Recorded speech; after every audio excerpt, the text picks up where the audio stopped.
Am I back?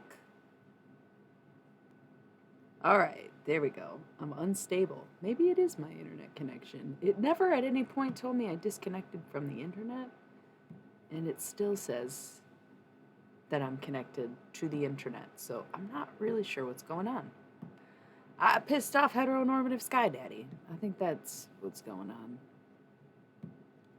So I will give a minute for everybody to kind of come back in the room and run this ad. I don't know what's going on, but hopefully that was the end of our connectivity issues and the end of me talking about Christianity and Jesus. We are getting into the tarot right after this.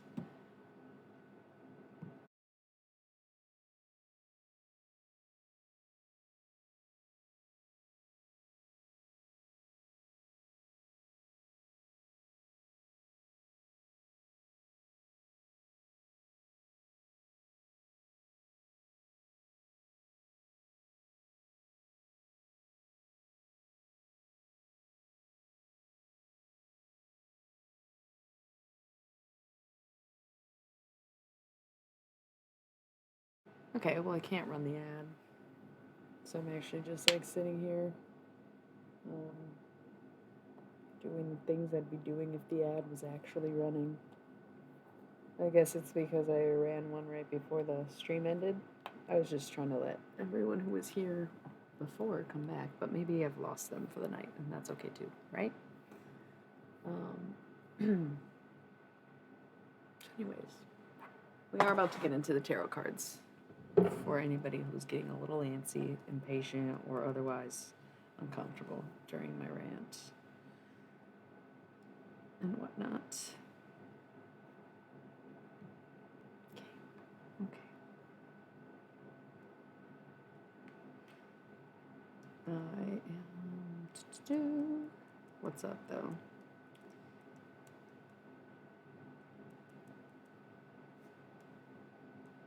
I didn't even pull the cards out yet. I'm feeling good about it, though. I'm like ready. I just forgot to post the link on my Instagram, and you'd think that doing this like every single day is pointless because everybody will have seen it already, but I still get new followers from Instagram. So I do it. You can follow my Instagram if you want to at ilmistex is one, and then the tarot one is like at illymilly, like spelled the same way as the Twitch channel, but I don't use that one as much anymore, and I don't really stream tarot on Instagram anymore. I like Twitch better.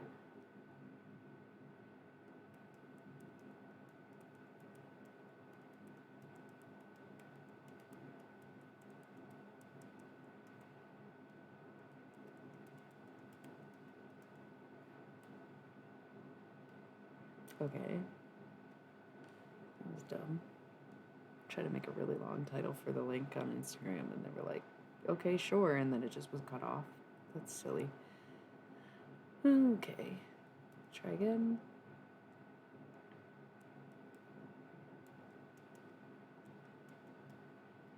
Like I said, I was going to run the ad just to kill a little time because there was a couple more people who were here before we got disconnected, so I was giving them a chance to come back before I started the tarot readings, but once again, they were probably like, oh, cool, someone actually doing tarot and not just bitching about their religious repressed childhood or whatever the fuck.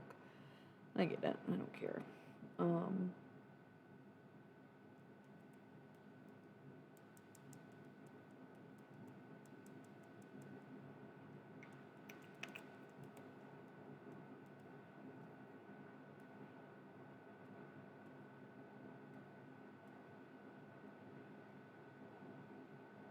Should we talk about Kate Bush? It's me, I'm Kathy. Come home, love. I'm so cold. Let me in your window. Heathcliff. It's me, I'm Kathy. Come home. So cold. Let me in your window. It's me, I'm Kathy. Ba-na-na-na-na-na-na.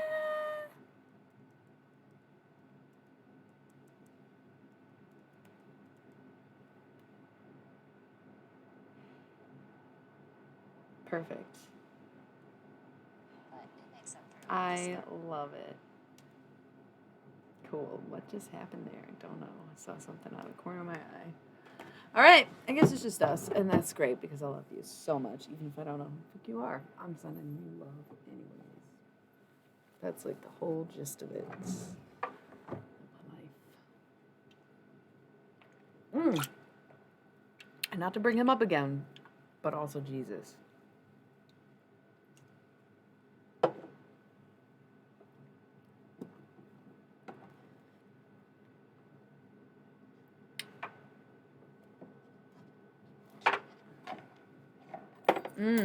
And also, I think part of the reason I stalled so much to start this reading today is so that I would remember before I got going that it is Stephen Biko's birthday. Stephen Biko being Bantu Biko, right? His name's not actually Stephen, just like Nelson Mandela's name is not actually Nelson. Only that one is a lot worse because that was just what they called all black boys, not just Mandela. So anyway, it is Stephen Biko's birthday. And if you don't know who Stephen Biko is, he is an activist that in the late 70s was killed while in police custody, but because he was black during apartheid in South Africa, the police and the entire country didn't give a fuck. And they pretty much, they killed him like intentionally, accidentally, you know? I don't know if many people really know about like Stephen Biko's life. I've done my research into my projects on this subject, but he was beaten by police, and he had, I believe it was a fracture to his rib that was puncturing his lung, and so basically he was sitting in the prison, beat the fuck up. They harassed him. They didn't give him treatment. He needed a hospital, and he basically died of asphyxiation. But it wasn't like they choked him to death. They punctured his lung and stopped him from getting any help, getting better, and eventually killing him. I think, if I'm remembering that correctly, or channeling it, I don't really know. But no one was convicted until 30 years later, 20, maybe only 20 years later, I don't know. A few cops who could no longer be punished for the crime because it was out of that window came forward and confessed and were found guilty, but then also exonerated because they cracked, I guess. So it's Bantu Stephen Biko's birthday. Happy birthday to a Sag King, R.I.P. And maybe tonight during the Halloween Oracle readings we will do some channeling. We'll do a channel message if Stephen Biko would like to talk, which I'm getting the sense that he would, and that would be a long time wow moment for me, because like I said, I got pretty into it in high school because I was really into Peter Gabriel, and of course that's what the song's about. And he does actually, it's kind of cool, like, not to just pat the white man on the back, but Peter Gabriel is definitely like a real one, if not, you know, misguided in some of his pursuits because, you know, you veer into white saviorism, I suppose, but he's got a pretty good attitude about it, and he seems humble just in the sheer fact that he's generally stayed out of the spotlight to an extent. But he didn't make that song until 1980, I think. That was on Peter Gabriel 3, which would have been 1980. And that was like 3, 4, well, if it was 1980, it would be 3 years after his death. And so at that point, once again, the country of South Africa was not going to do anything. The people of South Africa were not going to do anything. Apartheid made it impossible to, like, pursue the case. But had Peter Gabriel, as silly as it sounds, had Peter Gabriel not found out about that in whatever way that he did, because you have to understand that people were not using the internet then like they do now. We did not have global connectivity in the 70s. Like, the internet may have existed, but not in people's homes. And making a long distance call to someone could take months to organize or even afford in certain scenarios. Like, this was not something that everyone could just do from their own homes, you know? So he made this song like 3 years later because there was still no justice. But that was how a lot of people were like, who's Biko? What the fuck's he talking about? Because, like I said, he puts all the details in the song. September of 77, Port Elizabeth, South Africa. Weather was fine. Business as usual in police room 619. I'm guessing that's true, but I guess I never fact checked the song. Very powerful. Very cool. That's the power of music. He literally was the whistleblower on South Africa's police brutality in the 70s and 80s, I guess. But didn't necessarily help because still no justice. Those cops obviously kept their jobs. Nothing was going to bring Biko back to life, right? But, you know, it at least brought attention, and it did spark a lot of interest and fighting apartheid from other people and not just those suffering from it in South Africa. And during that time of intervention and being able to, bringing the awareness to the people who would then demand something be done did lead to government intervention and support for the anti-apartheid movement in South Africa. So it would be cool if we talked to Stephen Biko later. No promises. Can't force anybody to talk to me, but we might try to fit that in because it's his birthday. So yeah, R.I.P. And we will pretty much get to the cards now. Somebody was real mad that I said Stephen Biko, and he was a pro-apartheid South African. Who knows?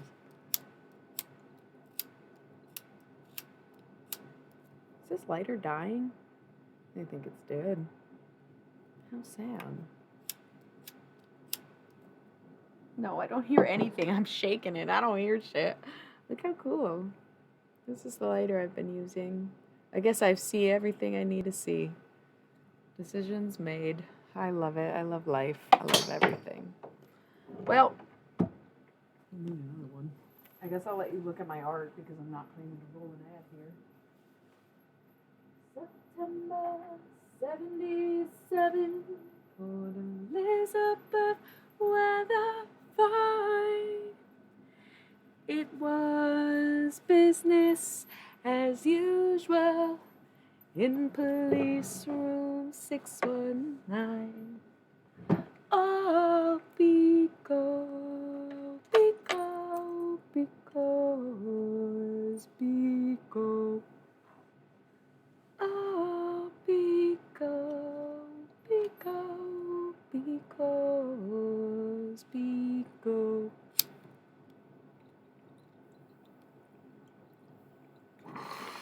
I'm not about to sing that song because it's like 6 minutes long, but in my head just now I jumped to the last verse because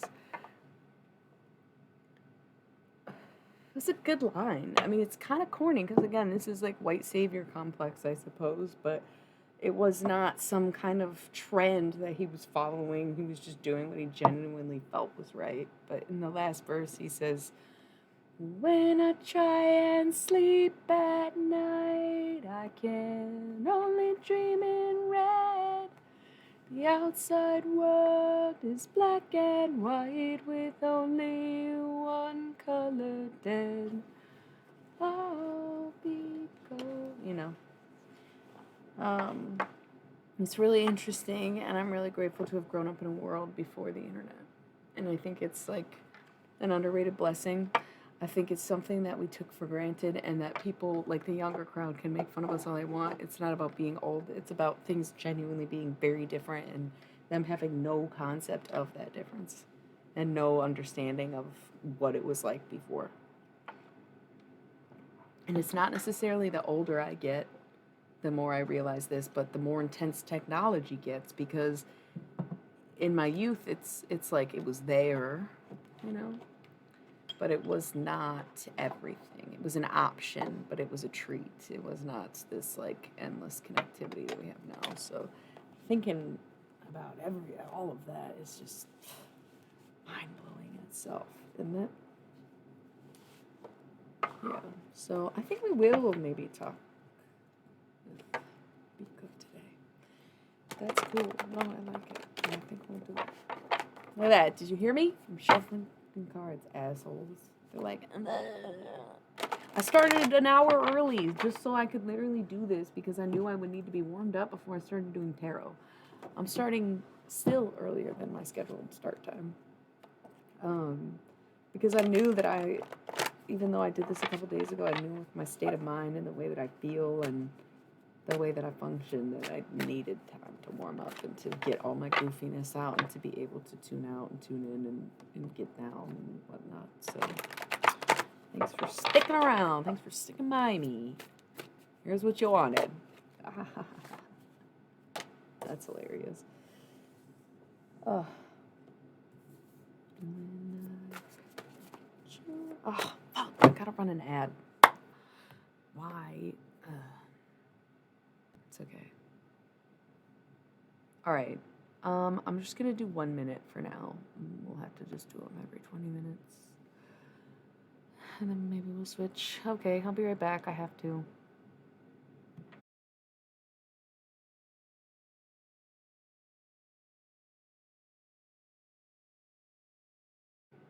All right, so for my subscribers and people watching the replay, now that I was singing the song Biko, I'm trying to think of the second verse, and I honestly can't think of it. I just always keep jumping to if that's third or fourth. So it's like, literally, I can't think of it. Not even a little bit. What the fuck is the second verse? I'm going to just look it up. I'm really disappointed in myself, but I know that I have frogs in my brain right now, so I can't even be mad at myself. My memory is just always not as good when I am experiencing premenstrual dysphoria. It's part of the dysphoria. Oh, because that is the second verse. Bitch, you're so much better than you thought you were. Okay. The third verse is equally poignant, maybe. I like it just as much. Where are we on our ad? Oh, no. 3, 2, 1. Okay. So, while you suckers weren't subscribed to me and stuck watching ads, I was entertaining my lovely subscribers. And, was discussing the song Biko more because I was like, wait, if I was singing the third verse, what the fuck is the second verse? Couldn't think of it. That was the second verse. The third verse is the one that's about the candle. You can't blow out a candle. No, you can blow out a candle? That would make more sense. You can blow out a candle, but you can't blow out a fire. Once the flames begin to catch, the wind will blow it higher. Oh, Biko, Biko, Biko, Biko. And I think that's just who I am as a person, that's what I was listening to in high school.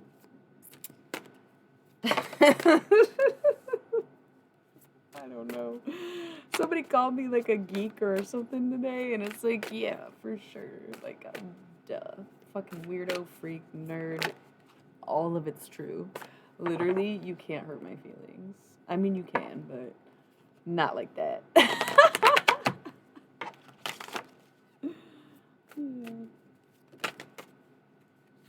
I got A's in history. And I used to think of history as the blow-off subject. That's literally insane to think. But it's because I didn't realize I had a photographic memory in high school. Drop my tarot cards. Didn't realize I had a photographic memory, so of course the class where it's mostly memorization is gonna be the fucking blow-off class in my mind. Like, duh. I have everything memorized. It's like I have to look at it once, and then it's like, oh, you just have to remember shit. That's not hard. Okay, yeah, well, not everyone remembers things that way, or that easily, or just from looking at it. So, like, you're such a hack for that. Super funny because, honestly, I didn't even think of that till right now. You know? I've been more aware of the photographic memory or photographic nature of my memory in recent years, but I never considered that that's why I thought history was like easy. It was simply because I could do it well. Okay. That's funny.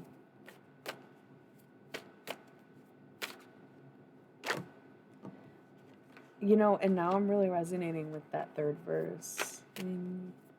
You can blow out a candle, but you can't blow out a fire. Once the flames begin to catch, the wind will blow it higher. I love that, you know?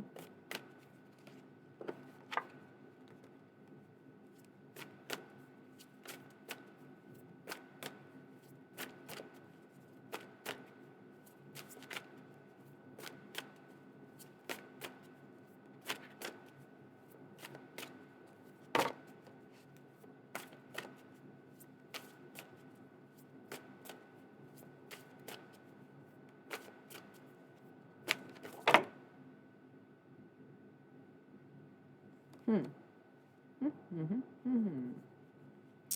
wasn't really thinking about anything in particular, but I wasn't necessarily not thinking. I have to be careful.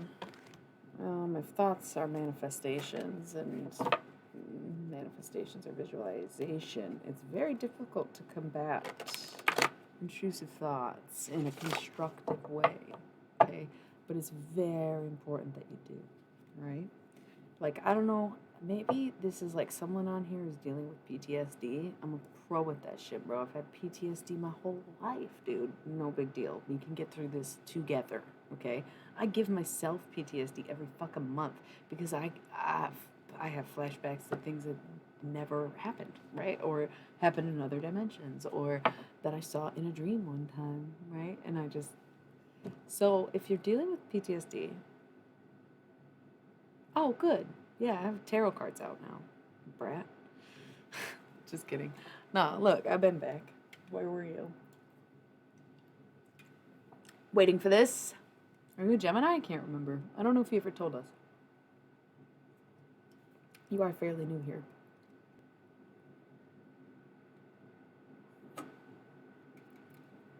That was too sexual. I don't know, I did it again. I like getting every drop because then I just, return that shit. Anyways, I usually rinse them, but sometimes not so much. This is awesome. Hey, gorgeous, assuming, even just by your aura. Bottom of the deck is the Lovers, so if we got any Geminis in the room, that's why I was asking, because I couldn't remember.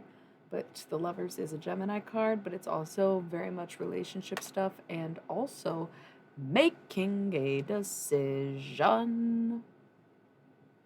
Okay? Sure. My partner likes cinnamon way more than I do. And he's a Gemini.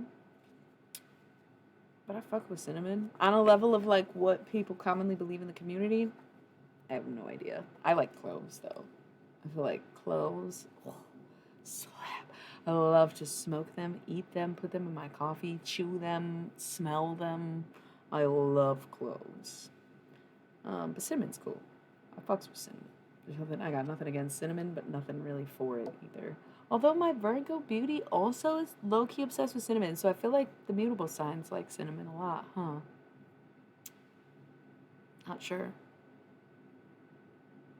I feel like lavender is so Libra. Not really a spice in herb, but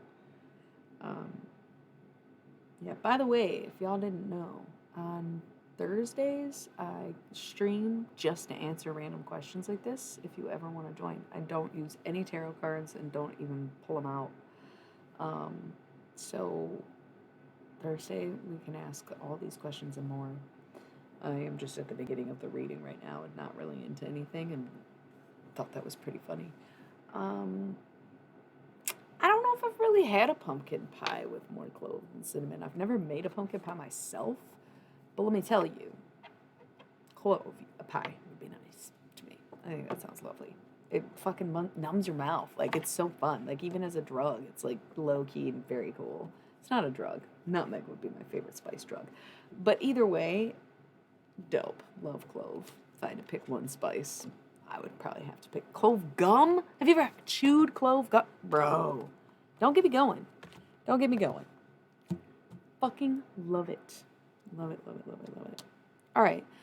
One thing I'm noticing with these cards is some of them are tipping or very tipped, but they're not all the way on the side.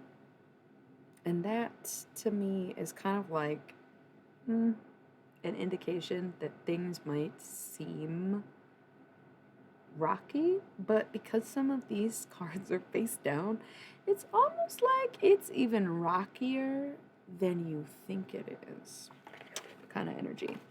But before we get into the rocks, right? We gotta remember that life rocks. And we love rocks. And then the Rocky Mountains are a great time. And I want to rock. I want to rock and roll all night. Sex, drugs, and rocks. Okay? So rocks are okay. Rocks are okay. Things get rocky. Rock it to me. Right? Boom. We love it. So before we get into any of this shit that's going on, there's two cards that separated themselves from the deck is the universe and the Wheel of Fortune. Right? So the universe, obviously, things working out. That's the world. Right? And luck, not luck being on your side, but like this is like basically a card of alignment. I don't necessarily feel that is a strong tie to the actual world card, but this deck is different for a reason and it has different energies and I'm my own interpretation. But this universe card has always been, in my opinion, the most powerful card in this deck and the most beautiful. It's like my favorite. Where it's very much the universe being on your side, having your back, and understanding that you're being divinely guided to do this and do these things. And with the Wheel of Fortune, it is working out. And it's like, okay, at this point in my life, I couldn't even guess what that might even be about. I don't know what working out means. I am simply working things out in myself right now. Have been for like the last 3 years because of the physical injuries that I endured before COVID, which allowed me a ton of time to just get into it, right? So, that's funny that it's just this message of like shit's working out and it's going in your favor and it's gonna turn around. But what is happening now is a mess. There's some mess. So we have the Lovers, Gemini making a decision, also relationships, and the Nine of Discs underneath it, gain. Okay. So there might be a decision about money that needs to be made. There might be, I don't want to call it a superficial relationship, but it seems like a financially tied relationship, or the simple fact that you are in a pros list, right? Or, how do I say? If you were talking about money, then I would say this is more about a decision. But if you're talking about a relationship, I would think that this is a less physical gain situation from it. Okay.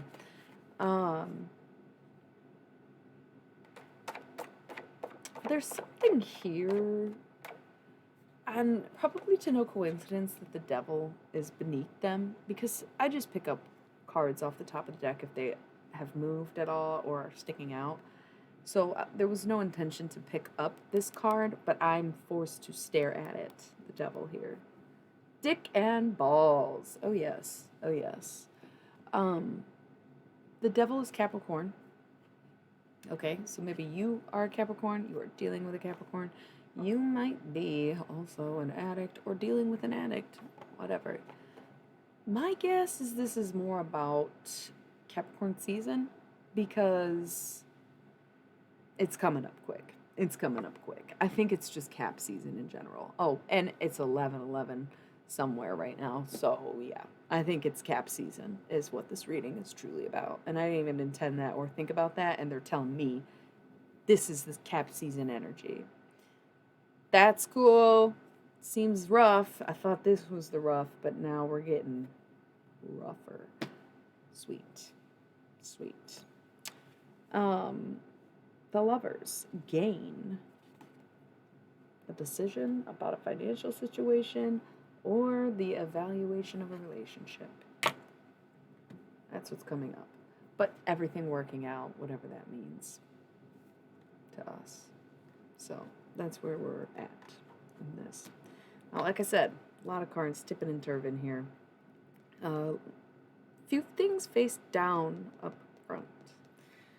Like the top cards. There's no real pattern. It's just they're kind of like scattered all over the place right now.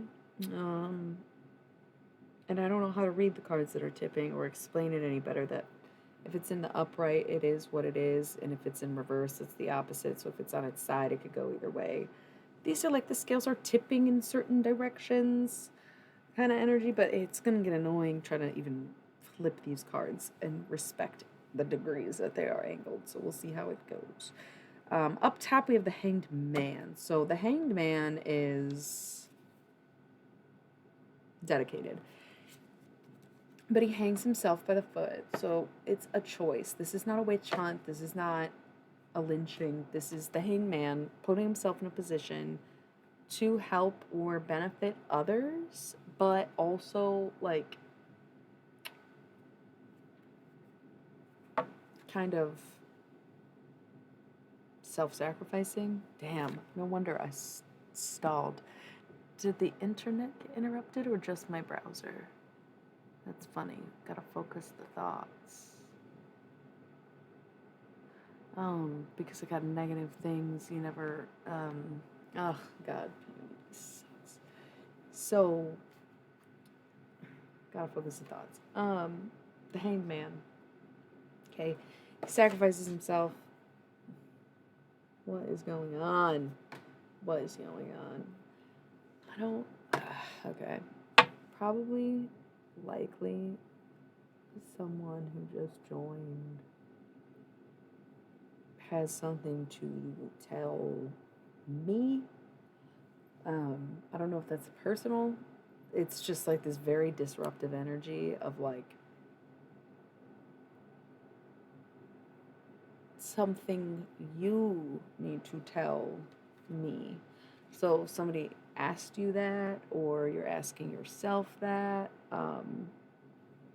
Maybe you mean to tell me. So you mean to tell me something like that.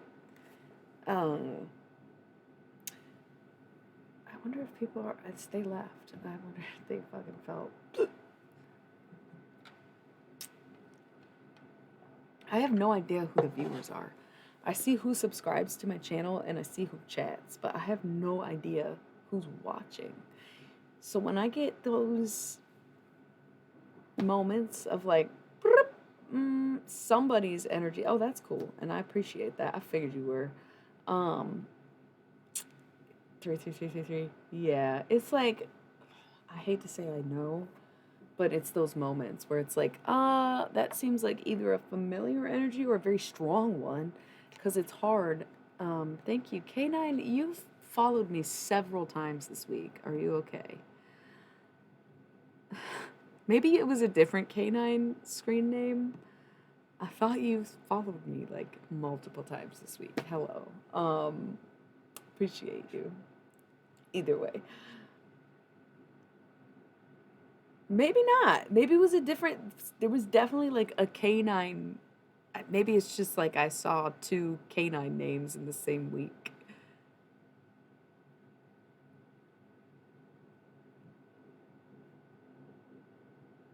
That's so funny. Maybe not. I don't remember. But hello. Either way, I'm okay. I'm not. I'm okay. I'm not. Was not supposed to be the sentence that I was saying. Hello. We're heating up. See, this is the scheduled time I was supposed to start, and everyone that was like rolling their eyes about my Jesus rants and my stupid makeup tutorials. was getting so frustrated, but I started an hour early tonight just for the hell of it because I needed to warm up. I like literally needed to fucking practice keeping my cool and not being sassy because I'm in my premenstrual dysphoric week and I'm having intrusive thoughts and just negative feelings in general, in addition to like my body being half-mast and my brain being full of frogs. That's how I am. I like didn't fucking smoke weed all day and you can see it in the videos. Okay, Thursday, you can ask me anything. Tonight I'm doing a tarot reading, so we're like in the midst of the cards, but y'all have barely missed anything. Um, there's like a general narrative going around this week. We were slightly disrupted during the video because someone came in very hot, very big, very didn't say anything. Didn't say anything, but just was a little strong. Just needs to be dialed back. But we were on the Hanged Man. So the Hanged Man, like I said, all about martyr energy. It's a general everyday. But on Thursdays, I take questions and don't use tarot cards.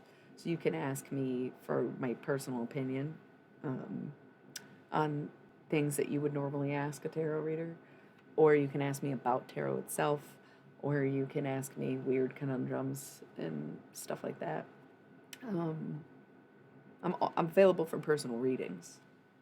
Yeah, Jesus is way fucking chill. What? Why are you asking me that? Did you see the stream earlier? Did you know about this? Are you just egging me on because of my Jesus rant tonight? I fucking love Jesus. I'm a big fucking Christian. Are you kidding me? I'm just not puritanical Christian. I've realized that I need to. Oh, okay. See, brain frogs. Jesus is a homie. Jesus is a real one. Jesus is probably a fucking drug dealer, but that's okay. Probably also has alien DNA, but that's cool. I love him. Love him. Totally. The gift of necromancy. Thank you, Jesus. Literally. First one I talked to. Fuck yeah. Like, I love that. That's my best friend. My fucking best friend. I wanted to be a nun. He probably was. They didn't include a lot about his life in the Bible. You'd probably love the Gnostic Bible. I haven't read it, but. Jesus? Oh, right, because he's just like, do unto others as they do to you. No, he was probably doing psychedelics. I don't think he was a monk. I think he was a monk. You know, a shaman. I think he was fucked up on psychedelics. That's why he could see shit then. Oh, man, we gotta run an ad. That's so fucking annoying. Okay, at the hour mark, I'm gonna switch to 3-minute ads so we get more time in between because it has been 17 minutes since I rolled an ad, right? Or did I miss one? God, the brain frogs. Okay, we're gonna get. Oh, no, we've talked, but like I don't like to infer anything about dead people too much. Let's roll the ad. We'll come back to Jesus or tarot cards. I don't know. I was really irritating people with the Jesus talk earlier. It was kind of funny, so I'm down, but we should just do the reading. Ad break.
Okay, let's see what.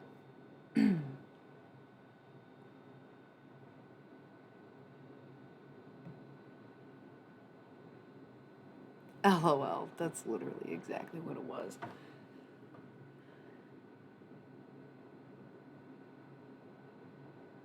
Who's Bashar? Isn't that the elephant?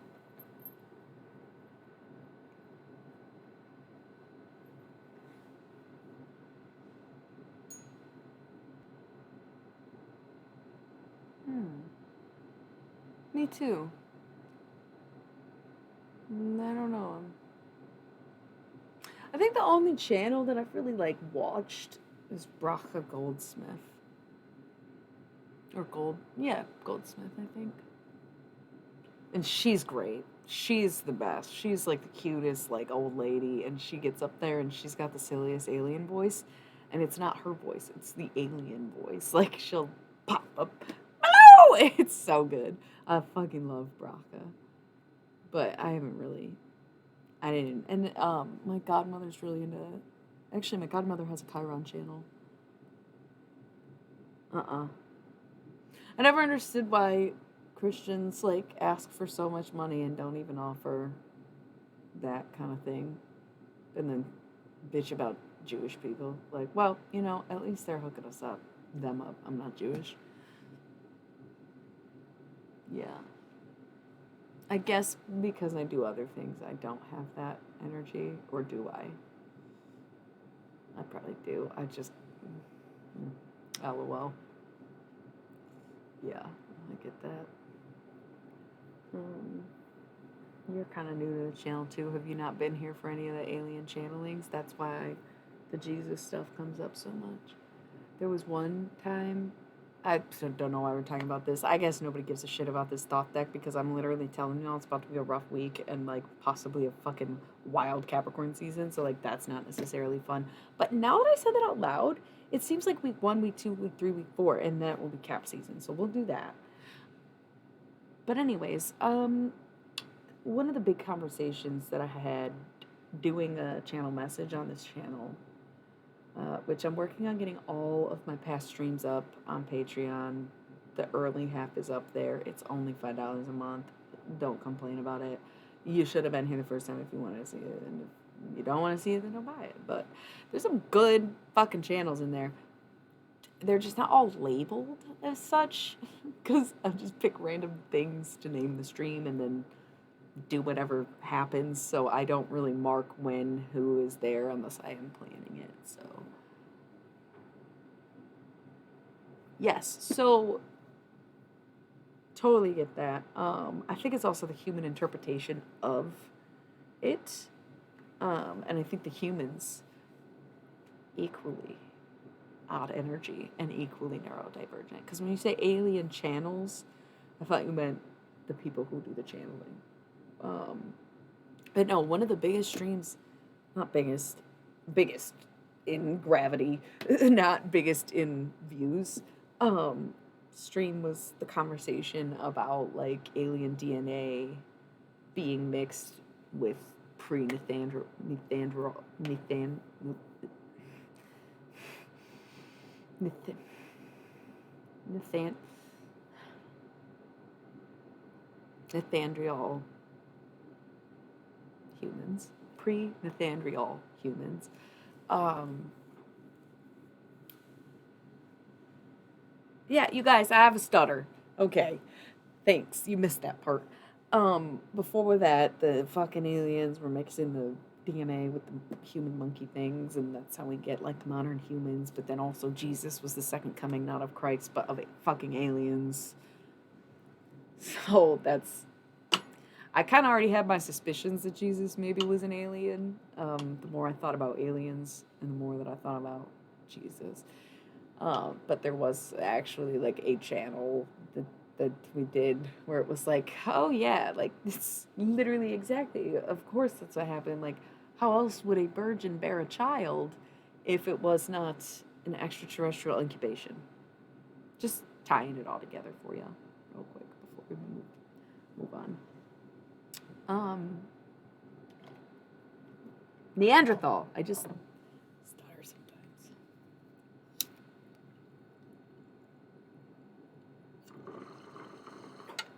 Dude, this is what I was pointing out the other day. I literally didn't smoke weed all day. Um, which I don't like waking and baking unless it's a very specific reason or special occasion. But I usually will smoke weed throughout the day. And I didn't today because I just did nothing instead. But it's weird how my tolerance will go up for it when I'm on my period, because I find that smoking keeps the brain frogs quiet, keeps my mouth more concise. But then the second I start stuttering again, I realize like I'm not really high, even though I just ripped the fuck out of that bong. And on a normal day or in a different week of my cycle, one bong bowl will last me the whole night, and not me smoking half of it in 45 minutes. It's like wild. It's so weird how much quicker it feels like it wears off. Like my body's in super hyperactive mode, and there's just nothing I can do about it. It's crazy. So, you know, you can judge me for the amount of weed I smoke. That's fine, but I do have my reasons. I like to be clear about them because I don't like getting overly stoned either. And it seems like I'm getting super high, but the shit is not getting me high right now. Very, very irritating. Okay, so hear me out. This is crazy. This is random, but it's almost like I need to make note of it so that I remember that I said this or can rewatch it. But do you think that men have a higher tolerance for things like alcohol or marijuana, not because of the size of their bodies and the actual volume ratio, but because testosterone gives you a higher tolerance to substances, which would make sense because genetically speaking, in a biological history, the men would go out in the fields and they would need better immune systems and they would need to be more tolerant of things like poison, right? Because they had to go test it out, I guess, or if they got bit by a snake or something. So like over time, and that's why like you can be a bigger person, but if you have lower levels of testosterone, you can still be a lightweight. Because I'm saying this because the week before your period, or the week of, or during even, is like all the hormone levels in your body are changing. So your body always produces estrogen and it always produces testosterone, but your gender, or really your sex, comes from which one is in higher production. But as a female, and maybe something similar happens with males, but I don't know the male reproductive cycle. I don't know if anybody has even thought to pay attention to it. But it's because it seems like we can just do it whenever. Like, are you sure you're not like on a fertile cycle like we are, and you just didn't know it because you always ejaculate, you dumb fucking dum-dums? Like, what? Because men get just as moody and have weeks where they are fucking cranky and crampy and in pain, randomly, cyclically. And I'm wondering if they have a fertile cycle as well, and like nobody talks about it, addresses it, or realizes it, because men are babies about everything. Cool. So, also, if you don't like what I say about men, stop identifying as one. Period. Thanks. Great. Let's move on. I even avoided saying all men, right? Because they hate that. So just men. Drop the all. Don't care. Don't be one then. Who cares? Next. So, thank you for the follow. I just spit a little bit. It's just crazy. What is this? Oh, damn. This is so weird. This is just like not a real person, right? Because it's sad, but we're just gonna ban them, unfortunately. Yeah. It's a cool name. Swiss crazy, bro. Anyways, I banned them. I don't know if that really took care of the problem or not, but it is what it is. So the female reproductive system fluctuates the production of its estrogen when it's, when you're ovulating, you have higher levels of estrogen, but then like right after, yeah. Oh, I see what you're saying. And then right after, because they've used it all during that cycle, it drops. So then all of a sudden your testosterone is at not necessarily a higher level than your estrogen level, but definitely at least evened out more. So if you already are low estrogen producing woman, and then your estrogen drops. They always test my blood. They never test my hormonal cycle. But so I don't know for a fact if I have higher testosterone levels, but I notice that I become a drastically and for sure more masculine person the week before my period. Hence why we call him Tyler Durden, right? I get very like aggressive and want to hit shit when in reality I'm like pretty peaceful, very chill, and like have zero interest in fighting. Like as a person in my whole belief system. But then like when my testosterone is peaking and my estrogen's depleting, I'm just like, fuck, go, and I'm inconsolable because I can't even smoke weed and stay high for 20 minutes. In case you were wondering what that whole rant was, I tied it together in the end there, is that I'm smoking so much weed because it's not getting me high like it normally does. But my tolerance will probably be back to being hardly nothing a week from now. That's wild. That's how well I know myself.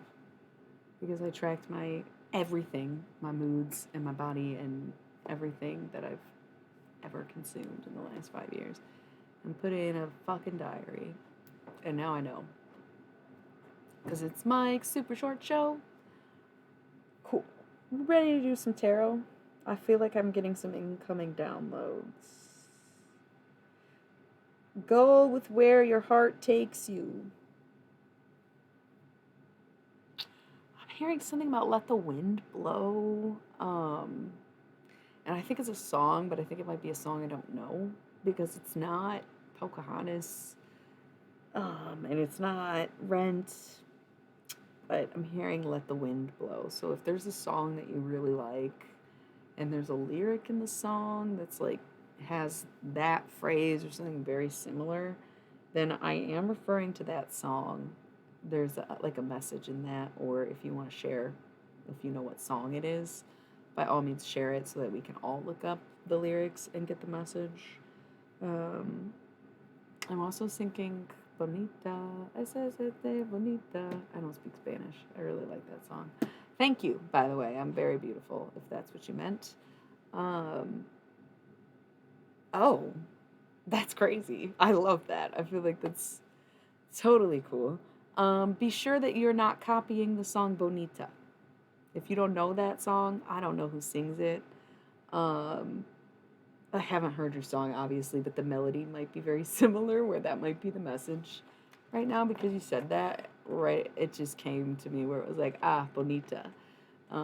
It might already be a song. I don't know. Maybe it's nothing like that. I don't know.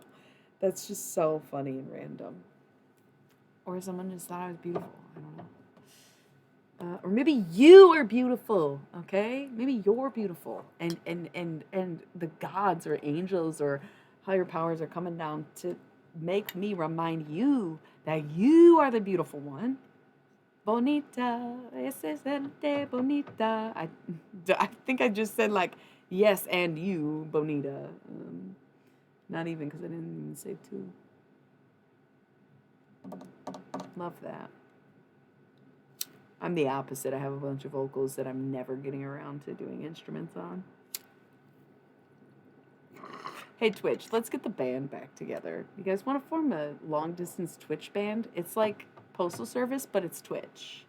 Because, you know, somebody recently, and I feel like they were around my age, so you would think they would know, but somebody didn't know about the Postal Service. Where they got the Postal Service from. Like the band, the Postal Service. They also didn't realize that it was the same person as in Death Cab for Cutie, which I thought was funny because they thought they sounded alike. And I was like, yeah, that's because it's the same guy. And they were like, no shit, so I'm not wrong or crazy. Like, right. But the Postal Service started in like, what, 1997? And they would just literally ship each other their mixtapes and like add to them and ship them back via the Postal Service. And so that's why they named their band that. It's like the most wholesome thing ever. Okay. That's so cool. I had no idea. Dumb. People don't like me. I don't know why I said that other than intrusive thoughts. But, I don't collab with people is what I should say. And it's because never been a vibe, I guess. Don't know. Never have. Always want to, always ask people, and then it seems like I reach out, follow up, and maybe because I'm more novice about that stuff, that they just lose patience or interest or whatever it is. But I think I'm damn well good enough for it. Is the thing. So who cares how much I know? Teach me then. Yeah, that's cool. Should do that. I never watch any Twitch streams. I'm stuck watching YouTubes. I love YouTube. I know that's fucking so bad because I used to do YouTube videos and it got me nowhere and I wasn't even close to monetizing. And then I used Twitch for like a few months and they were like, "We love you so much." And I was like, "Wow, like Twitch." But then I still watch YouTubers and not Twitch streamers. That's so fucked up. That's so fucked up. But I feel like it's because I want to be fully engaged with streamers and not put it on as background noise, even though it would be helpful, I'm sure. Yeah. So anyway, got lots of jokes, man. We're gonna get to these tarot cards, though. It's interesting. Nobody's even asking. Earlier, people were hounding me about when are you gonna do the cards? When are you gonna do the cards? What? As long as I'm not talking about Jesus, everybody's fine with that. By the way, when I was saying that, it was five viewers, and I just love that. So, okay.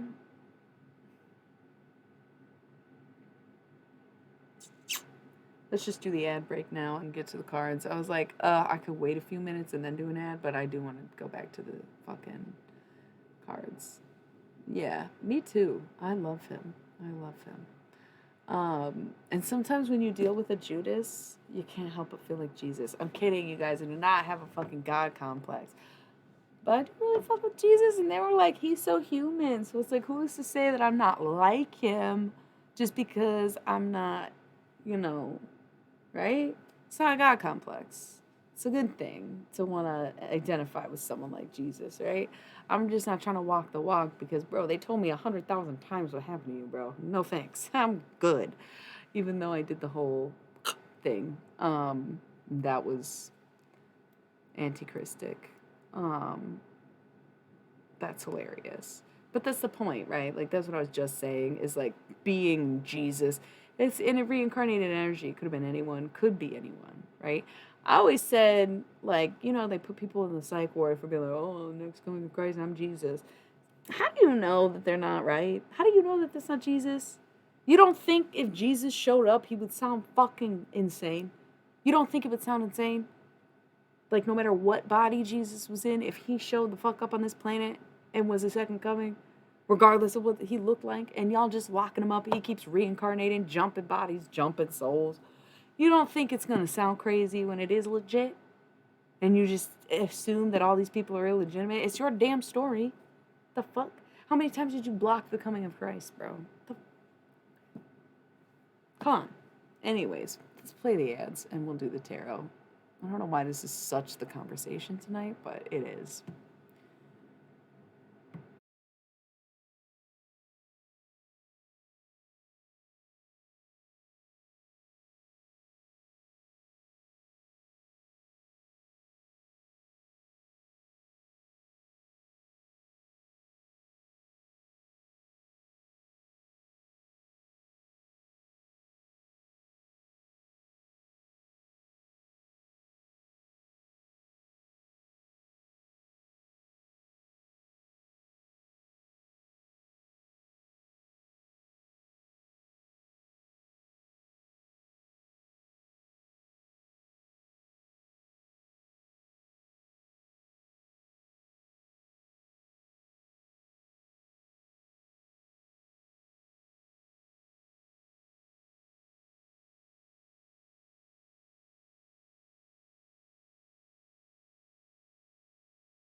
Okay, so funny just because totally get that. Growing up in Christianity, not as cool as I think it is now. Mm, Still not really that cool. I think it's better to like let people learn for themselves even, but I really did love my school and everything, and I'm glad to have had all the experience. Right, right. Like, how do we not know? Like, of course, these people are always going to sound fucking crazy to other people who don't know. But I guess the only thing is I don't think I'm any one person reincarnated specifically just because I can channel or embody different people. So it's like, is she really Marilyn Monroe reincarnated, or is it Marilyn Monroe's energy inhibiting her body? Because I would like to argue that if anyone was Marilyn Monroe reincarnated, it would be me.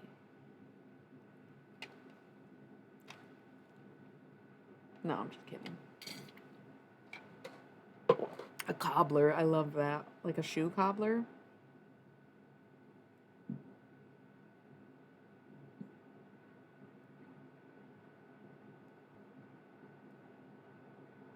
Love that. Super cute.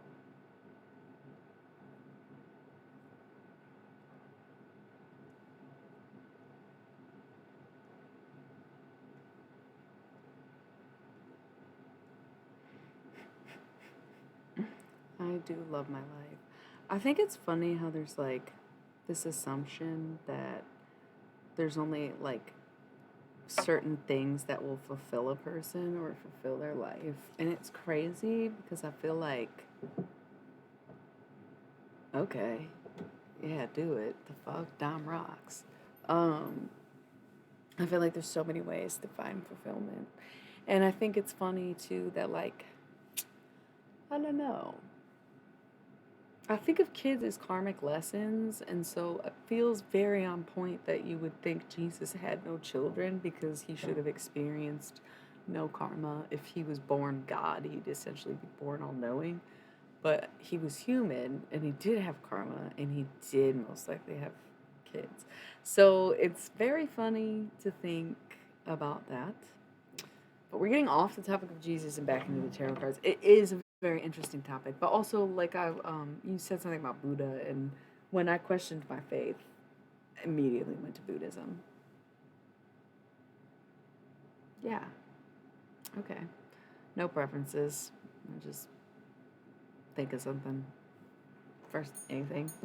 Pretty easy to work with, but no feelings are only because they think that I'm unpredictable, but I'm actually on a cyclical schedule. I can prove it. I've been tracking it for the last 5 years. But yeah, keep talking shit. I love it. Okay. Um, Tarot, anybody? Sacrifice of the self. Speaking of martyrs, speaking of Jesus, speaking of Siddhartha, right? The hangman. You sacrifice your own personal life for the greater experience, right? That's what they did. That's not what I'm saying that you should do, and that's not what this hangman represents. Um, it is what it is, but the hangman is when enough is enough in a situation. In this case, is what I'm feeling. Um, Face down card on its side. So something. So once again, we had the devil card face up at the top of the deck. So I kind of wanted to ascribe this to Capricorn season, and there are 4 distinct sections in front of me. So the big reading is going to be this weekly Thoth tarot reading we're doing. But then we're just going to do these like quicker, smaller insights for the weeks ahead as well. So this first part will be the longest part, but then we'll get like a glimpse. But we'll do our weekly forecast throughout anyway, so we don't need to get super in depth. What is this? Something is blocking our vision for the way that there's something about this week where if you're having a hard time planning, remembering what is in your schedule, or like feel like you have no idea what you're doing, there's a reason for that.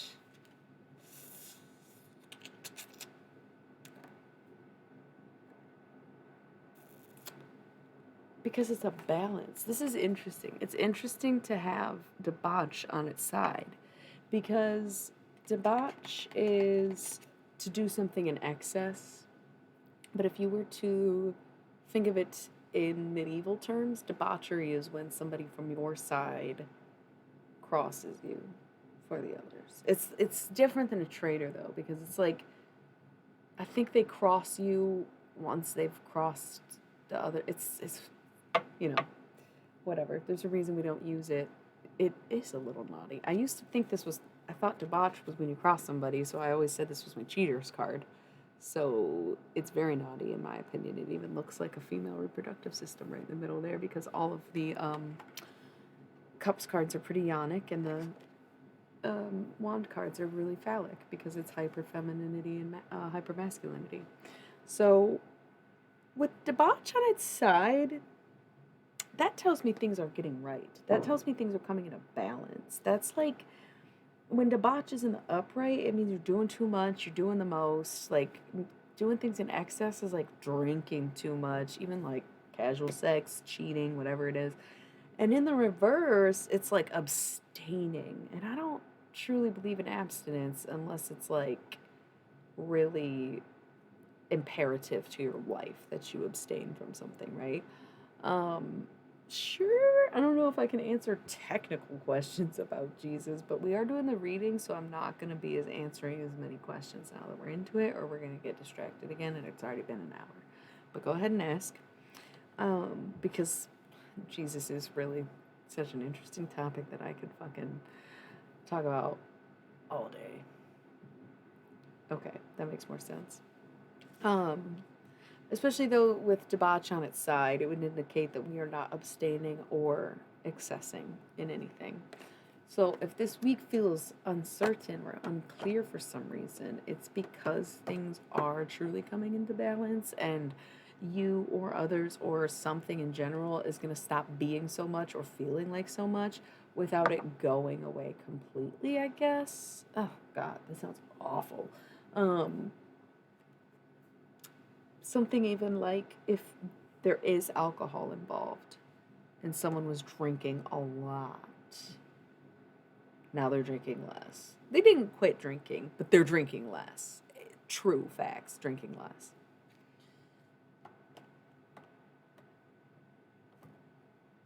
The Can I ask a technical question?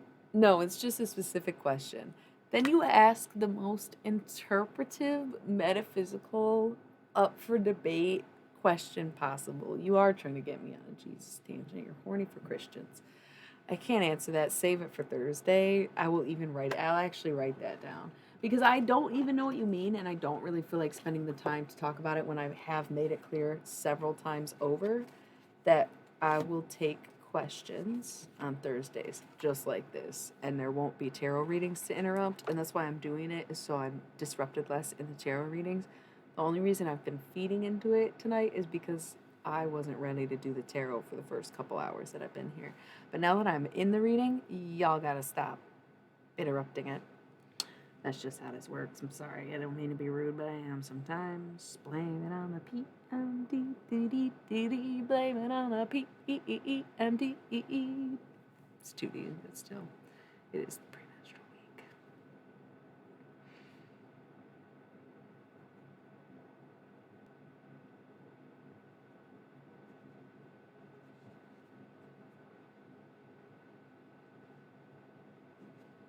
So I'm writing down your question.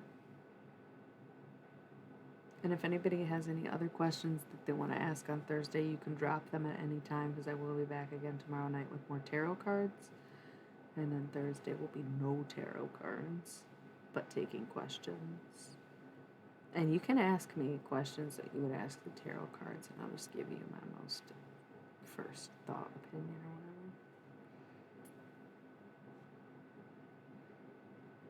I'm literally writing this verbatim right now.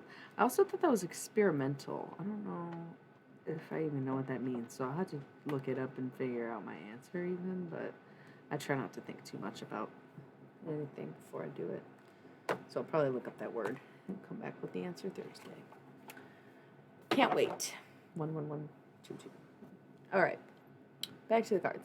Things are either evening out, someone is chilling out, whatever the case is, stuff's coming back into balance this week, and that's why you're a little uncertain of the energy because things have been a little out of whack lately. So, there might, I don't want to say there's going to be a surprise because I feel like that's such a shitty thing. And I feel like, oh, unexpected phone call, gonna receive an email is such a shame in tarot because that's like it gets people hooked and it gives people hope and it's like the wrong thing to say. So I don't even want to say you're going to be surprised this week, but there is kind of something happening in a sense. Oh, God, how do you even say? There are unforeseen events coming in. Okay, there's unforeseen events coming in. That sounds really ominous, but like, I just would rather not instill hope or have people expecting anything because, once again, fatal mistake of many readers who just want to hook an audience. Unforeseen events could be good or bad. Sometimes getting a phone call ain't a good thing. It could be one of them calls. Not good. So, we're instilling no hope, but there is this kind of, you don't know how things are coming into balance because this was face down, but you know that they are. So, of course, there's going to be things that happen this week that will explain so much or be revealed or to say, like, kind of don't care. Kind of don't care to say anything is the thing. Like, oh my good God. When you just, like, want to cuss people out and you choose not to because you're trying to be a better person? Yeah. Some of my lurkers are not friendly. Okay. We have the Eon Judgment. That's fear nothing, fear none, fear no judgments. Like, protect yourself, protect your assets.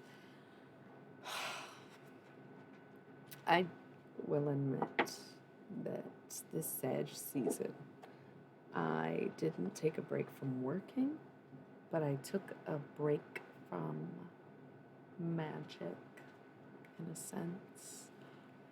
And, like, I get that not everyone believes in that, and that's fine. Magic is a broad term I use to describe what it is that I do because a lot of it is focusing on your mental and connecting with your own energy and is based, for me, mostly in science. Cannot say we are electrical pulsating meat suits and then tell me stuff like magic isn't real. Like, what does that sound like to you? We sound like cursed puppets. We literally, how is this any different than Pinocchio when men's noses grow for their entire lives? Please, like, what do you mean magic's not real? Where do you live? What reality are you living in that it seems like it isn't real? Like, this is all very magical, okay? The sheer alchemy of changing elements and herbs and, oh my God, into elixirs, okay? The process of taking grains and turning it into alcohol. Like, what do you think alchemy is? You don't think that alcohol is liquid gold? Run me my money. Like, hello. All of it's magic. Like, you can believe magic doesn't exist, but that's basically what science is. Like, it's all happenstance. It just happened to happen. Like, that's crazy. You can call it random. You can call it God's plan. You can call it divinity. But in reality, it sounds pretty fucking magical to me, don't you think? So, you don't have to believe in magic. I'm not asking you to. But just know that's what I mean when I talk about it, okay? So, Sag season, I took a break. I was like, I'm not putting my hand in nothing. I'm not blessing shit. I'm not fucking thinking about anybody. I'm not even thinking about myself. And in a way, I feel like that lets the guard down, right? And then what comes up is anger. Because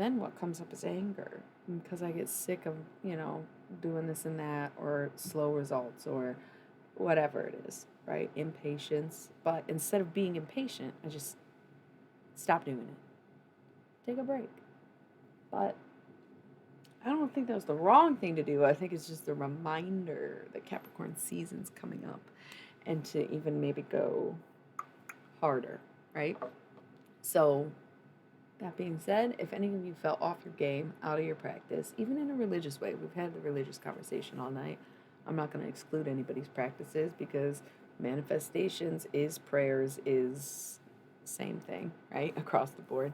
So, however you believe it, if you fell out of your practices this past month or felt like you didn't want to be a practitioner anymore or put the cards down, just know that Capricorn season is going to pick back up and it's going to feel necessary again. And this simply was a break for us. Okay.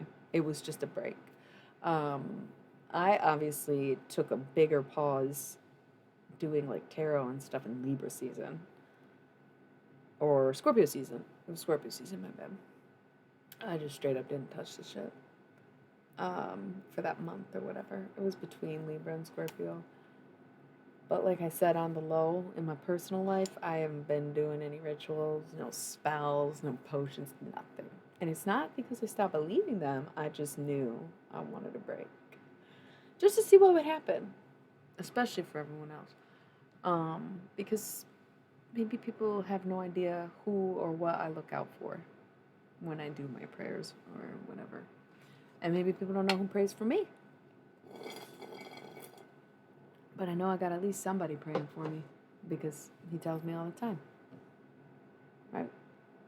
So I just feel like that energy that I put into my practice is something that exponentially beautifies my life in a sense. It's weird. This isn't necessarily a channeled message because it's about me. But a lot of times when I do my practices, it's not that I'm channeling energy, but I just go with it naturally. I let things decide for me. I walk around and think about what I need, or while I'm processing it, I just decide what order I'm going in based on what's in front of me. And like, it's all very in the moment, not by the book. Right? So it's not necessarily channeled energy, but it's not necessarily not channeled energy because that's what I do. So the only reason I'm going so in depth about this is because whoever is watching this, or if someone's going to watch this who feels they all, like, someone or maybe many people just feel like they fell out of their spiritual practices in the last couple months and like it's coming back. Cap season's going to make more sense. I would think give yourself till Christmas if you celebrate Christmas. If not, that's like 5 days. It's only like 2 or 3 days into cap season, I think, but give it a couple days to adjust. I think that's why they chose Christmas to be the 25th, is because it's like the true transition, right? But they didn't want to make cap season any later. Because then the next day, so like whatever, yeah, a week from now, right? That would be the 26th would be a week from now, depending on how you perceive a week from now or what day it is for you right now. Things will be back into full swing, to say the least. But that might mean some unexpected stuff, and like there's something about principles and leaving. I don't know where that's coming from. I feel like that seems random unless you just walked in and are trying to tell me something. Don't know. Like maybe you're a principal at a school, or you think you have principals. Someone might be retiring, someone's retiring or something like that. So could be anything, but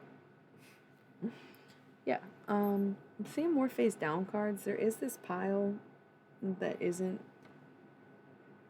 There's like 4 face down cards, and they're all scattered, and they're on top of 3 different piles of face up cards. So when a card is face down, it's what's being kept from us, or what we don't see, and what needs to come to surface, right? The need for honesty. And when it's face up, it's very obvious. The face up cards are going to be the stuff that I go over that you were expecting, that you were thinking about, that you wanted to know about. Face down cards is more likely the shit you don't want to know, the shit you weren't expecting, the resolution a lot of times. But either way, I think I'll start with this pile that's all face up, We have the Six of Discs, which is success. Okay, so I like to use the analogy about having to carry 5 plates to a table. If you've ever been a waitress, then you would know how to carry 5 plates. No big deal. Well, I'm sorry. You would know how to carry at least 4 plates. 5 plates, a little tricky. I know waitresses who can. I know women who can go all the way up the arm and shit. I think 4 or 5 is like where I max out pretty much. So I like to think, okay, you got these 5 plates, you can carry them with ease, but somebody throws you a 6th plate, and you're like, fuck, man, how do I carry 6 plates at a time? With a tray, silly! With a tray. That's what I always think of when I see this. Carrying plates on a tray, because it's easier than trying to carry all them damn plates. And sometimes, even when you feel overwhelmed and like you got too much food on the table already, you already got 5 plates, sometimes that 6th one can be exactly what helps you move all of them along. Like, fucking duh. I really hope this isn't what I think it is. I really hope you're not still tuning in, not talking to me, and then asking me what the fuck I think about all of it. That's crazy. That's crazy. Get the fuck on. I'm sorry. Some lurkers are cool, but to some extent, y'all gotta fucking stop. Okay. 6 of Discs, success. Okay? Queen of Swords on its side. Not making decisions, not interfering with anything, not taking charge. No. You're not a lurker. You're not a lurker. You've also been here so long, for like the past hour or whatever, that your energy would not be waving in and out unless I knew it was for you or we were talking, if that makes sense. I'm talking about the 5th one. I'm talking about whoever just walked in. You know? Queen of Swords. Making no decisions. Not taking charge. Sitting back and letting things happen, right? Thank you, dude. Nice, okay. The Queen of Swords in the upright, seated at her throne, very efficient. Thank you. Thank you. Yes. Yes. I don't know if you meant stalk your mind or talk your mind. You meant lurkers talk your mind. Lurkers, speak up. But when I read that, I read it as lurkers stalk your mind. And it's like, yes, sometimes I absolutely know where I am in other people's fucking heads, right? What does that mean? You better be friends. What does that mean? I don't, why'd you laugh? Isn't that a good thing? Dude.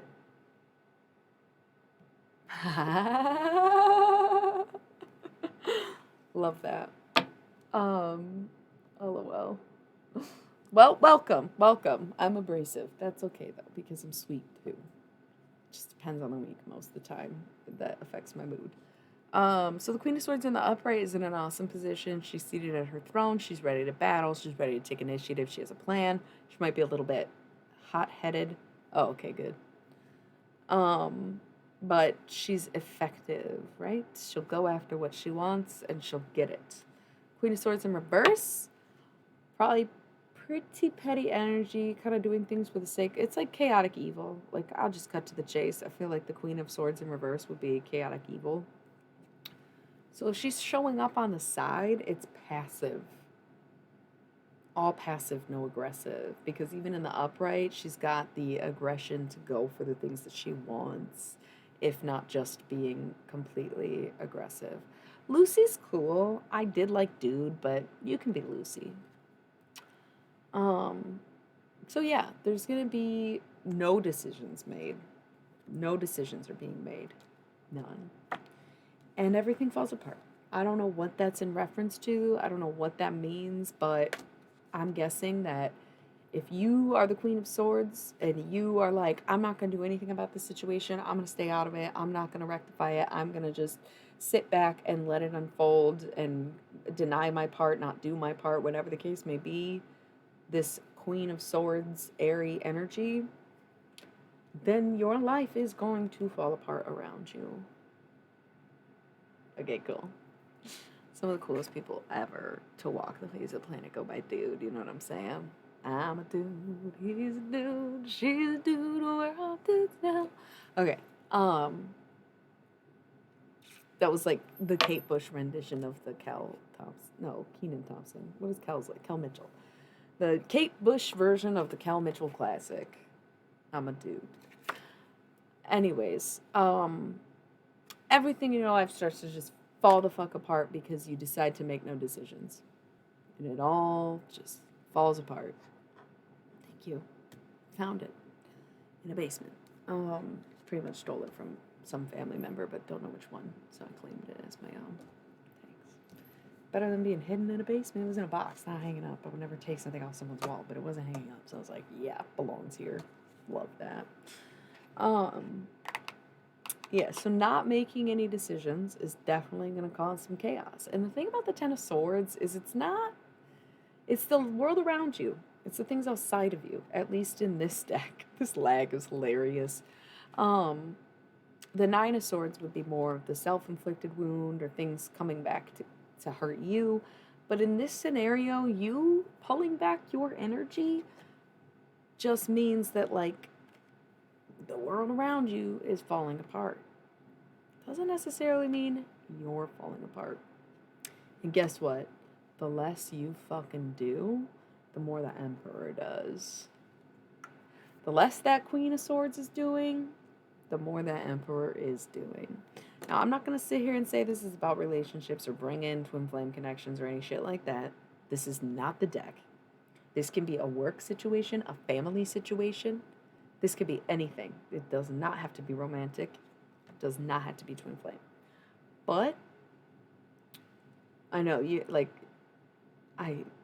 sometimes it'll be like a minute. It's horrible.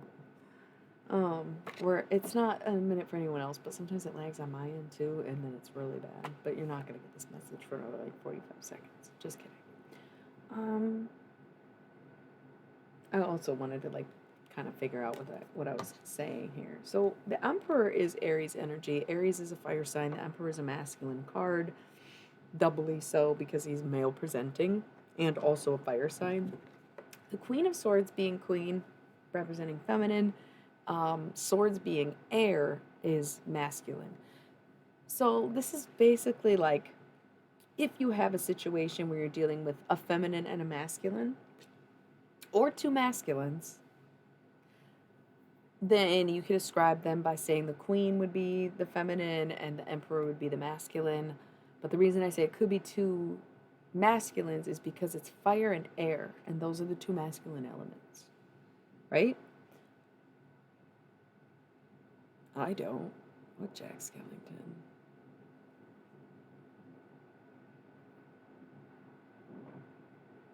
This is like the closest I could see. It's not him. It's just a random drawing I did. The moon. Yeah, it's not Jack Skellington. Sorry to disappoint. You can see the full picture on my Instagram because you can't really see it even when I move the camera up to it. So we're kind of seeing the emperor being the masculine and the queen being the feminine is like the feminine in the situation, which could be the water sign, the earth sign, rather than like man and woman, right? The feminine's taking after the masculine, or taking on masculine energy.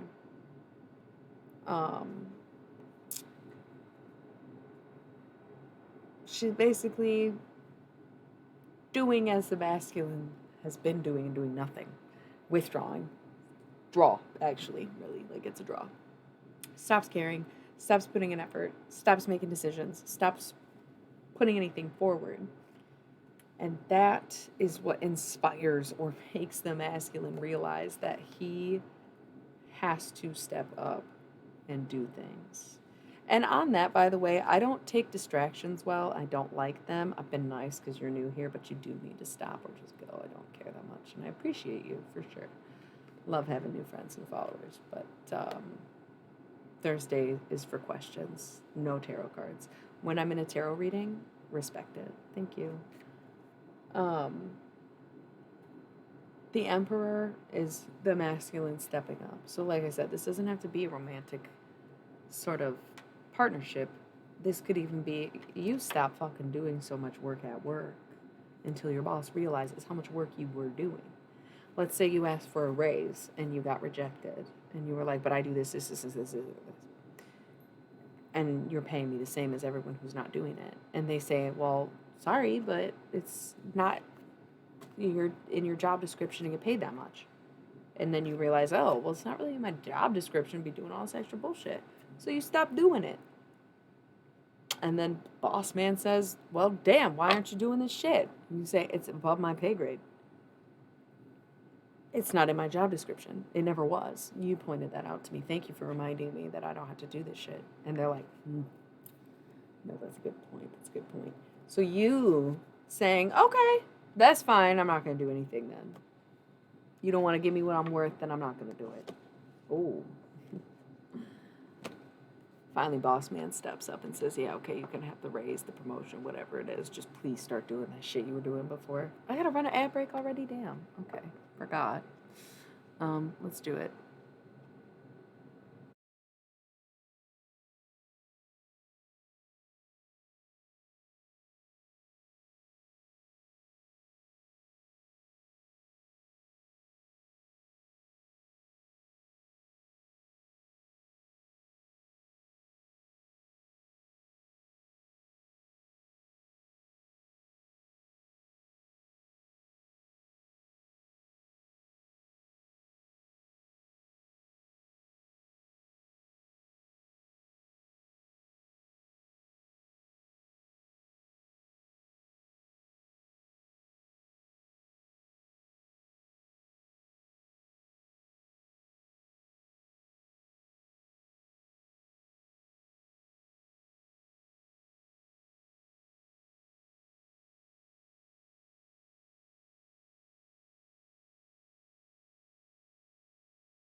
I actually remembered to get water this time, which is good.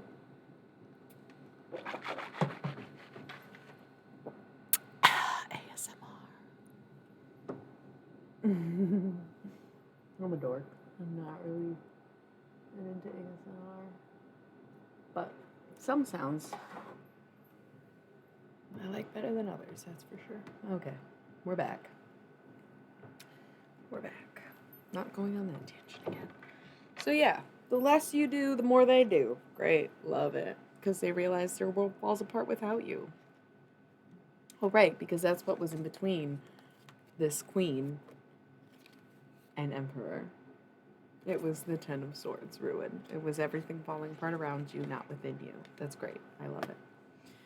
Three of Wands, virtue, staying true to self, sticking to your own moral code. Okay, so that's an interesting one because it's almost like this is your diabolical plan, and yet you're struggling to enact it because it goes against your morals in a sense, where it's like, I don't want to just do nothing. It feels wrong to do nothing. But sometimes we just need the period of rest, time to think, or replan our actions in a sense. So there is like a pullback energy, right? Where the energy's been pulled back, but do what's best for you, do what's true to you. I don't know. It's like this weird double sense of like things go, like everything's going in your favor, but it does seem like there's some kind of rocky road ahead.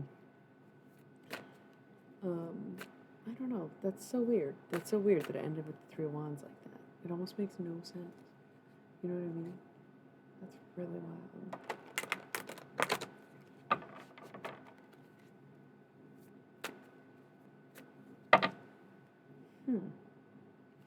Right. And here's the thing. No promises that this is going to work. Like, no promises that it's going to be what you want it to be. There's some weird, okay, so like Five of Cups energy, disappointment. You're going to be very disappointed when you see that this person doesn't falter without you in a sense. Like, I don't know. It feels like there's two different storylines going on right now. It feels like there's two different, the different perspectives. So, like, the masculine in the scenario. Okay. I wasn't getting it at first, but now I get it. So, if the femme backs up, gives up, puts in no effort, whatever, finally, because they were not given the credit they deserved, they were not getting paid what they were owed, they were not being respected in the same way that their counterparts were, right? So they stop. But then the masculine steps up because the masculine's life is the one that's falling apart. Everything around them is being destroyed. And they have no choice but to move towards the feminine once again because they need her help, right? Like they need your help. But from the masculine side, because again, you can go by sex or gender, but it's like the masculine elements are fire and air, and the feminine elements are water and earth. So if you have to think of your scenario like that, you can. In this case, too, if it is your boss, regardless of your boss's like sign or birthday, the boss is the emperor, obviously, because it's like big boss energy. But for the masculine's perspective, from the masculine's perspective, it's like, yeah, this person did not falter without you. You faltered without them. So stop acting like you provide them something when they were the ones providing. Like, that's pretty cliche on the mask femme relationship in general. But if you're not willing to sing someone's praise, someone else will sing it. Okay? Like, that's just how it goes.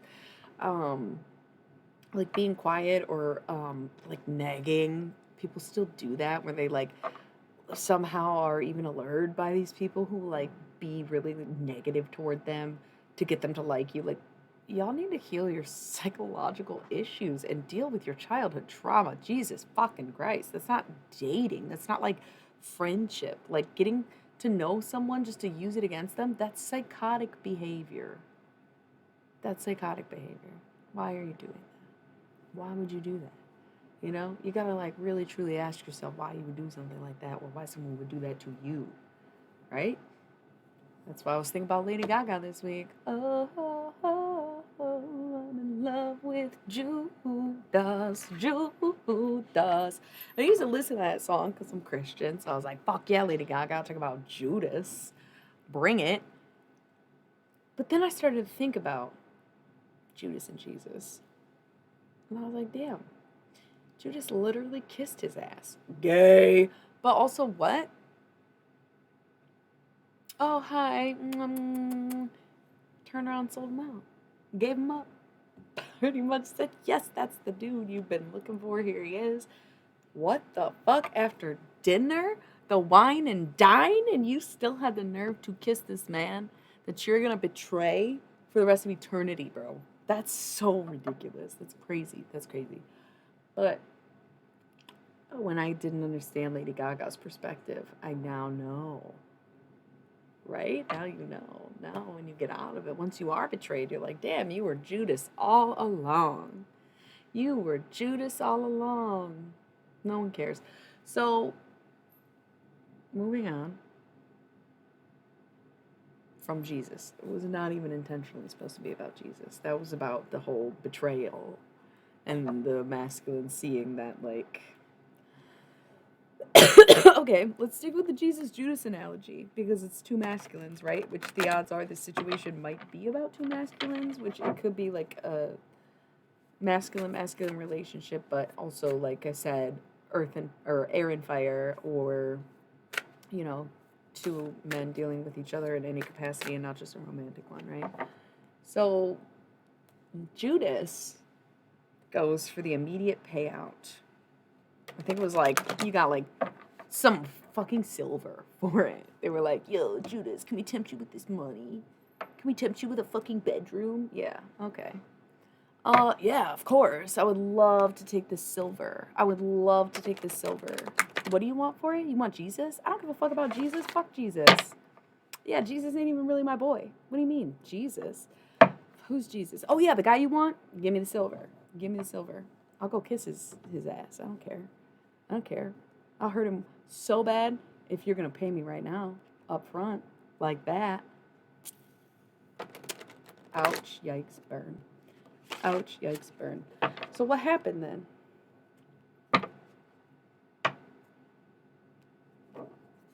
Jesus was murdered. Judas showed up once he was on the cross, I think is how it goes. And he's like, I'm so sorry. And Jesus is like, I've already forgave you. I don't give a fuck. Maybe it wasn't until the 3 days after reunion, you know, because that's the thing. Judas betrayed Jesus for an easy payout, and yet look what happened to Jesus. Okay? Maybe went through some shit, maybe got a little hurt, maybe whole ass died. Okay? But one, he came back to life. Okay? Like, that's like number one reward. And then had an entire organized religion and a bunch of followers, and probably hella bitches, hella money, better ingredients. You know what I'm saying. He had the pizza. Okay? So, Judas, was it worth your little gold coins to, like, betray fucking Jesus? Because now you just went down as the biggest backstabbing bitch of all time, right? And we still love Jesus. But you tried. You tried. Definitely you tried. So that's great. No, I love how that type. Look at it. When you cross someone, debauchery, dude. Oh, I was drunk. Nobody gives a fuck. Then don't drink. If you don't know how to act when you get drunk, don't fucking drink. Right? That is so delayed and hilarious. Did you just scroll up in the chat? I know sometimes you like to just sit and listen and not read along, and then you notice that someone was adding you. You're adorable. Look, Prince of Discs, seed is planted. Seed's already been planted. There's no going back. There's no changing anything. It is what it is now. If you planted a bad seed, you get a bad crop. That's it. That's all. Like, there is no going back. You can try to be sorry, but like, yeah, of course Jesus forgave Judas. That's who Jesus is. But what did Judas really get out of that? A Lady Gaga song 2,000 years later. That's it. That's literally a worst reputation in history. Well, maybe not worse. Hitler's probably worse than that. But selling out your own friend is pretty fucking bad, right? Prince of Swords. Interference. That was like the side plot of the week, where it's like some petty energies, some this and that, back and forth, blah, blah, blah. Yeah. Yep. Ace of Swords, you're gonna know, you're gonna find out. That's what this week is about. That's the thing. Sometimes when we all stand Jesus in this motherfucking chat, let me tell you something. Fuck yeah. We love Jesus. He's awesome. He's awesome. We stand Jesus. All right. So this knowledge of like what exactly went down and how exactly you were stabbed is gonna come out this week. And the thing is, people expect to be told, they expect to be said, right? But sometimes you got to trust your intuition and let it work itself out, even if it's within, even if it's like you chalk it up to being unresolved, and you trust your intuition and what it says to you to be able to move on, and that's cool. And you're done. That's it. Like, that's fine. Sometimes the knowledge comes from within. Sometimes it comes in the message of a tarot reading. Tomorrow night, we're going to be doing our romantic stuff. So, if there was some kind of like infidelity or backstabbing in a romantic relationship, you might find out tomorrow exactly what happened. You know what I mean? But it's not always physically being told. Sometimes you gain knowledge just by sitting, thinking, feeling, or hearing it from the third party. That's a very important one. You can't get too caught up in it, and you can't like listen in on everything everyone says. But if you come across a situation similar to yours and you're like, damn, that, yeah, no, that seems weird. That's something's not right about that. That's interesting. I don't know if you were here for the part where we were talking about like people get denied of being Jesus all the time. How do we know we didn't miss it and shove that dude in the psych ward? Pretty sure Jesus is like a homeless man that I met one time. He looked just like him, but was more white and kind of low key saved my life. Even if some stuff was fucked up and I was fucked up. I wasn't fucked up, but things were fucked up and I almost died. But he tried to save my life, you know? Yeah, no, I think a lot of them are. I think how else would you just sit and be not content being homeless, but have seen and experienced the progression of homelessness. And I do think sometimes when it's drugs or when it's not drugs, it can be inhibition of the mind. I think it can easily be very spiritual. I think that it is hell and high time we kind of try to hear them out, get them help, and help them become more human, because you can get absorbed by these entities, and who else would be so content to have nothing but a soul like God or Jesus? Like, that's a very hard thing to do. Homelessness is not like an insult like people made it out to be all these years, you know? I'm very much like, who hasn't been on the verge of homelessness or technically homeless before? You know, like I've never had to sleep on the streets, but I slept in my car in a parking lot, so like close enough. Um, you know, and if someone can take your whole situation away from you, or you're not on the verge of homelessness yourself, like there's just so many scenarios. It should have never been an insult like it was. But I think if anyone was close to God, it is the ones who have the least human stuff, connections. It's a very different life, you know, and it's not that they're like no one would actively really choose that for themselves, but there are some people who literally choose homelessness over getting sober. You know, when everyone's like, "Yo, you can't stay here unless you're going to get off drugs," and they say, "Fine, I'll stay nowhere." You know, or like it's sad, but sometimes mental health situations get so out of control because there isn't always a way to medicate certain mental illnesses, and there is no perfect way to take care of everybody, like, period. Sometimes it just is losing your job, sometimes it's just COVID, sometimes it's just having a shitty fucking landlord or an eviction notice. Like, if anyone, does any of it come true, by the way? If anyone was close to God, it would be the people who are living without all of this bullshit. And listen, I am grateful for being human and my bullshit and whatnot. I'm okay with that. I'm very grateful for the life I have, because I've been pretty much homeless, pretty much on the verge of homelessness, you know? So it means a lot. It means a lot to be able to have this and also be able to appreciate it to the level that understanding that people who don't are not inherently bad, evil, or malicious. Like, and that idea's got to just go. And I know that people can be intense, you know, but they most likely show you what you need to see, especially within yourself, right? Who knows? That's why you get a fucking fortune telling and other people get harassed. Because maybe you are a dick. And maybe someone does need to harass you a little bit. I'm not saying it gives homeless people the right to like badger people for money.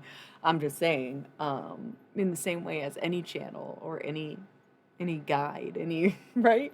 And that's also not to say that homeless people exist in this way for this reason. But in the same way that I exist, I think that some of them might have better points and stronger connections than they are given credit for, right?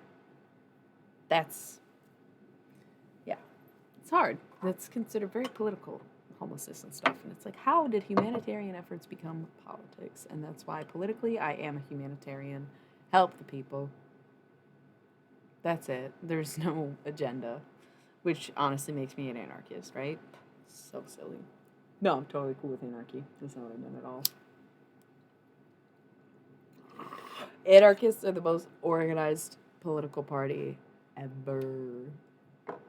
Ever. The most unified, the most specialized. Absolutely.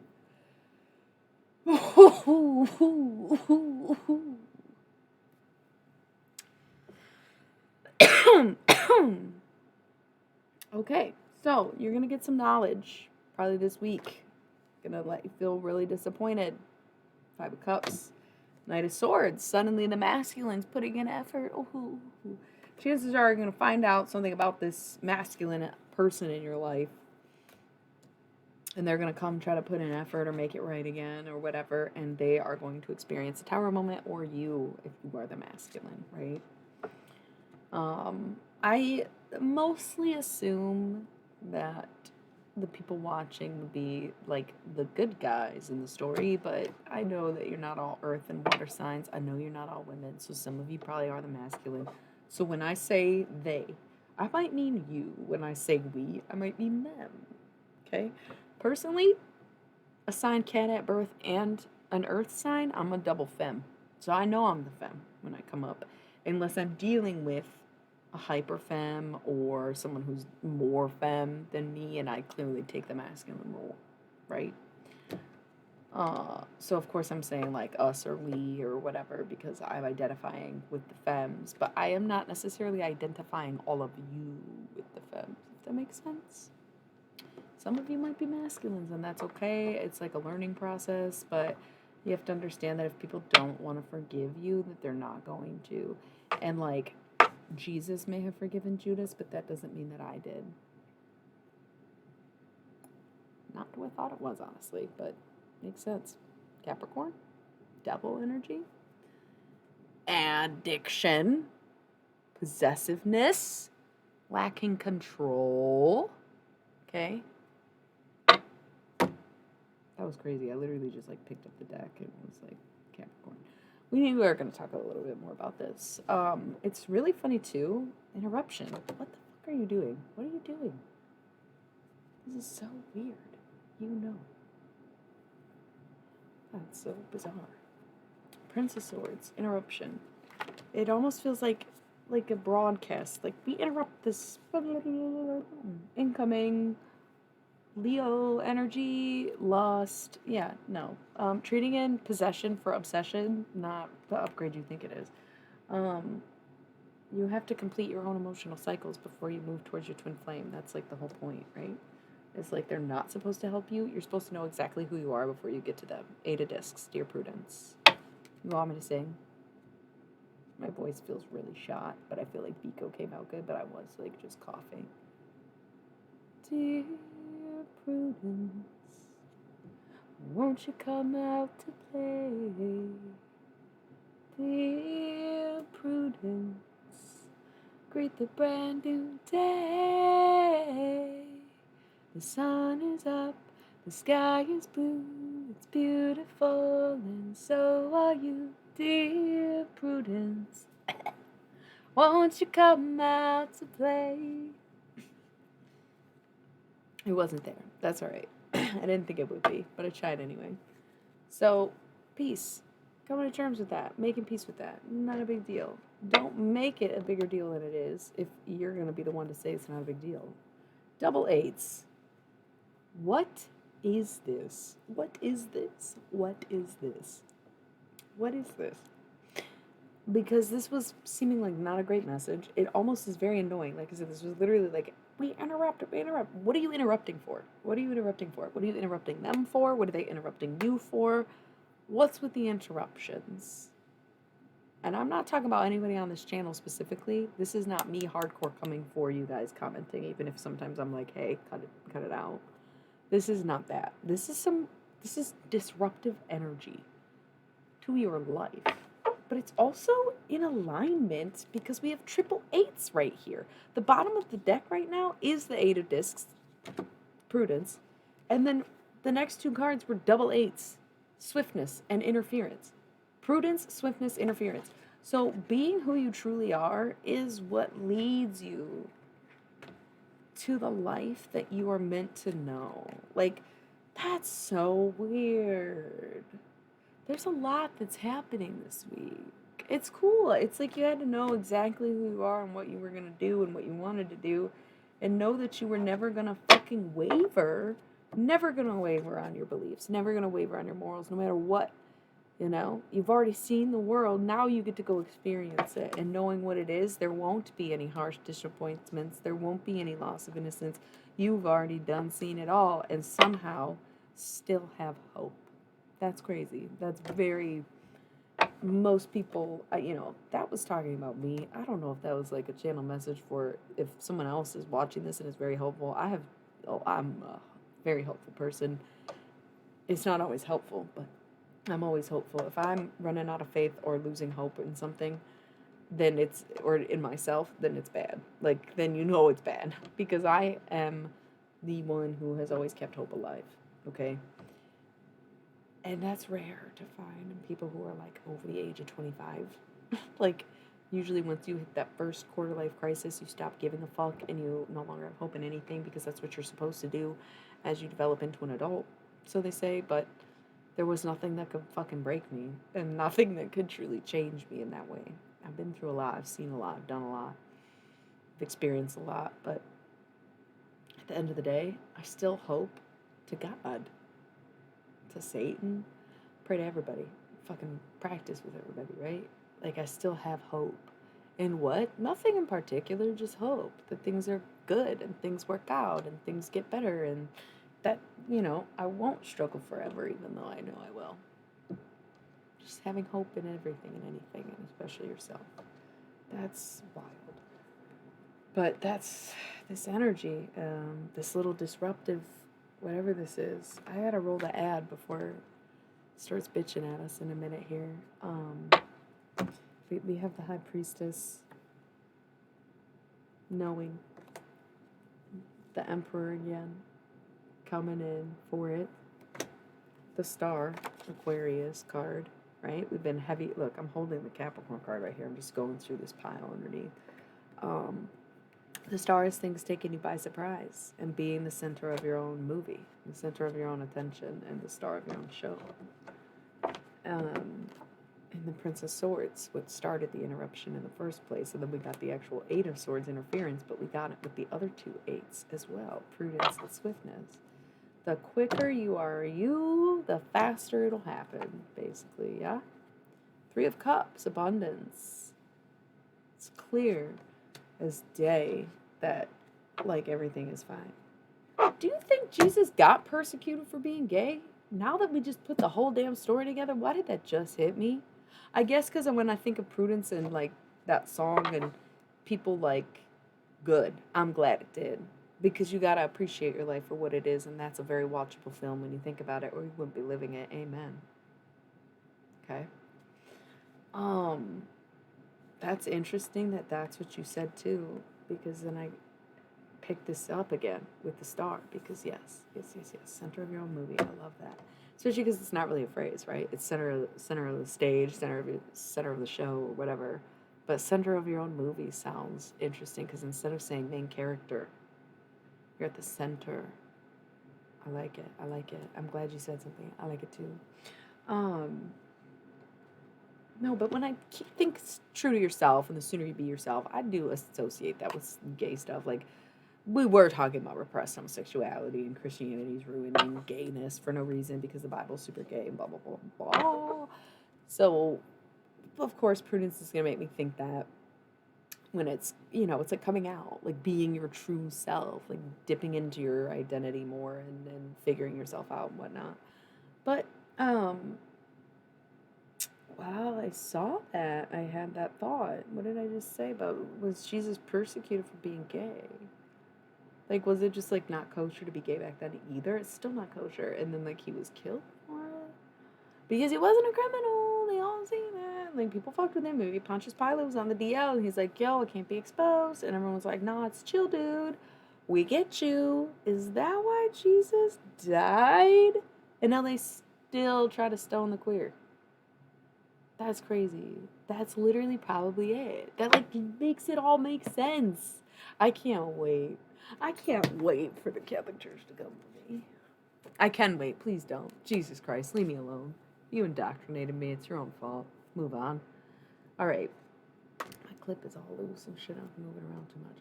And then Six of Discs, success. So we have the Three of Cups, abundance, and the Six of Discs, success. Like, things could really not look better, and they may not seem to be. Oh shit, we gotta roll the ad. I think that's what that was. I hope I'm not already rolling an ad. Okay, let's not get too into this. Let's BRB.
Sorry to keep you waiting. Low-key zoned out. Kind of forgot I was streaming. It's cool. I'm here. Just a lot going on in the air. It's very chickadee check yourself before you wreck yourself vibes. And I think that's why I keep generally pretty quiet and I keep to myself because I do check myself. And I prefer to not wreck myself because I have many times in the past. So I try to just sit back and let things happen as they happen. No one wants to be too passive, however. If that's the move, that's the move. That's what this was saying, isn't it, though? You'll know what to do. When it's time to do something, you will know what to do. Cap season, baby. It's all gonna come to you. That's what this is. Capricorn season. Okay? So the Ace of Wands is when knowledge comes through for you, picking and choosing your battles, knowing where to fucking align your actions and what to spend your time on. Like all that. Oh, so good. And the Devil, while not so good, I know this is cap season right now. It's all gonna make sense. It's all gonna come together. At risk of sounding like the iconic himbo that is Kronk, it's all coming together. Okay, it is. It is. Please don't lose faith now. You'll see your enemies going through tower moments as an affirmation to your life getting better because they are clearing the way for you to walk your path. And that sounds crazy. And that's only if you chose to stay out of it. If you chose to you know, avoid the fighting, avoid the messiness, avoid the drama, avoid reacting in your old ways, you know. You only get paid if you did the work, okay? So if you've been reactive, petty, and doing the same old bullshit you always been doing and never questioned twice about your actions, your motives, or like, you know, any of it, then like you gonna get a nice little surprise too. But I wouldn't expect anything to pick up till Aquarius season. Well, for the next month, you have to watch your enemies prosper. Ain't that a bitch? And you're going to try to do something about it. You'll be like, no, they can't prosper. They need me, but they don't. Three of Cups. Abundance. Bro. The Minion. Could be a home dynamic. But I think everybody's going to be caught a little off guard. To say the least. I can't wait. Okay. We now have more cards on the table than we did before, but what are we not seeing about this situation? What are we not seeing about this whole thing? The Wheel of Fortune is turning. That's good. Lust. Leo. People are fucking obsessed. People are obsessed. This is literally physical attraction. Sort of shallow, but still romance. Rather than the devil energy of being possessive. Like having a very possessive nature over someone, like a partner that just will not release its grip. This is obsession. This is like not your partner. This is like, sure, you might be rekindling a flame in your relationship, but no. This is like the stalker. This is like the crush, obsessive energy. Okay, that's what you don't see. Is like, yes, the Wheel of Fortune is turning and it's about to be like the moment, but you do not even know how obsessed this person, this energy, maybe it's something that happened in Leo season and it's been being worked on since then. That's crazy. Ten of Discs, wealth is what you don't see. This is what you don't see. This is what you don't see is the money behind it all. Like the wealth that's coming, the wheel turning, everyone being obsessed with you, you getting paid big bucks, like Princess of Cups. You better appreciate that and be ready to take on a whole new mindset and know that the truest perspective to have is an ever-changing perspective. Okay? That's fucking beautiful. Be careful. You don't want to go broke. Being petty, being spiteful, that's going to lead you to bankruptcy. That's not going to lead you to this whole Ten of Discs and beauty and everything works out. That's only if you put in the work into yourself. That's only if you did right by other people. That's only if you stuck to your true self and were who you are. You know, it doesn't just come to you because you want it, it comes to you because you work for it. That's basic principles of everything 101, no matter what you're talking about, like literally. Don't come on here that naive.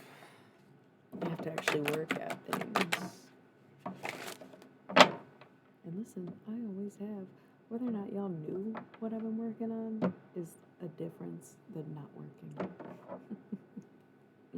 And I love that because then they come rushing in. Knight of Swords, putting in the work. Yes, masculine matching that energy. I just shuffled this how many times and look what's at the top of the deck, the Wheel of Fortune and Lust. There's an obsession building and it's going to pay off. It's wild. Or a Leo. Could be a Leo. I don't know if you're a Leo or if you're dealing with a Leo, but there might be a Leo involved because that card keeps popping up right now. So these cards face down, it can go one or two ways. That's what this represents to me. Remember how earlier we talked about how it's varying degrees of like how closely it's this or that or this. This scenario, because of the way it's all shifted, the way we had extra cards and shuffling and whatnot, I must say it can go one or two ways. Queen of Swords. The feminine matching the effort of the masculine who comes back in, right? Because we just saw the Knight. Yeah, I figured because gold hairs is very Leo, and I felt like we talked about that already. We have the Knight of Swords at the bottom of this deck, and we have the Queen of Swords. Matching the energy when they come back.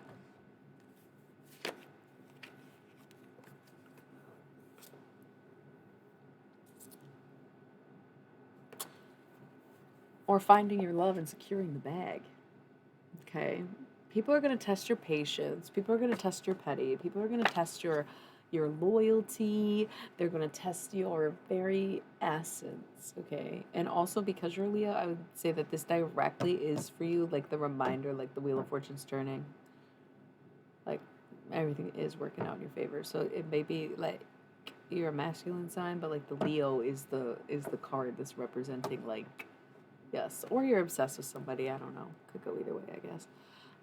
Yeah, so you can like match this petty energy of this person who's gonna come back in and tempt you with the wrong shit, or you can hold out and wait for it. And here's Two of Cups, true fucking at the core love, and the Queen of Discs, the feminine prioritizing herself, being in her own shit, seated at her own throne, looking over her own land, got her own money, her own car, her own everything. So and love.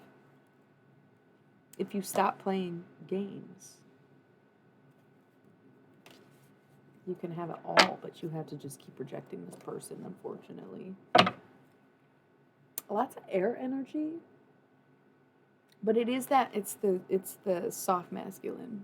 It's the pettiness, it's the challenging, it's the karmics, if you will, because swords do represent like efforts, challenges, action, movement. So this is very much a back and forth. Think of a sword fight. And someone relents and the other, is surrendering and blah blah blah, but then they come back, they want a rematch. It's like that, where it's like let that go and let your love come through and let it all shine for you and get the fucking. And also masculines, if you come back with the same energy, same bullshit, same excuses, same lies, same habits, same everything, that's just, you're just gonna, yeah, 10 of Wands, depression, yikes. So probably just don't even come back at that point. If you ain't changed a damn, then it ain't worth anybody's time, is it? No, it's not. Okay, so we have the Nine of Swords, cruelty. I saw this earlier, and like I suspected, it has slowly shifted. It was leaning towards the upright, not all the way, but now it's completely on its side. LOL, that is kind of funny. I can see why. Tauruses are awesome. And honestly, I think there's a few people who are feeling a little obsessive over me, and I can't even really quite figure out why, because none of them are nice to me or acknowledge me very much.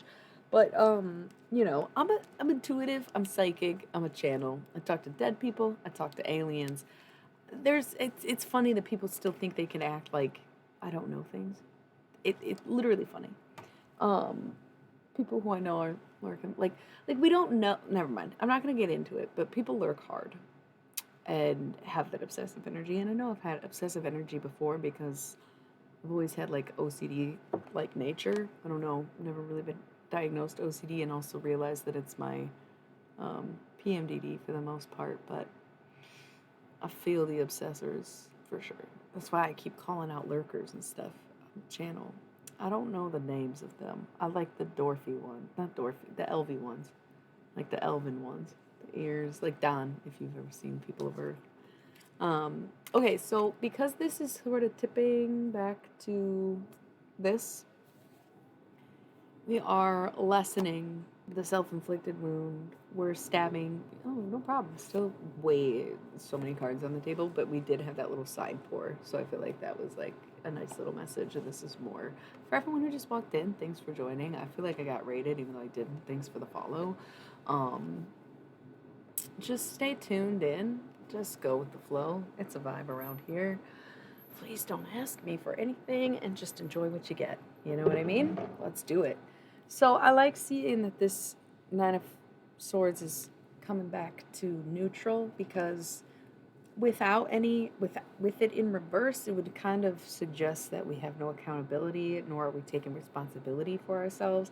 But in the upright, it's a lot of self torture and self abuse. So, like, or even hard drug use, oftentimes. So, this might indicate that someone in your life has been trying to get off drugs and they are at the point where they have. We also had the debauch card in the beginning on its side, which indicated that someone was like trying to quit, maybe. Because debauch on its side would indicate it's not excessive, but it's also not abstinence. Whereas this would indicate holding some accountability for the self by being like, okay, maybe I do have the capability of hurting people and I should be able to judge myself and my actions without completely taking it all out on me and hurting myself in the process, but also not think that I'm above it and don't have to deal with it and I do no wrong. So seeing the Nine of Swords on its side is actually probably a decent position to be in. This is where it's like, okay, we got two more face down cards on top, and they are going in like different directions, is the thing. And this one's not like the other one where it's like this or that because they weren't connected, but I just wanted to show you that they were like this. So this one, you almost should be worried. If you've been like, I should spend less money, I don't know if this job's gonna work out, I don't know if I have enough for rent next month. You don't have to worry yet, but you almost have to worry. It's getting to the point where it's worrisome, but you're not worried. Okay, so you better take care of that now. Get your finances in order, pick up a second job, do what you gotta do to secure the financial, but there's some worry, a little bit of concern there. Okay, and this is like, oh boy, Princess of Swords. So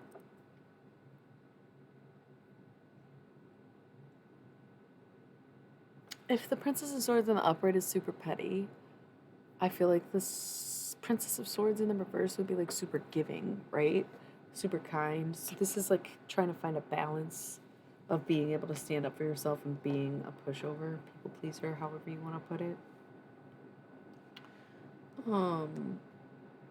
We have the Nine of Wands, strength. So this is once again, it's kind of like Leo energy because Leo is usually strength in tarot, but in this deck it's lust. So this is very much Leo energy, plus it's still fire, still wands. With great strength does come great resilience. So not much to say on that.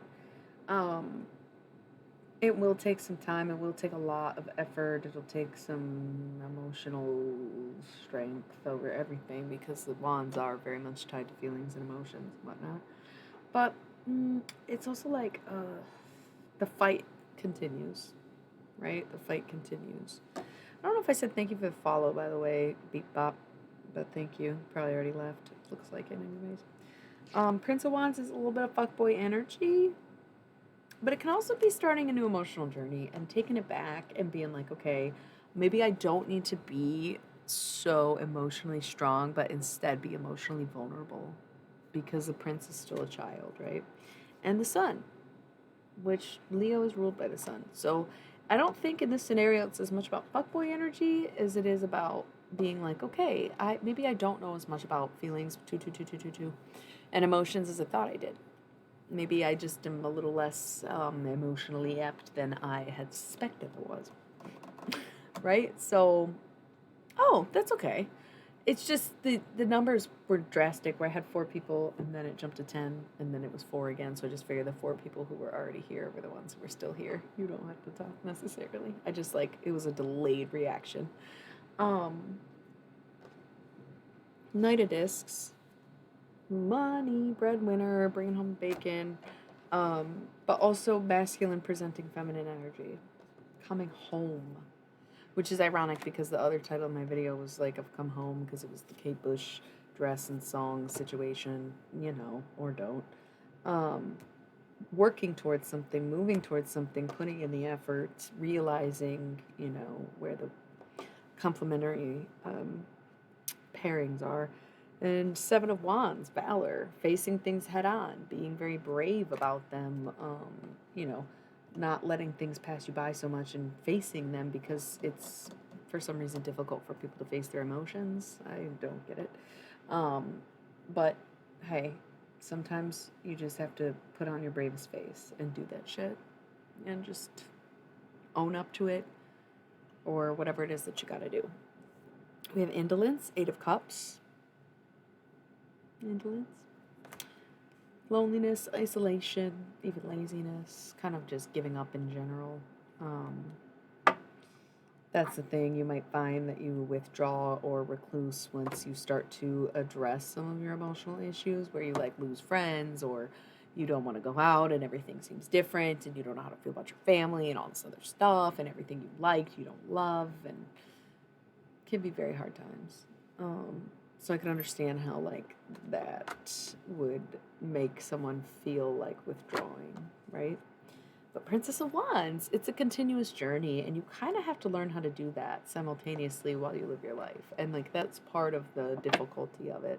That's part of the difficulty of healing, of going to therapy, of addressing the way you feel, admitting to people how you feel about them and all this other shit, is that it's like an ongoing journey.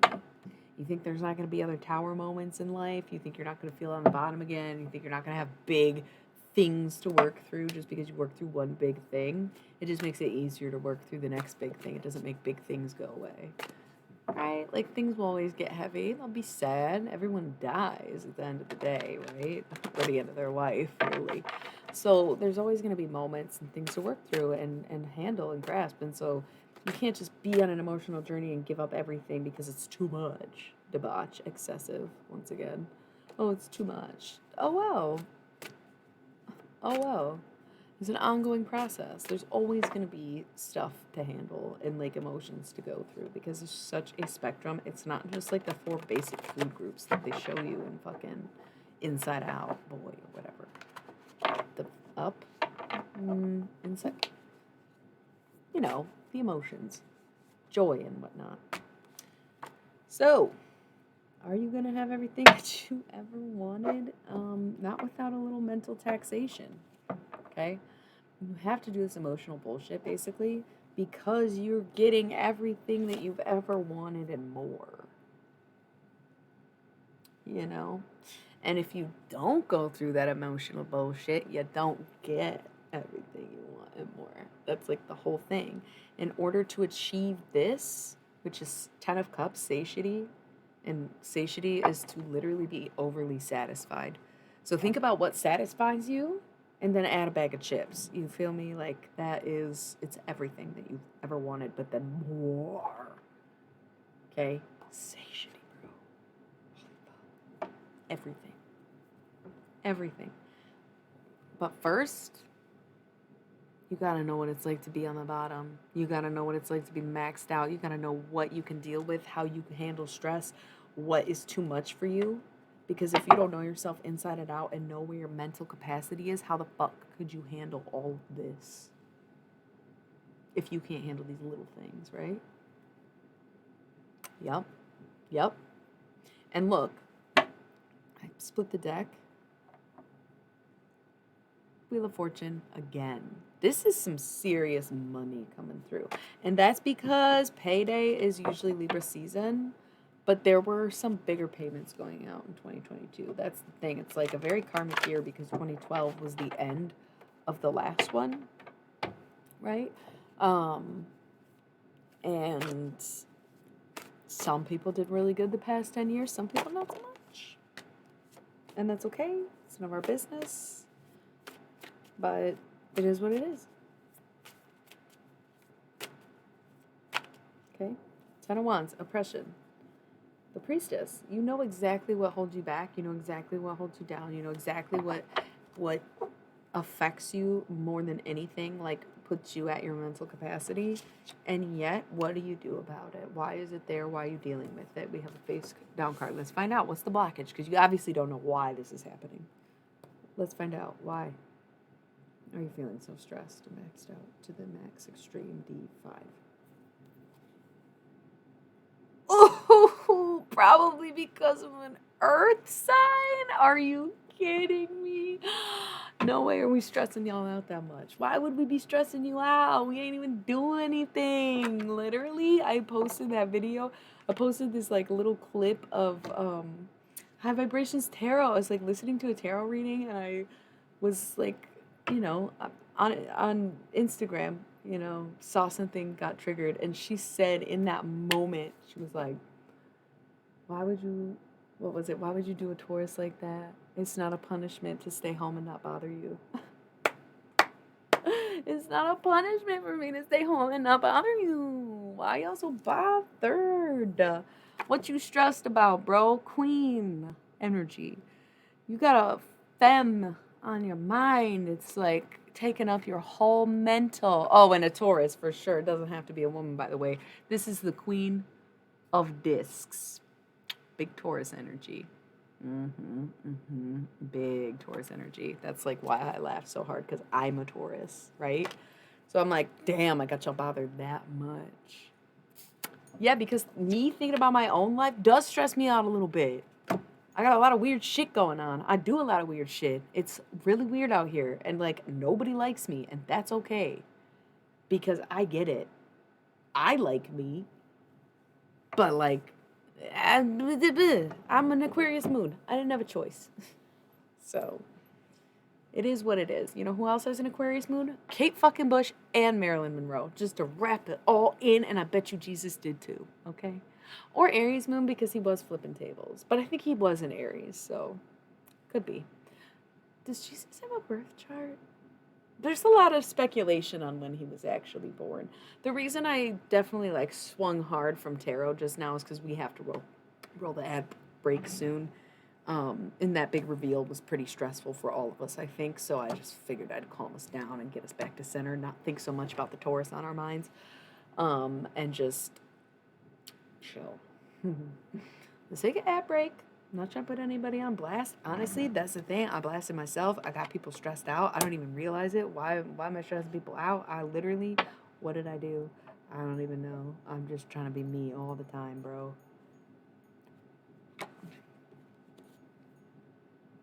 Top of the deck, the moon.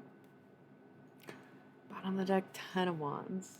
Pisces, we get it. You're emotional. If you're going to be emotional, you need to learn how to get a handle on your emotions. There's nothing wrong with being emotional. Being emotional is not an insult. Being sensitive is not an insult. I'm both those things. I'm both emotional and sensitive. However, I generally know how to handle it. The one last phase of my emotional evolution is being able to handle my rage, which so far, literally 0 success across the board for anybody, pretty much. 0.5 success, right? For curbing PMDD rage. Other than that, you gotta be able to feel these things, move through them, work through them, let them go, let them flow, let them do what they need to do, dance around you. But you don't get to just hold them, cry about it, and say, it's not my fault, I'm emotional. At this point, yes, it is. Okay? It's not specific to Pisces, but with the moon card there, it's and the Queen of Discs there, it's like, Pisces, let it go. That's wild. Stop thinking about it then, bro. What the? Let's roll the ad. I'll be right back.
Okay, so where did we leave off?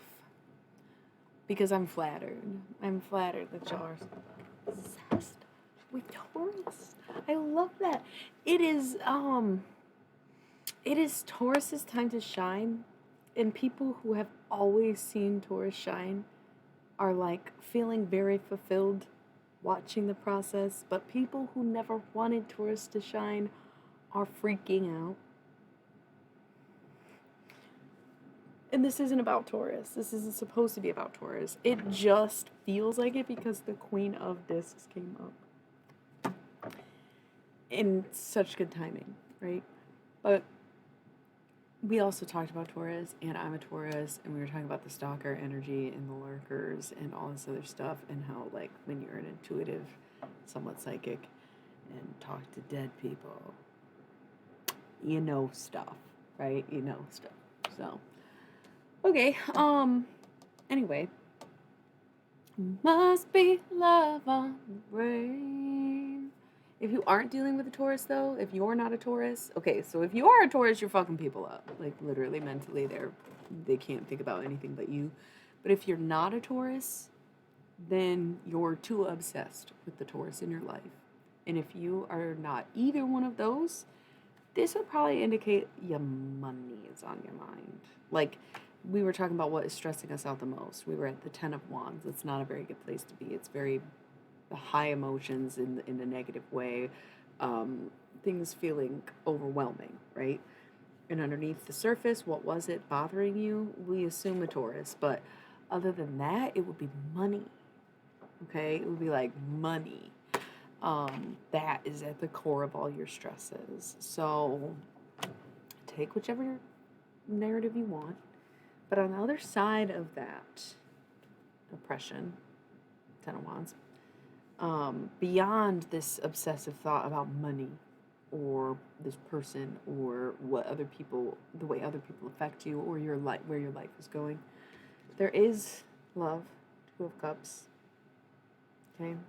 And we do have the Hermit, Virgo. So it could be a Virgo that you've been dealing with this whole time, and we were just like in the Taurus jokes more because we resonated with it.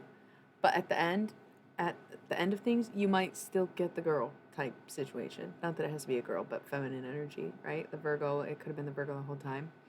But this is also because it's the Hermit. It's about relying on the self and looking within for the answers and like doing what's right for you because you know it's for you or whatever. And then we also have the Hanged Man, dedication to the point of like self-sacrifice. And the 6 of Discs is success. So at the end of the day, you know that you got you, and as long as you stick to it, you'll find love, you'll get what you want, you rely on yourself, and it'll be a success. Booyah. Booyah. Ace of Wands and 4 of Cups. So Ace of Wands is like getting a handle on your emotions, and 4 of Cups is luxury. Okay, masculine and feminine. Not necessarily matching energy, it's not the same number or anything, but, you know, it's a start. Right? The masculine learns to kind of control and handle his emotions, while the feminine learns to accept finer things in life that maybe she once struggled with. We have the Fool, journey ahead, and underneath the Fool, we have more face down cards, 3 of them. So this is like the final outcome of this little journey we're on. What's happening? 2 of Discs, change. Love that. If the Fool is a journey and the journey is change, then we are, my friends, in a very, very, very good place. Arts, love that. This is Sagittarius. We don't see that it's probably gonna happen during Sag season, which we've got like at most 5 days left, maybe less. The art card, it's Sagittarius in this deck, but Sagittarius is also Temperance, so taking the break may have helped, but coming into the period of fruition and creation. And the Empress. At the end of it all, the Femme stands strong. The Earth signs will not be knocked down once again. There is no stopping us now. That is it. That is it. Okay? At the end of the day, at the end of the reading, at the end of the night, at the end of the play, we have the Empress. Okay, we have the feminine being strong and being her true self and being everything that she was meant to be, and handling that shit. Yeah, Nine of Discs gain, getting a lot out of it. Okay.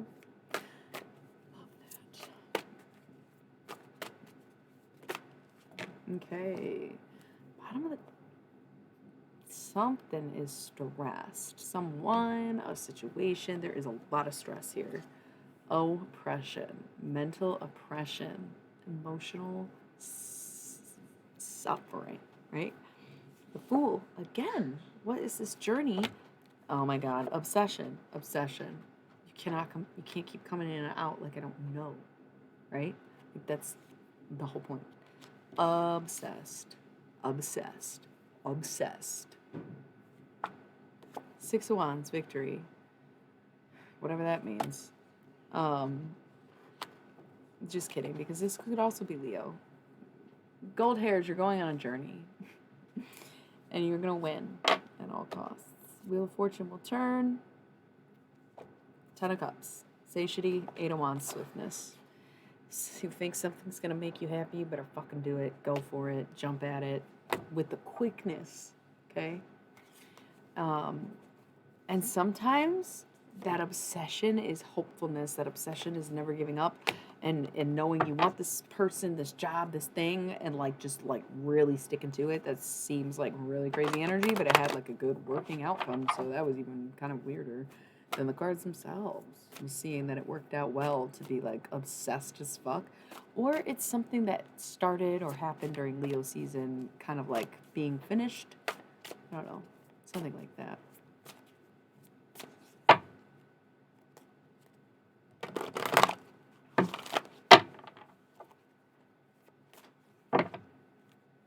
Six of Cups, discs. Okay, so that was cool. That's just, yeah, forecast of the week, I guess, but also just general. I have these piles. I don't really feel like reading them anymore. I was going to do like week. This one is just like so jumbled up. What even is this? No one cares. No one cares.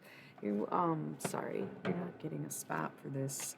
It's pointless. Whatever you're doing is pointless. Stop putting effort into it. It's petty. It's silly. It's getting you nowhere. It's just stop. Waste of time, waste of energy, waste of effort. Right? Yeah, no baby mama drama here, okay? No baby drama, baby mama drama, whatever.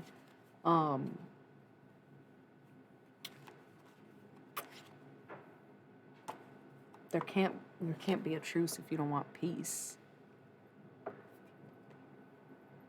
I don't know, like, how else to say that. Whatever you're doing is totally pointless because it's like you're not getting the person back, or you're not pulling one over. You're not better than them, like this weird whatever. Because I don't know if I've ever seen the Four of Swords in reverse. Truce in reverse? That's yikes. Like, there's not only like an absence of truce, but there's like an active war. Like, what? What? Leave this shit out of here. All this shit in reverse, works in reverse, death in reverse, fucking defeat in reverse. Like, that seems like an ongoing battle that ain't nobody got time for. Like, focus on yourself, queen, king, queen. Don't care. There's no end in sight. There's no way to win. That's it. Okay, so give it up. Not here. We're not doing the dramatic. But he said, but she said, but he said, but she said, but nobody even asked what anybody said. So why don't you just... Nobody cares, actually. That's a very interesting thing about... I want to say growing up, but it's not necessarily growing up. It's growth. We all grow up, right? But do you have growth? I don't care how tall you are. I don't care how tall you are. I don't care how far you went up. I want to know how far you went out. I want to know how your flowers bloom. I want to know how you take care of your garden too, right? Like, it's about growth.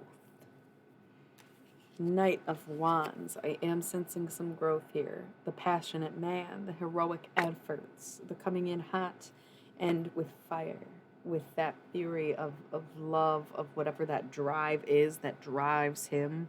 This is double masculine coming in hot, hot. An ace of discs with a bag for you, with a check, with a dime, with a deposit, with whatever that is.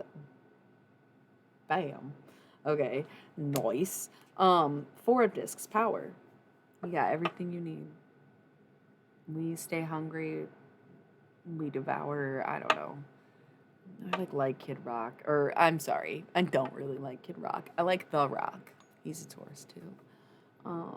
But yeah, having the four things you value the most. It's like, sometimes I would say it's like, oh, income. No. This is like, you got the job, you got the kids, you got the money, you got the house, you got the fame, you got the press, you got the essence or whatever. Like, you got the fucking talent, the looks, the company, the fucking investors, the money, like whatever. You got four different things of value or that you value. Either with you, coming towards you, or about to happen, because then we got the Magician. As above, so below. Who you are within is what you'll see without. Right? If you don't like what you see, then you should probably change something else. Six of Swords. It's science, baby. It ain't magic, it's science. It's all the same shit. Yep. Way to put in effort. Way to organize. All hands on deck. Six of Swords is science. It all works out in the end. Okay? And that's because you were diligent. That's because you saw your power. You put in the effort. You put in the work. You came in hot. You came in ready. You came in heavy. You came in with the offer. You came in with the fucking all. You gave it your all. And you got it. Okay? Theoretically, the third week of Capricorn season. Because these are supposed to be like weekly insights with the Thoth deck. And the first part was really long because that was like this week. And we're going to do a reading every week for Cap season. But there was 4 piles. So I was like, oh, this will just be like each week. Whatever. So, no, I'm sorry. It would be the second week of Cap season, 3 weeks from now. And now this is the third. So we had the first was the big long one. The second was whatever that was. Now the third. Okay, so 3 of Swords, Virtue. Staying true to the self. 3 of Discs. Oh, wait, this is the other one.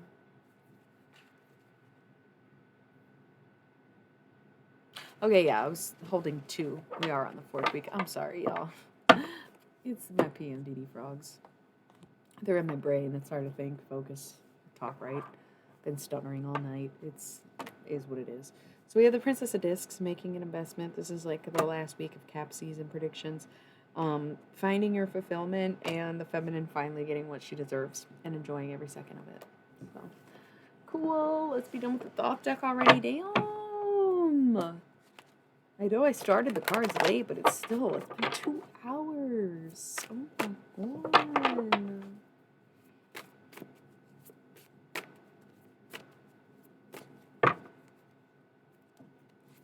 Let us build the city of God. May our tears be turned into dancing.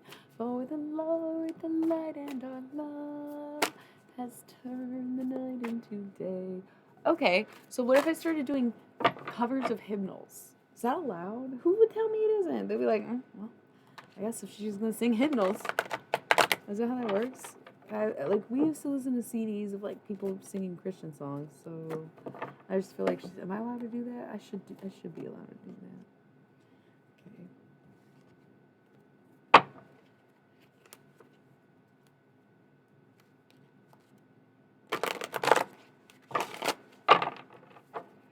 I like to just shuffle until the cards stop coming out. Honestly, a couple did come out, but I didn't feel like reading them out loud.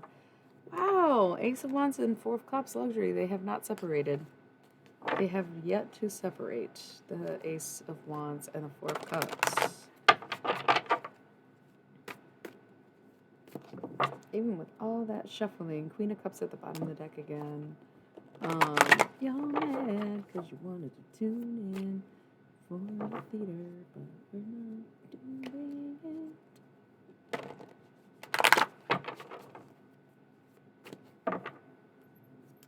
Just remember, sometimes it's pointless.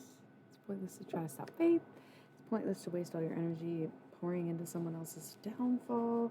It's pointless to even try with some people. It's pointless to try to change things that are out of control, etc. So don't you forget it. All right. If y'all want to take a few minutes to chit chat, it's been real quiet. Thank you. Appreciate it. Because as we all know, I don't like being interrupted. But it was a lot. Take a breather, talk. If you have any questions about what we just went over or just anything to add, we can take the next 10 minutes until the next commercial break. And we'll get into the Halloween Oracle, which probably won't be as intense of a reading. We're going to see if we talk to Stephen Biko tonight, but typically Sunday nights with the Halloween Oracle are for shadow self readings and like the dark side of your moon type stuff. So while we decompress, what's good? What's going on with everybody? How are we doing? It's been quite a night, eh? Getting kind of tired in like the tired way, or I'm about to connect to somebody deceased, right? Hard to say. Hard to know.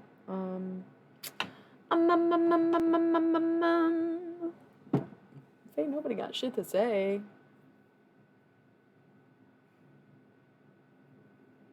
I guess I could just roll the ad. No, if I do it too early, it'll just be so disruptive.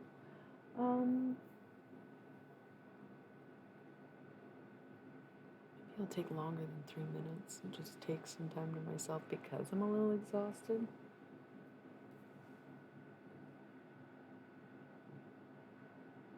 I feel like I want to just get into it, but like I don't want to start and stop. I want like the full 30 minutes we get. Hi, I am. I'm glad that you chimed in. I don't know how long you've been here, but it's been a good night. It's been like pretty good. I've been all over the place, that's for goddamn sure. Talking about Jesus and stuttering. It's like a side of me that nobody knew existed, but it does, and it is, and it always has. So I'm not always this perfect, smooth talking operation that people think I am. I'm very honest, very vulnerable, and very true to all states of my being. How are you? I've taken it a minute between decks before ads to just chill for a second. Dude, everybody keeps saying that, and then they also follow it up with like, I think it's COVID. Oh, I took a COVID test, it's not COVID. Flus are just intense now. What's with that? Because the flu didn't used to bother me so much. You know? And this year, I got sick more times this year than I have in the past 10, probably. It's crazy. It's like, what is that about? I don't know. And then the first like 2 years of COVID, I didn't get sick, but then like last December, I probably got it. I didn't take a test because I stayed home and someone in my house tested positive, so I was just respectful of that. But it's just super fucking weird. And ever since then, now I'm sick all the time. Not all the time, but way more often than I used to be. And it's like, damn. Yeah. Yeah. Let's just not even get into conspiracy about the flu because why even bother? We're going to get right back to the tarot in a few. So we don't want to get too off topic. Now do we? Anyway, I hope that you're feeling better. I hope that you're feeling good. Yep. It's like all of it is so sketchy to me. I totally believe that it exists as a virus. I just don't believe the origins that they told us. I got vaccinated, but like just the one time, you know. I'm not getting boosters. I never got flu shots. Y'all lucky I got the first 2 doses. I'm good. I don't know. Maybe that's ignorant. Maybe that's selfish. Okay, well, like I said, at least I got it. Can we just leave it at that?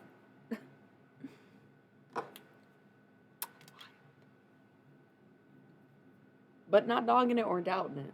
It's clearly real. And it's fucked up. And that's why I'm like, origins seem sketchy at best. Sketchy at best. You know? We love a good conspiracy around here. But typically Thursdays is when we would talk conspiracy because that's the day where I take questions and don't. Bro, they all hate me. And they know they can't do shit about it because it's too obvious. But And I'm really not a threat because there's 8 people watching. And they're like, we'll fry her when she's a bigger fish. Cool. Can't wait for the day. But now if they do, we already called them out. So they really can't even make a move. I'm good at chess. And they're like, you think you're good at chess. And I'm like, yeah, I do. And they're like, but you don't even know what fucking board you're playing on. I'm like, you're right, I don't. Guarantee I'll win, though. Or I'll flip that shit because it's what Jesus would have done.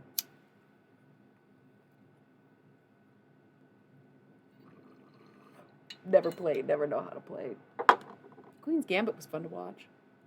Made me think I'd be good at chess because sometimes I project my thoughts onto the wall or something. Or just like if I'm looking at the sky, I'll just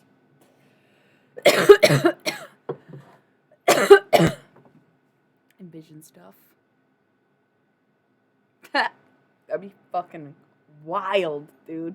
What if you could do that? You just like channel someone who's like good at their craft. And I'm pretty sure I was getting singing lessons from John Lennon because there would be like, I would think about him. I'd be okay, slowing it down.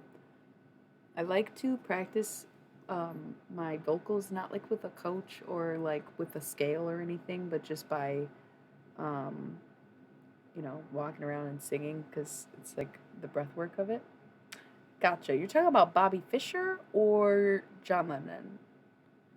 Because I don't know anything about Bobby Fischer, but I have come to terms with John Lennon. Oh, okay. He was fucking. Yeah, no, I'm not going to channel him. I just like I don't channel Hitler. Oh, wow. Okay, that's so odd. Anyways, definitely think channel John Lennon for vocal lessons to help me keep my breath. It's the one component of singing that took me the longest to master was the breath. But I realized part of that is because during my premenstrual dysphoric week, I am shortness of breath. And it's like that's why sometimes I can hit notes and sometimes I can't. Is because it's like I don't have the same lung capacity all the time. It's very inconsistent and it sucks. Well, it's inconsistent in the way that it's cyclical, but yeah. So there was one time I was doing my usual routine, walking around singing, and I just couldn't help but picture John Lennon, even though I was listening to something random. I'm pretty sure something random. I remember this day and this memory. It was Purple Bottle by Animal Collective because it's one of my favorite songs to practice singing because it's like really hard to keep up with if you like try to sing it on point, but it's also a very beautiful, quirky love song that I enjoy. So I wasn't listening to the Beatles or anything, but I couldn't stop picturing his face, so I just leaned into it and was like, okay, what do you want to say? And he's like, just look at me. And it helped. It was wild. So, like, those are the only voice lessons. Purple Bottle. Yeah. But I would prefer to sing it slow and jazzy because it's a lot easier. But if you try to keep up with singing that song, first of all, good luck even remembering the words, even when you know them. That's the case with me. I've heard that song so many times, and I finally was like, I want to be able to sing this better. What are they saying? And then look up the fucking words, and it's like, yeah, there's no way I'm gonna remember that when I'm running through this fucking 6-minute pop melody and just fast paced bullshit, like wild. Um, yeah, well, talk to Jesus. That's your dude. The fuck, Buddha? I mean, Siddhartha was a person who lived and died. So if you want to talk to dead people, just start with the major entities of dead people that you're given and try to connect with them and then see if you connect with anyone else. But again, yeah, maybe not everyone's meant to channel, but couldn't anyone have the capacity to, theoretically, if I do? Yeah, yeah. But he's Siddhartha, right? So, just saying, right? Hey, how's it going? We're just chatting a little bit. I'm still doing tarot tonight. I have the Halloween Oracle out, but before I started, I wanted to roll the ad, but um, we're just talking before I do that so I didn't get interrupted. But also, I was low key waiting until it like barked at me to do it because I considered rolling it just like at the 30-minute mark, and then I was like, that's gonna fuck my whole thing up. So I think I might just wait until it tells me to pre roll it. And then I'll know I have 36 minutes to get out this Halloween oracle message. It'll just work better that way. So it's a lit ass time. You missed a lot. It was mostly me ranting about Jesus and the Thoth tarot reading, but it was a lot because I'm on hour 3 somehow already. Doesn't feel like it. And then I did like a makeup stream, which was super silly and ridiculous, but I needed to warm up, you know what I mean? And then I did a tarot stream, but we didn't get to any tarot cards. We got disconnected, but it was super weird because it was like a glitch in the Twitch studio beta, okay? And not a disrupted connection. And like, it was really weird. It was like I was still online, but I couldn't come back from my BRB screen, and no one was responding to my petitions of like, am I still connected? Is it still going?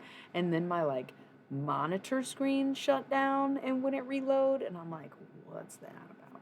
So it was just really wild. And of course I was talking about Jesus, so it was probably like the fucking Pope was like shots fired or something. But it was wild. So there's like a lot of videos from tonight, I think. It's me, I'm Kathy. I've come home, I'm so cold. So 3 that I know of. But yeah, I would say overall you didn't really miss much because it was very random, very weird, and I'm just getting started, just getting warmed up, you know. But I'm also getting cramps. Yeah, period's coming. Sarah Paulson about to drop that mixtape, as we like to say around here. Because Aunt Flo is just so antiquated, don't you think? Sarah Paulson's about to drop that mixtape. Just sounds so much cooler than saying I'm about to get my period or anything that I could say as an analogy for that, in my opinion. I know I said that stuff about the ad, but I'm going to shuffle a little bit because I felt like it.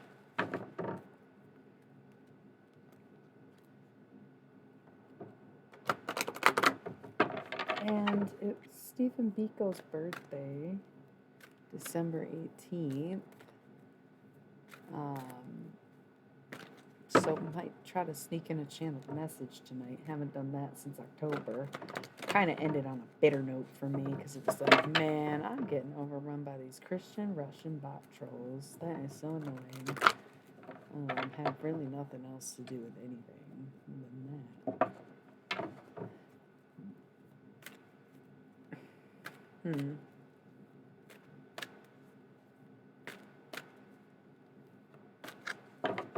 Have you ever thought about something and thought it was random, but then in retrospect, you're like, was it random? Because I was thinking about this time when I was like really young, because I was still driving my Nissan Altima. So like, if you know me, you know I had that car back in the day, right? That was my first car. Didn't get my license till I was like 18, so this was like around that time, right? 18 to probably 22, 23. So like, I was getting on the freeway one day. I'm going however fast, probably not that fast because I just came up from a red light. I'm getting on an entrance ramp, 25 miles an hour. And it was just like the one lane. And this big ass van. It was like goldish gray and it was very boxy. I don't know what kind of van it was. It was not an Astro van, but it wasn't a surveillance van either. It was like something in between. And they just ran me off the road. But not like if I'm getting on the entrance ramp here and they come up like this, then I can't even like go into the other lane. They were like pushing me into a fence above a highway. This is like there's a slope. There's a fence, but there's a slope leading to the highway. Didn't stop, didn't wave. I doubt I honked. Because in the moment, I'm like fight or flight, but I never remember to hit that button for some reason usually. But I just like was like, what the fuck? And how dangerous that people are speeding up to get on the freeway and shit. They just completely ran me off the road and almost sent me down, tumbling down a hill into oncoming traffic going 70 miles an hour. Did not even stop, didn't even flinch. And at the time, I was like, damn, erratic behavior on the road. But now I'm like, man, Are my haters that deep though? Was that personal? Because I never really had thought about it much. But yeah, it was the only time I ever really got ran off the road like that. Um, but oh man, I love road ragers. Like one time when I was a literal teenager and this woman followed me and my cousin for like 8 miles because she cut me off and I was mad about it. It was like so weird. It was so bizarre. She was like speeding and went way too soon into the turn lane, and I was like already getting into the turn lane, and she like fucking whipped around me, and I was like, what the fuck? Fuck you. And so she followed us for like 8 miles and was like, you never know who you're dealing with on the road. And we both pulled out a knife and was like, lady, you don't know who the fuck you're dealing with right now. Who the fuck do you think we are? We're on the road too. Blah, blah, blah, blah, blah. And then she just like got back in her car and left. It was so stupid. I don't know what she was expecting from us. And like my cousin's super tall. I ain't short, but she's like real tall. So like I don't know if we scared her, but we were literally teenagers. It's crazy. She followed us for like 8 miles, bro. I try to think about it sometimes because it was like at least 5, but then it was also 6, 7, 8. Yeah, 8 miles that she followed us. That's bizarre. So like I just wonder sometimes, like, people really don't fuck with me. That's okay. Did I piss that person off, even on the road or something? And they were just like wanting to scare me? Or maybe, you know, days before the internet, the lurkers were like hardcore. Like, I don't know. I don't know. I was young and naive at the time. So I don't know why I thought about that, but maybe there's someone who can kind of relate and they're like, holy shit, I was intentionally run off the road. I think it's funny though how it's probably been at least 36 minutes since my last ad, but it's not giving me the warning to roll my ad. That was another reason I told that story. I'm just chit chatting. I thought it was gonna go off any second and they'd be like, run the ad or we'll run it for you. Because they told me I had like 36 minutes. Yeah. But it has not given me the message, so I might just roll ads anyway. Because it should be soon, and then we can get back into the tarot reading. Because I was just kind of wasting time, so let's do it, yeah.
Hello.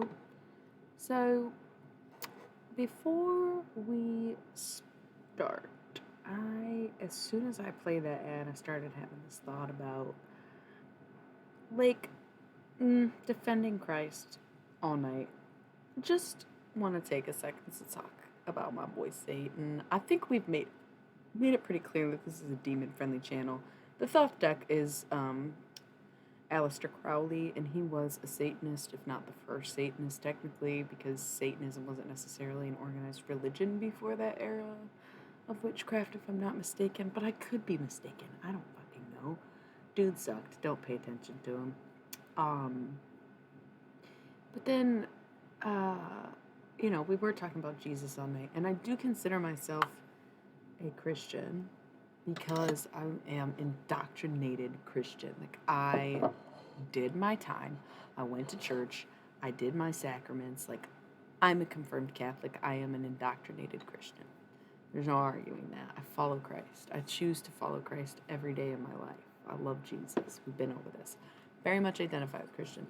I don't really identify with Satanist. I don't want people to think that it's like an offensive thing by any means, but I don't identify with Satanist because I don't necessarily worship Satan, but he is a deity that I feel very strongly connected to, and part of me feels like he wanted me to channel a bit of a message because we did talk about Jesus so much, and I feel like I neglected another side of my belief, and that's that followers of Jesus and in the teachings of God are far more dangerous than any teachings of Satan, because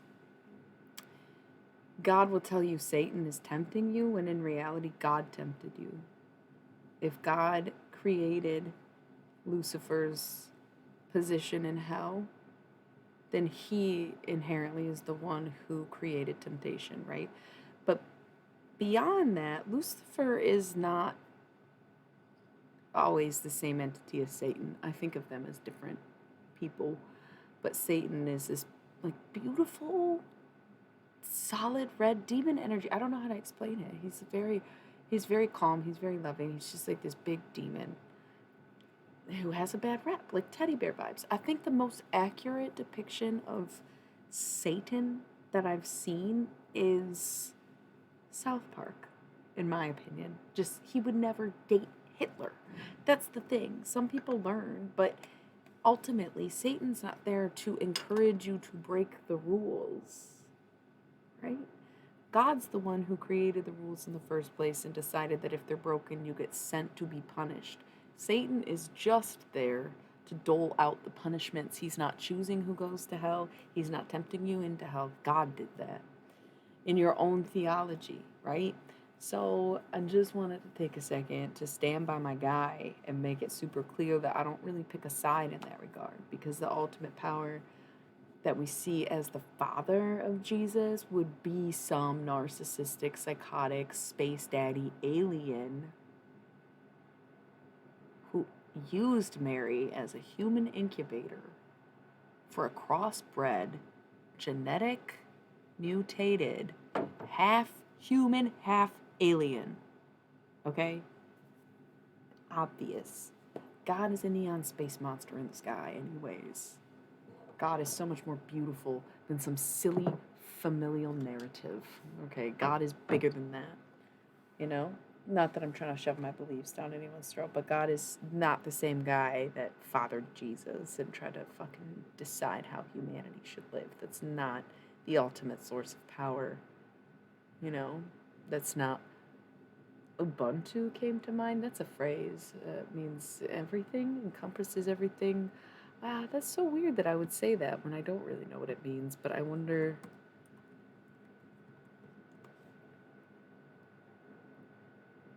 It's also like some kind of branding. A quality that includes the essential human virtues, compassion, and humanity. So, wow, I was really spot on. The Christian version of God is not Ubuntu, basically. It's interesting. All right, so we're channeling Stephen Biko tonight. If I just said something in South African, is that what it said? Yeah. So Just wanted to mention that, yeah, he's more like a bouncer, guard dog, bodyguard, probation officer, enforcer. He's not the one who made the rules and decided that you have to spend your life in this dimension or a certain amount of time for the next part of eternity in any certain way.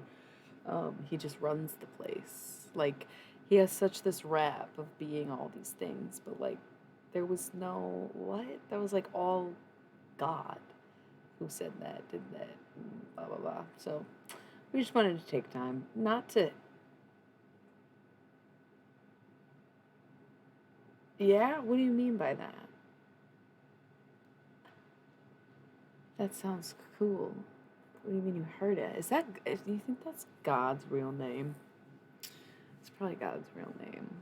I worship Ubuntu. People be like, what? That is so out of pocket. You're so white. You're not even from Africa. What did you just say? But I feel like that's God's name, and that's where the language got it from, because it's probably an older word when you think about the biology of the world, right?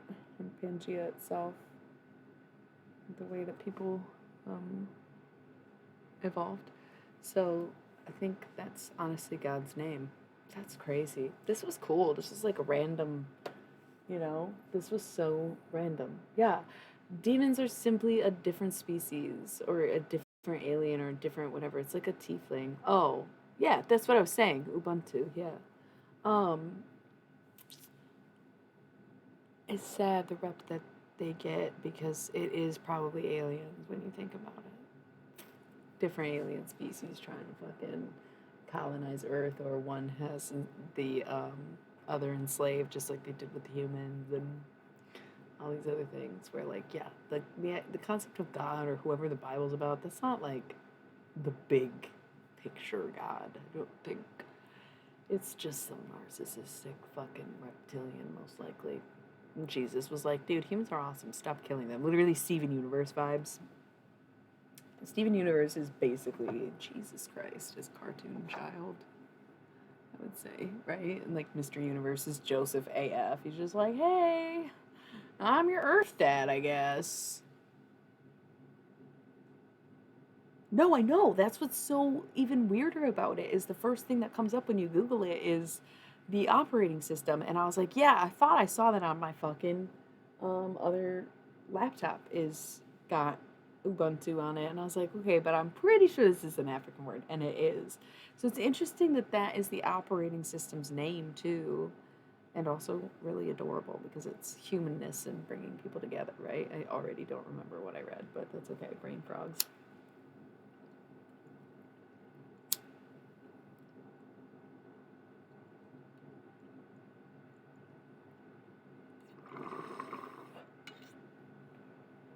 So I was also, because I was thinking about that, and because we're doing the shadow self reading, yes, I think Ubuntu is God's real name. Um, I feel like part of what this like greater conversation or like the point almost to this is to like how to say this Club 7's coming to mind. Bring it all back to you. Don't stop, never give up. Hold it high and reach the top. What? Maybe I shouldn't say it because now I remember, but I couldn't think of it until I thought to remember it. So maybe I shouldn't go on to that subject. I'll write it down. I'll write it down for Thursday. For sure, I'll write it down for Thursday. Is just like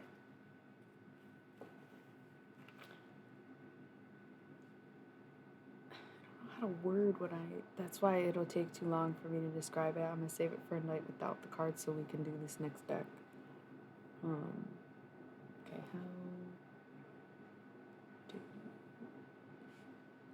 how I got it. How can the spiritual journey go wrong?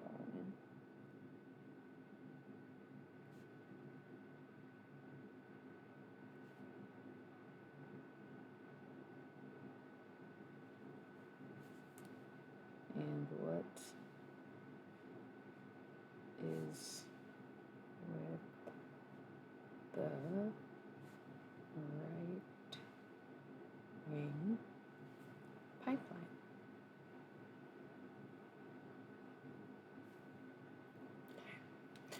By the way, if you have any questions, I will write them down for Thursday. You can ask them on Thursday. You can think of questions to ask on Thursday, but Thursday, no cards, all answers. You can be like, does he really like me? And I'll straight up be like, no, or yes, or whatever, but no cards. Or you can ask strange and philosophical questions about theology or, um, you know, any of this stuff, tarot, astrology. Good time for that. I don't know anything about the houses or anything, but there's nothing we can't figure out together, right, fam? So yeah, if you have any questions in advance, I'll write them down. Any questions they have, I will take them. But Thursday, it'll be fun. You should come. I think it's good to talk and assess things ourselves without involving, the cards. Taking our own intuition out of it. Taking breaks, even. Okay.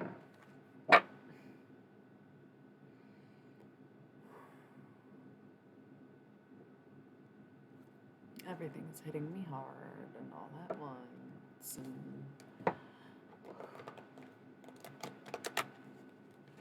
I am getting this imagery of Biko going through his suffering, being beaten. We talked about Jesus so much tonight. Oh my God, the timing of everything is terrible. Thank you. I hope to see you Thursday. It's almost like he talks. I don't know. I never heard him talk, but I'm getting the Biko vibes. So he talks like really slow, but it's probably because he's English, you know. He is reminded of how he died when he is reminded of life, because his whole life became about his death. And that's not to say that it was erasing anything he did in his life, because he was an activist and he was on the ground and he was kind of angry. I'm seeing like this angry young man, and then all that happened, and there's no justice. There was no justice, so it became me, and now I see it become so many men in other countries. It's not Africa anymore. It's weird to watch, because the apartheid is written in the law to protect the police officers, even though in the 70s we saw what happened, a worldwide cover-up. But they thought I was mental. They thought I was deranged. Like, that's a reason to beat someone. To beat someone to death. It hurt me. It hurt to suffer in all my last breath. I thought, there is no God. There would be no God waiting for me. There would be nothing but this is suffering. That is how my life ended, was suffering. And now I see them do the same things. And I sit in those cells and I hold them close and I hope like hell they get out, but I'm there if they don't. Every single time.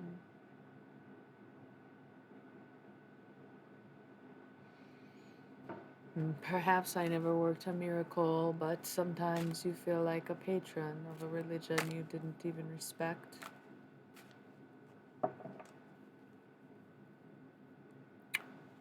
I could say when I was 12 that I was warned about the police in America because it was my dream to go there and escape apartheid, and my mother laughed at me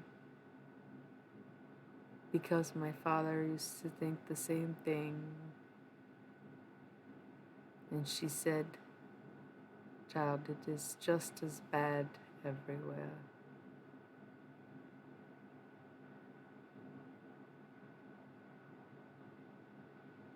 Self-love, self-acceptance. It was a hard journey, but when I died, I did see God, and I saw the universe, and I saw the suffering on earth, and I was grateful to be removed from it so that I could bring more peace in death. But I think that's always what happens when you die suffering, is you become okay with the other side.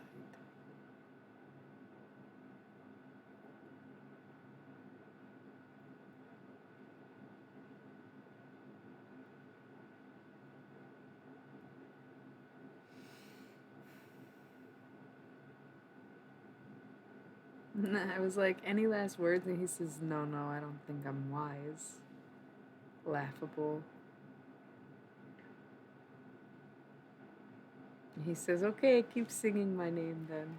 Keep saying their names, sing my name. Do what needs to be done in all of this. Because if it's never stopped, it never stops.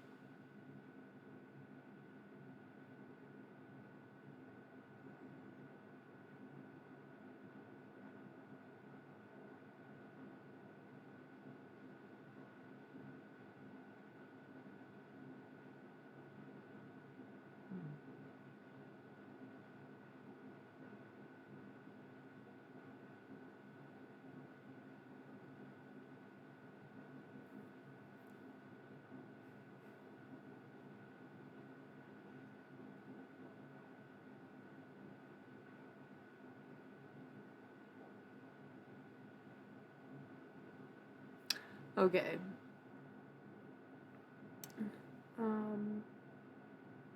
Yeah, Stephen Biko. So when I made a list of things to do for October, people to channel, I took requests, and someone requested Nelson Mandela, which was his name, Rohili,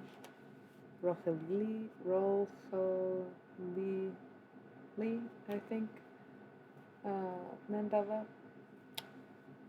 And I never got to it because I stopped halfway through the month. But something told me earlier that I might do both tonight. And I think Stephen Bantu is definitely done. He's just had quick words. He's like the first name, in like in we still, that list grows. Like, police brutality is deep. It's been going on for decades. This was in 1977 in South Africa, and now look at 2022 in America. Like, that's far from the road anybody thought we were going down. And yet it's what they always wanted. It's just like we thought we progressed past it, and we were even raised to believe that, oh yeah, well it ended. And it's like, yeah, so you put a new name on it. You put it in a new location. You fucking moved it from this place to that place. Like, what? Fuck no. Fuck no. What the fuck? No. No.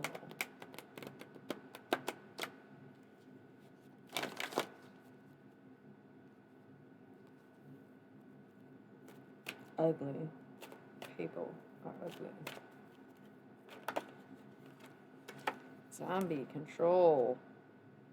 All power devices. It's all power devices. Not all your power devices, but like it's all power devices, like racism, sexism. It's all to like instill power over people. And that's why the freedom of Christianity and the freedom of Jesus fucking scared the people in charge. So they had to make it prudish.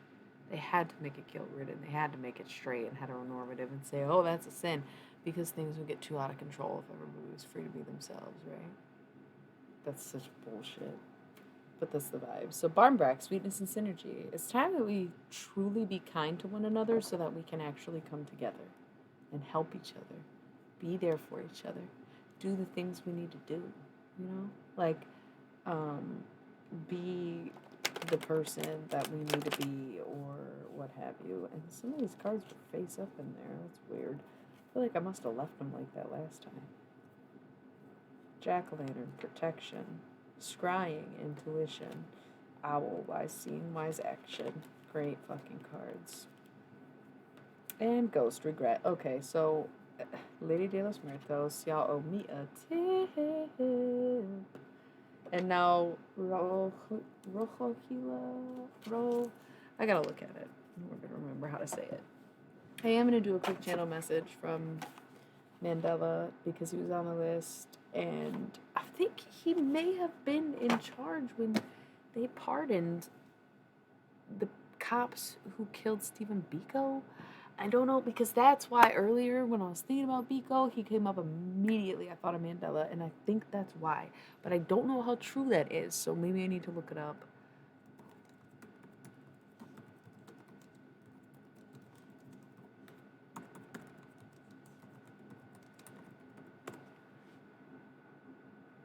I don't know why that didn't come up.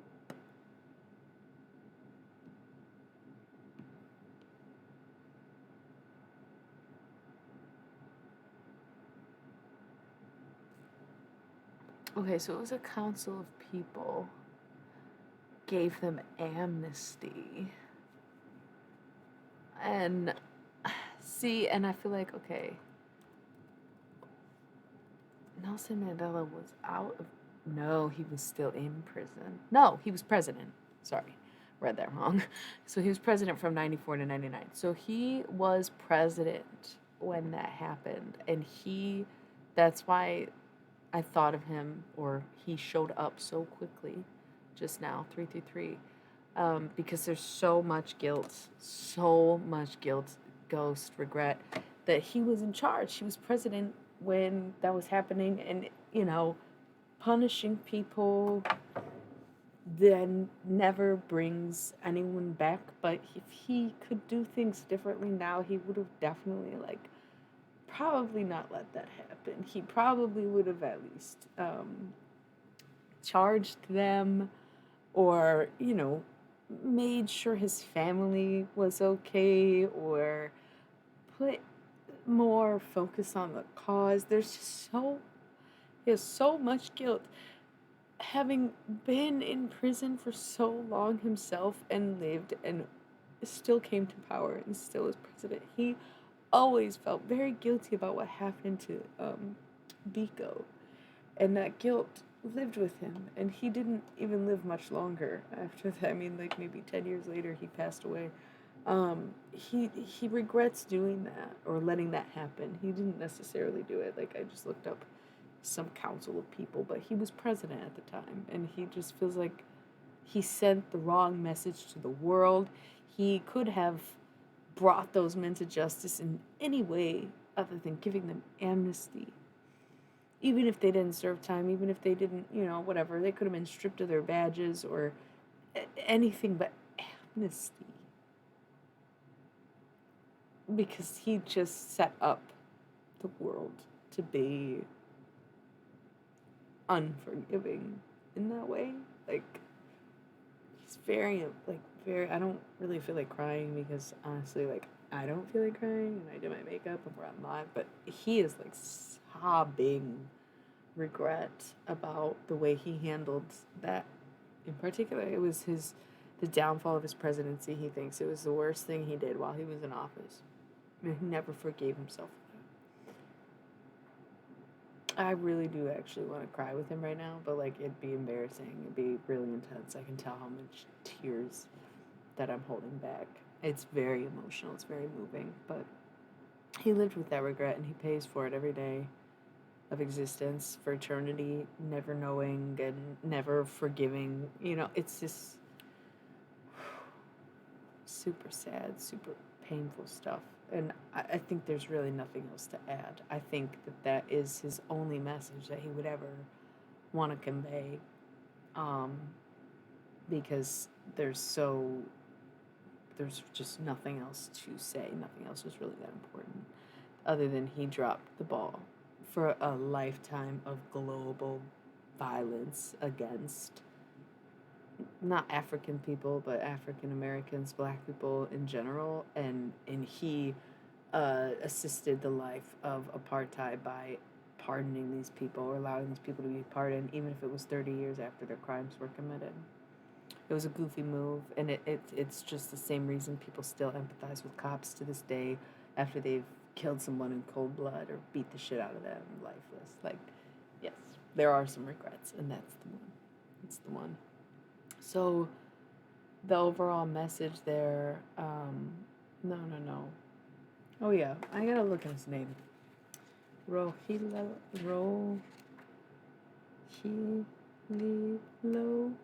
Mandela. His name is not Nelson. He got picked to go to a white school, and so when the kids went to white schools, all the African girls had one name and all the African boys had another name, and his was Nelson. They did not customize it. He was Nelson Mandela. And the next kid would have been Nelson Biko, and the next kid would have been Nelson any other African last name. His name's not Nelson. The fact that everybody has called him Nelson all this time and didn't even know, that's basically the child's version of a derogatory term. They were all Nelson. Like, it's sick when you think about it. But he has a pretty interesting name. Rilo Khla. That's why I was having a hard time. Rilo Khla. Rilo Khla. It's like HLA. RILO HLA. So these white folks wanted this smart kid to be in their school, but they didn't want to bother learning his name. That's why they did that. Can't remember what the girls' names were, but the boys were Nelson. And it's like just disgusting that everybody calls him that. Because it's easier than saying Rilo Khla. Or learning how to say Rilo Khla. Rilo Khla. Like, we couldn't have been calling him Relo or something. Like, Relo Mandela, let's do it. Relo Mandela. Who? The guy you've been calling Nelson disrespectfully for the past fucking who knows how long. Too long. Okay? And that's something that really stuck out to me when I read his biography in high school. I don't know if I ever finished it because I was like, holy fuck. That was such a fucking mind-blowing moment. Not realizing that wasn't his fucking name. My dumbass. How could I not know? I didn't know anything. It really threw me through a loop. That was just... Yeah, so... those would be his regrets. Not doing anything about the people who killed Stephen Biko and not correcting people on his name. His two biggest regrets in life. So, his advice... I also think we have to run the ads so soon. I can't believe it didn't warn me yet. I thought it was only 36 minutes, and it has probably been about 36 minutes, but maybe I have my timing off. His last words of advice, Relo Mandela, is saying, like, yes, you can tell people what they want to hear, but also tell people what you want them to hear. If someone says, oh, can I call you Mandela? You can say, sure, because that's what they want to hear. But you can also say, but my name is Rilo Khla. Because if they don't want to connect and know me and learn that, then I know from the moment they call me Nelson that I am already not heard by them. They already did not listen. So you can tell people what they want you to hear as long as you tell them what you want them to hear. Relo is fine. Relo Mandela. We need to fucking correct that. Hard stop. Be yourself. Do what you know is right. It's good to know where you stand before you are in the spotlight. So.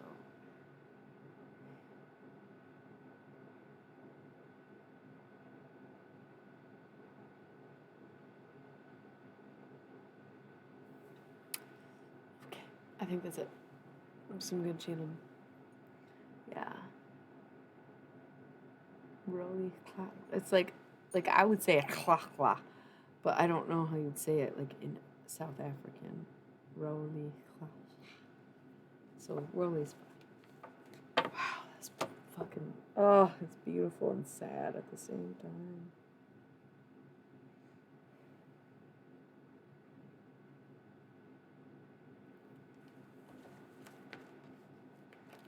Gotta make it right. That's the thing. People ask me like about death or what I think what happens when you die, and that's why it's like, and I think it's different for everyone because like, even though Rowley lived pretty righteously, like he served his time, he fucking hardly complained about it. He became president. He only served one term. Quiet life, whatever. He was not inherently a bad person, but why did he have to spend so much time in fucking prison? Sometimes you just learn your lessons in different ways, man. And so sometimes we like judging people based on what's happened to them when you realize like what happens to people. It's like try to think twice about that next time you judge someone who went to prison. And if they say they were wrongfully accused, realize they may have been.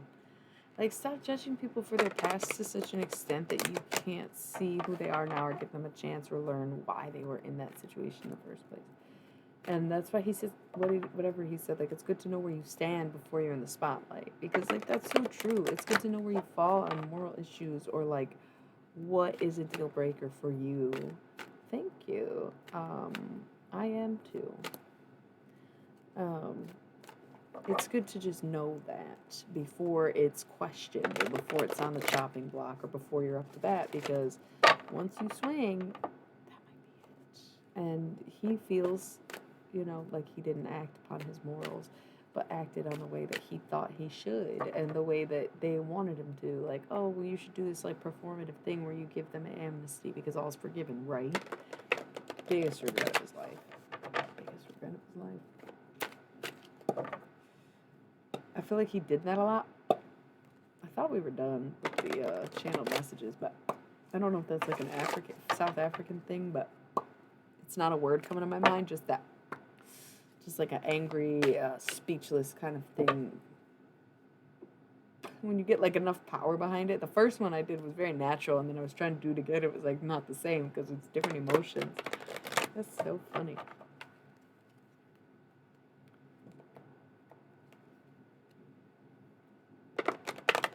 Right. Right. And that's the thing. It's like Stephen Biko, Bantu Biko, was protesting and fucking beat up by the cops, wrongfully imprisoned, and died there. And now we still see that shit happen to this day. To this day. That's so crazy. And so, how many times? Like, man, it's just too much.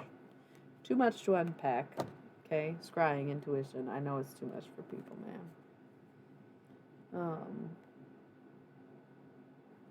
Yeah, we gotta run the ad. I knew it was gonna come soon, but here it is. All right, be right back.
Okay, and we're back. Spent my whole break, like, not doing the stuff I said I would do when I was on my break. I ain't even gonna lie, I checked in with Reddit, because sometimes I say some really controversial shit and get into fights with some really gross people. But it wasn't too bad. It was not too bad. More support than there was earlier, so... But my lips are feeling so dry and my clips are all a mess. So I'm just gonna like readjust with y'all because I forgot to do it on break. How's it going? Those are really, and we're gonna decompress and talk about that channel message we just had. Because yeah, Bantu Biko's birthday, December 18th, was today. So I thought it would just be nice to catch in with him. And when I brought it up, I immediately thought about Rilo Mandela. Very sad. So we did those messages, and there was a lot of heavy truths in them, for sure. Super RIP sad. But a reminder to always try to do the right thing and not the righteous thing. Do the right thing, not the righteous thing. For example, like even with this example, the right thing for Rilo Mandela to do would have been to not fucking pardon and give amnesty to those dirty cops who killed Biko, right? But the righteous thing to do was to be the bigger person and forgive them and pardon them. So sometimes it's about doing the right thing, not the righteous thing. And it's ironic because I was just telling the story not too long ago about that dude from the diner back in the day. And he was like, you be righteous. And I was like, okay, buddy. The fuck does that even mean? And I think I was very righteous because it's like, okay, I'm going to do what's best for everyone, taking the high ground, blah, blah, blah. But look at that. It's not the right thing. That shit can fuck you up just like it fucked up Mandela's mind, world, everything, life. Now he's on the other side. That's what we were talking about right before I left. Now he's on the other side trying to fucking cope, trying to make sure he helps enough people before he feels like he can go home. Waiting until this is fixed and over, just like from the other side. And it's not that he's less helpless, but like they're so dedicated to a cause that they, one, like were taken from, and two, dedicated their lives to. Anyways.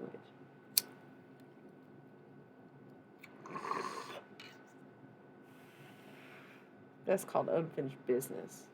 You know what I mean?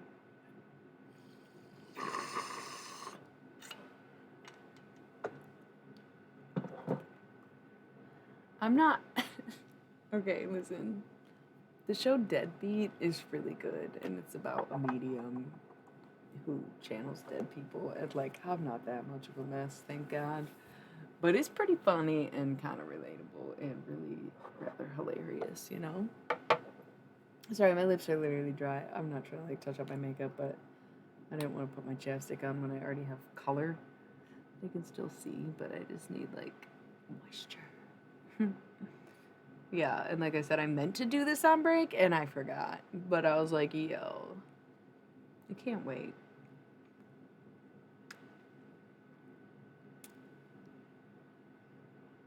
I'm gonna skip the math this time. Bro, all these conversations we had about Jesus tonight were really getting me going. Really like that. Really appreciate y'all fucking with that. Really underrated feature for me. But yeah. We have the Lamb Remembrance. That's why I was still talking about them when we came back, and it's sort of like interpreting the message rather than continuing it, because they both just had these short messages, and that's not what this night is about, but also their life and death is a lot of work, so they don't really have the time to just sit and chill necessarily, because there's a lot of people who are affected by the very thing that they're here to fight against, right? So, walk with them. Walk with them. There's so many ways to interpret that, and it feels very Mandela. It's like he could keep talking. He was president. He's like, I made speeches. Um, walk with him. Hearing that, so means something literal. Could be like you needing to walk your dog more, or calling up pops and going for walks with him, or imagining a mile in someone else's shoes. I imagine there are no fucking cops watching my channel, but there is. First of all, I was assigned cat at birth, bitch, so I don't know why you're here in the first place. But if you are, try to walk a mile in their shoes, bro. Walk a mile in someone else's shoes before you go crazy and take everything out on them. For what, dude?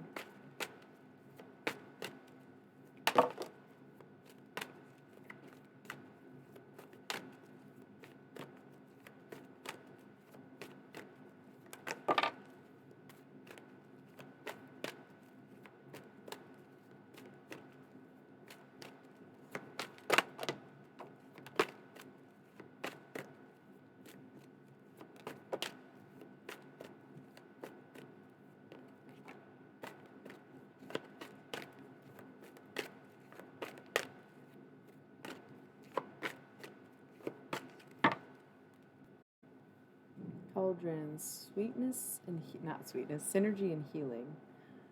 Hi, words of wisdom. Are you a wizard? Don't disrupt too much, but you can answer the question. I'm not sure where we're at right now. I feel like maybe we're doing a little shadow reading, inspired by the man we were talking to, because Mandela's energy is definitely still very present, while Biko's energy was very quick.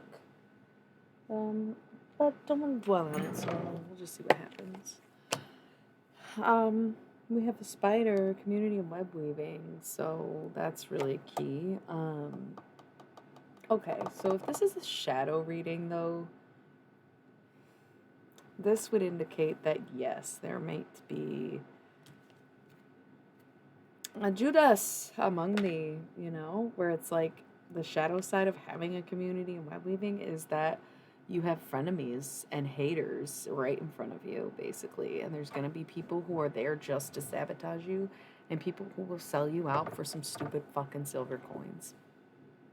Right? What are you going to do? Synergy and healing, coming together and realizing that these things are individual ailments that need to be resolved within each person before you can fix the greater community. Correct? Big sad. Meh.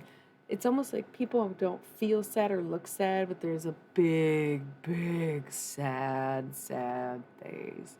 It reminds me of like clown core, but make it Coraline's fake dad. Oh, mother didn't like it. Big sad, but like more dramatized clown look to it. Okay. There's a sadness that's being ignored. There's a reason it's clowncore, right? Like there's a reason that it's sort of like, it's kind of like you made yourself sad, and because you did it to yourself, you're hiding the fact that you're sad at all, but you're so very sad that you're like, you look dumb as hell. Like, I don't know how else to say that. And you're hiding it to an extent. Consider me your higher self, your guides, your galactics right in front of you. You look like hell. You're acting like shit. And you have a lot of regrets. And yet, here you are, suffering in silence.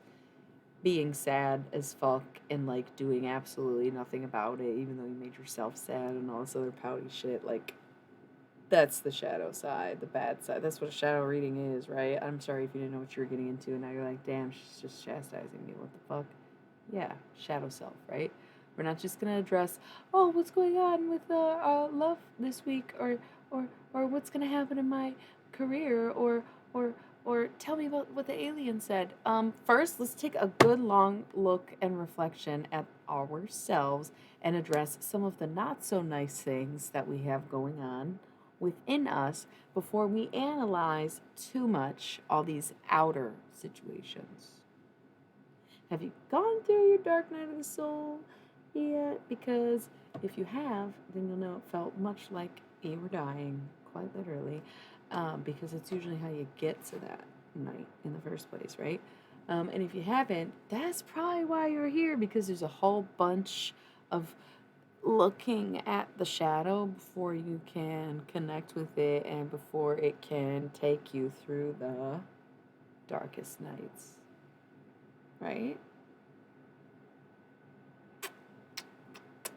And some people never do it because it's uncomfortable and they'd rather just live the way they live, and that's okay too, man.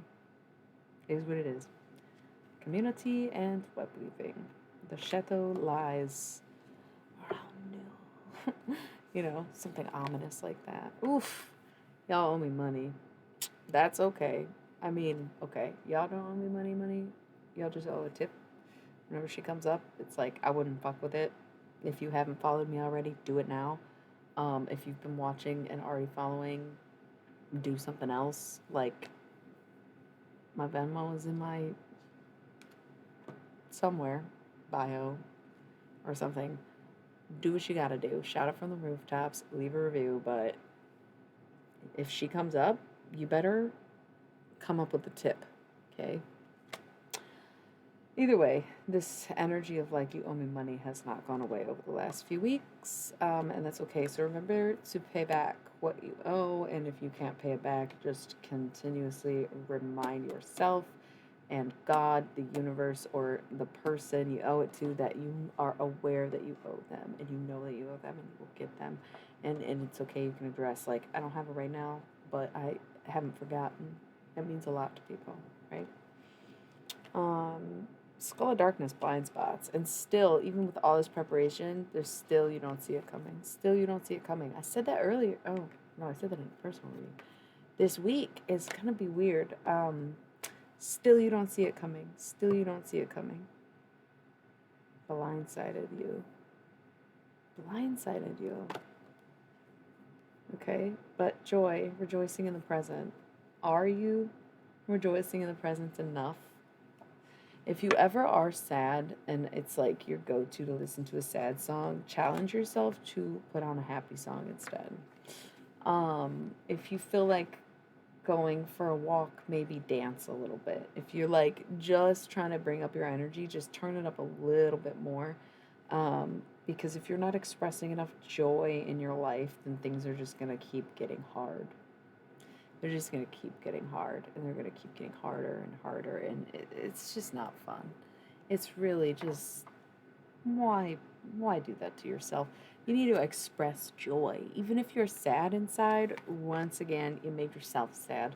So there's no reason to sulk about it and just be neutral on the outside. But if you actually actively put some effort into yourself and the world around you and the way you move your body and actively try to smile more, not to just random people, but even in the mirror, you know, looking at yourself smile and wanting yourself to smile and knowing that you're smiling for yourself, kind of smile at yourself in the mirror.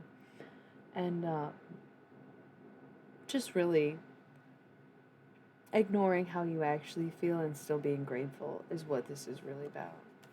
Make sure you're expressing joy no matter how sad you feel, okay?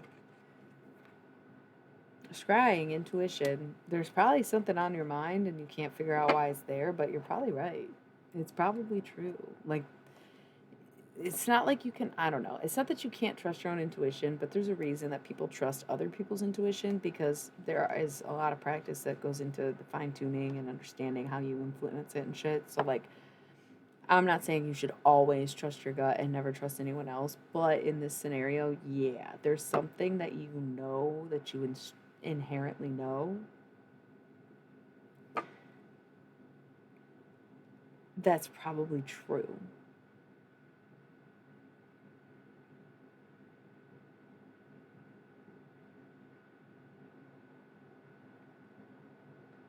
I don't want to think about it. I don't want to think about it. Sorry, I just got like so many weird fucking downloads. Like, just very strange.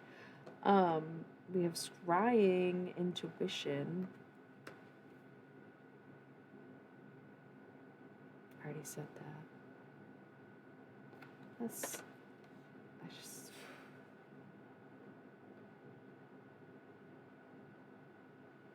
okay. Trust your intuition. Trust your intuition. Trust your intuition. That's funny. Okay. Um, Sorry, I was listening to my intuition in this moment. It got very distracting. And it's very funny because I try not to act on anything this week and wait it out, give it time, but it's been definitely something. Okay. Use your intuition. Sorry, I'm having a hard time with this little transitional thing right now. I feel like that was part of the reason this card came up, was not to remind you to use your intuition, but just shifting gears entirely in a sense where because it's winter, the veil is thin. And also, I feel like it might be someone watching that's giving some weird energy. It's throwing me off a little bit. And it's like icky, where I'm like, well, what is that? And then I notice the number does fluctuate, and it's like, you won't be getting away with that forever. That's for sure. I hope that says somebody I know.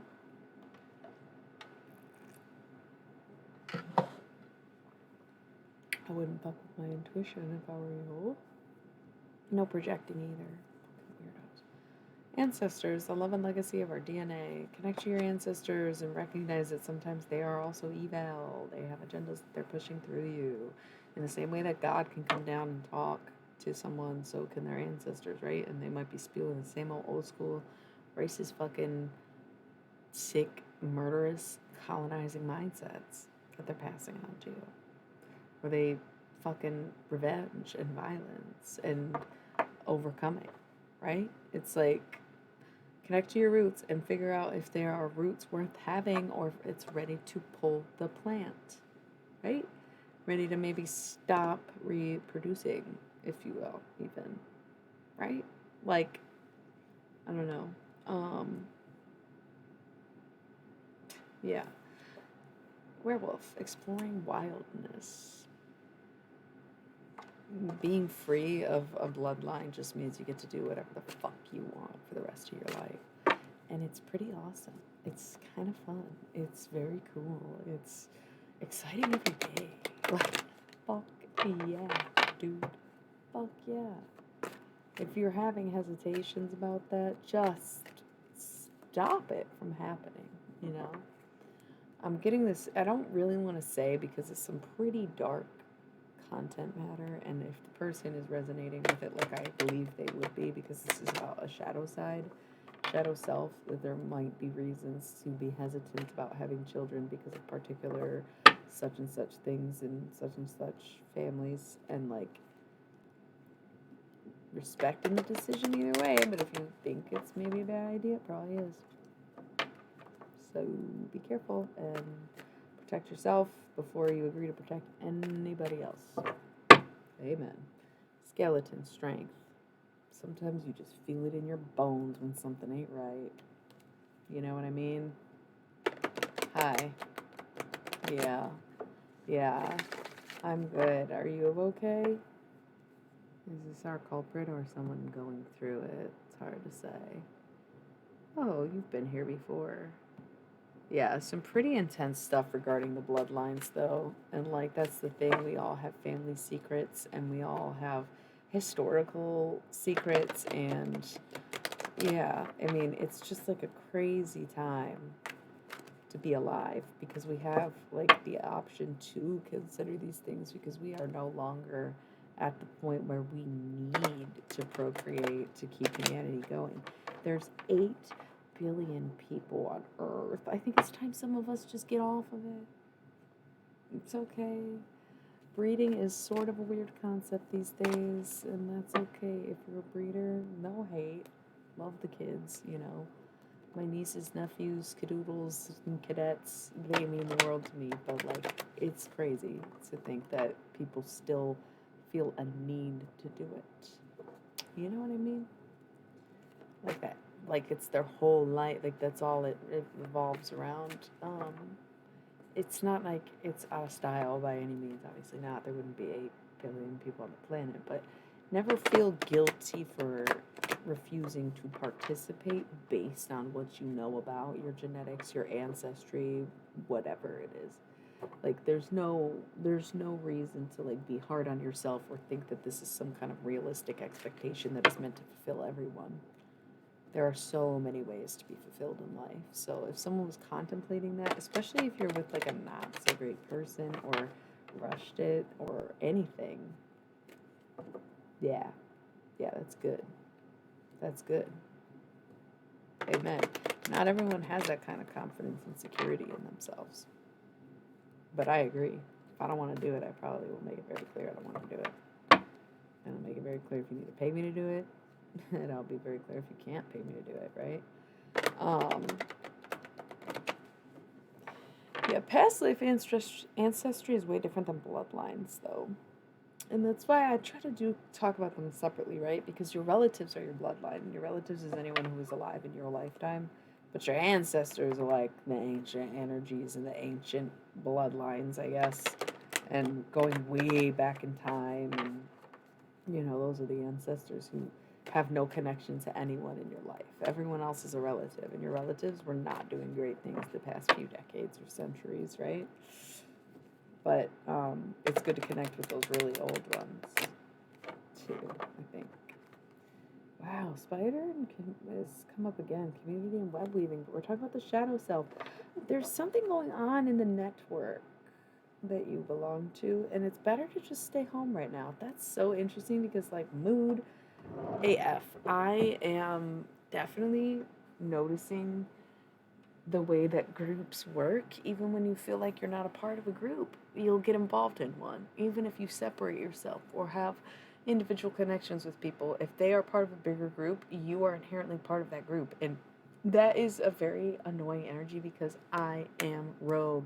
I will always be rogue.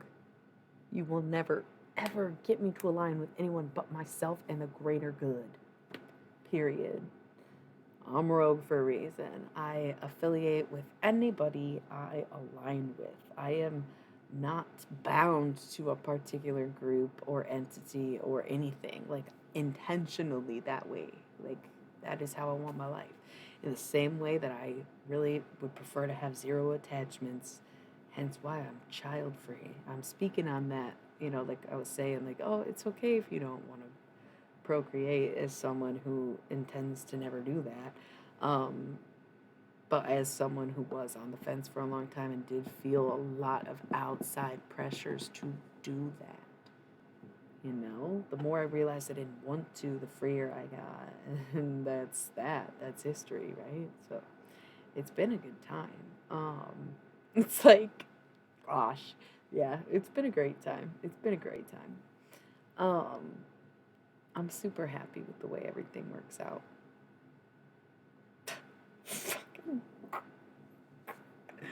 Oh my god. Fox? Like Fox Mulder? That was my flattered, blushing reaction to that because I was caught so off guard. A, a cool rogue fox vibes. Thank you. Yes, I'm a fox in a hen house, right? No, that sounds too malicious. More like fox in the hen house, like the fox walks in all foxy, like ladies, and the hens are like, "Buck, buck, buck, buck, buck, buck, get him out of here." That's me. If I was a fox in the hen house, I'm not there to like murk the chickens. I'm just like a fox in the hen house. That's so gross. Shut the fuck up. Yeah, recovering fuckboy. It was meant to be a joke. It was just gross. Thank you, Fox Mulder, FBI. All right, that's my shadow side, being obsessed with women. Just kidding. Yeah, you're better off staying home, but also exploring wildness. So I think if there is an attachment to a particular group, it's best to stay away from the group and stay home. Like, don't participate in their events or like whatever. But there's also like exploring wildness is like go out and do your thing, you know? Like, be the person you're meant to be and go find the people that you align with more. And like, it's not like don't go out, but maybe do something that you wouldn't normally do, go somewhere else or meet up with someone outside of that group. Because once again, even if you try to remove yourself from a group, if the group still exists, you're still a part of it, whether you want to be or not. And like, such a loaded connotation in that way that if you aren't actively a part of a group and they keep you in the group, then they're just talking shit. If you wondered where I've been, you'd ask me, right? Instead of gossiping, right? And a certain amount of gossip is healthy. Checking in, catching up, informing your community. But when you just continuously do it, when I've certainly minded my business, now you're talking shit, right? That's kind of the concept of like, oh man, if you go, you gotta really, it sucks. It's hard because it's like, you want to be able to, whatever. But yeah, wise seeing, wise action. If you don't like the actions of the group, it'd be wise to separate yourself from everyone in it. The lamp, remembrance. Gotta roll the ads. Good timing, I think. Got a little another pile here. I'll shuffle more and see where we're at. This is just general shadow self. But yeah, let's roll these ads before they pre-roll them.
Okay, I am back. I am back. Sorry for taking a second. That time I caught up with a couple of my friends instead of going on Reddit, so I just wanted to tell them all I loved them before I had to come back.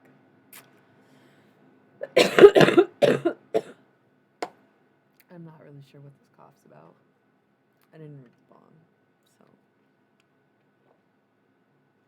so my bong is kind of dirty, but it's also like kind of clean. So I don't cough that much when I smoke out of it, but I probably could stand to change the water.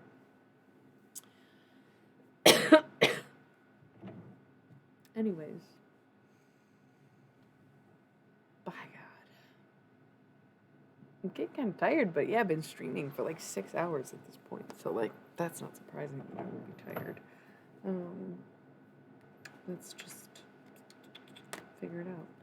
I'll probably run through these and then try to get last call on this deck and get to our last deck because there's still a whole other deck that I want to do before I call it a night. My regular Sunday routine rituals. I coughed on my hand and I just want to at least get a little. I know I'm a freak. I have like OCD or whatever. And you can make fun of me all you want. I don't care.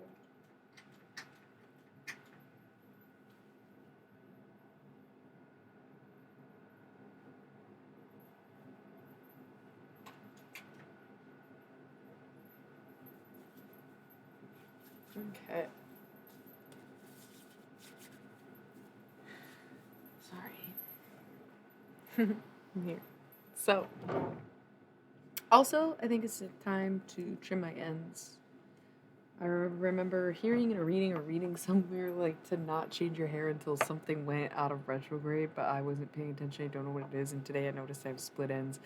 So, a reminder, check your split ends, get your hair trimmed, or do it yourself if that's your thing. I do it myself. It's what gives me my Foxy Mulder rogue vibes. It's my very unique asymmetrical haircut, which is looking very symmetrical right now because my head is tilted. I love it. Tricks of the trade. Anyway, my shadow self is that I won't trust anyone else with my hair anymore. Probably maybe let someone dye it, but not cutting it.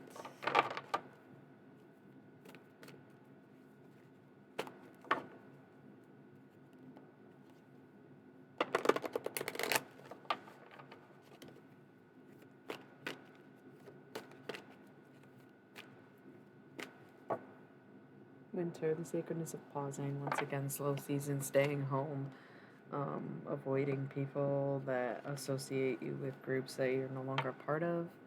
Hey, thanks. We're doing a shadow reading, so if you stick around, you're gonna get called out. But thanks for tuning in, buddy. Love ya. That's one of my IRL friends. Okay. Vampire, emotional intelligence. You gotta know when someone is draining you. Be weary. Be weary. Mummy, change. Maybe there's been a situation. Oh, yeah, I figured you weren't really gonna pay attention. That's why I was teasing you about it. Not that I would assume that you wouldn't pay attention, but I assume that if you were, you get it. We all get it. It's okay. Y'all, my friends talk to me all the time. They don't always love listening to me talk. I'm lucky if they do tune in. That's like a horrible thing to say. I'm not judging anybody for that. But like, if you have to listen, that's the thing. I sometimes get in the mood to stream just because I'm like, I can tell nobody wants to talk to me. I've been talking my fucking ears out. At least on here, you don't lock anybody in specifically, and you can just come and go. And it's great. I love that for my talkative moods, you know? Anyways, vampire, emotional intelligence, and mummy, change. So it could be like somebody draining you, but the situation is chaining. Amen to that. The situation is changing, or even the person who was draining you is changing. Like whoever was taking from you is sort of like there's some kind of change where either the connection between you changed, or they changed, or you made the change to disconnect from them. We have the underworld where all things pause and begin again. This is basically the same as the winter card. Think about Persephone and her life cycle. Oh my god, I have fucking pomegranates I forgot about, and I hope they're still good. Oh, golly, I'm so glad I saw this, but I really hope that I remember the pomegranates. Okay.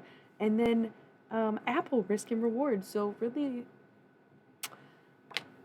this is like, it's like everyone dies. So you might as well risk your whole life for the best thing that you have ever lived. Because doing anything short of that is just so silly. Once, only once, I'm so sorry. I am clearly of the underworld. Only once? I have 3 on me right now. They were a gift, but still. Um, yeah, if you never take a bite, you will never know how it tastes. So, on everything and on the community of dead people, this is your reminder to go for it because you will die anyways. Forgiveness, reducing burden. Remember, forgiving other people is for you. It is messy. They're really hard to like get all the seeds out. It's so annoying. Forgiving people is free. Okay, there's a cat being so loud right now. And I'm just wondering if it's my baby Merle or not. What? He'll be home soon. My goodness. These cats are obsessed. As obsessed with this man as I am. It's very cute. But I am being yelled at from across the room because he is not home yet.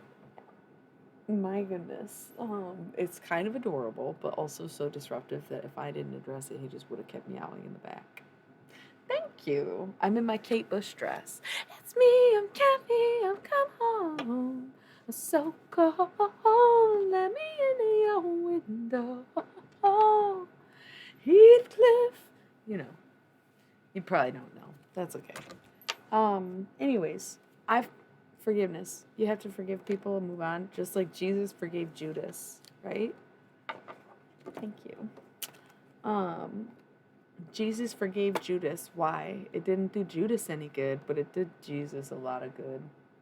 Sometimes to do the righteous thing is to forgive somebody, right? But also don't make the mistakes of not doing what's right because you're doing what's righteous, as we learned from Rilo Mandela. Thank you. We have midnight, the most magical hour of all. This is usually my John Lennon card, but I'm not going there right now. That'd be so fucking disrespectful. And that's like his colonizer brain coming out, and he really thinks he's gonna speak on Stephen Biko's birthday. Well, it's funny because you're like, oh, I'm just lurking, and then you're like, oh, by the way, and it's cute actually, but also funny, and like, yeah, eventually gonna just go back to the cards. But thank you, love you. Skull of Flowers, creating through the ashes, rising up, taking these things as a challenge, you know. Then pay attention to this. Creating through the ashes. Who cares if the whole world burns around you? That does not mean that you can't rebuild the world that burned out. Right? Leo vibes. And the veil, the future. If you see the future as a desolate place, then imagine that with that landscape, anything can be created. Okay. That's final notes. I want to move on to the next deck because I have been doing this for a while. Amen. I'm like both. It just depends on the week, right?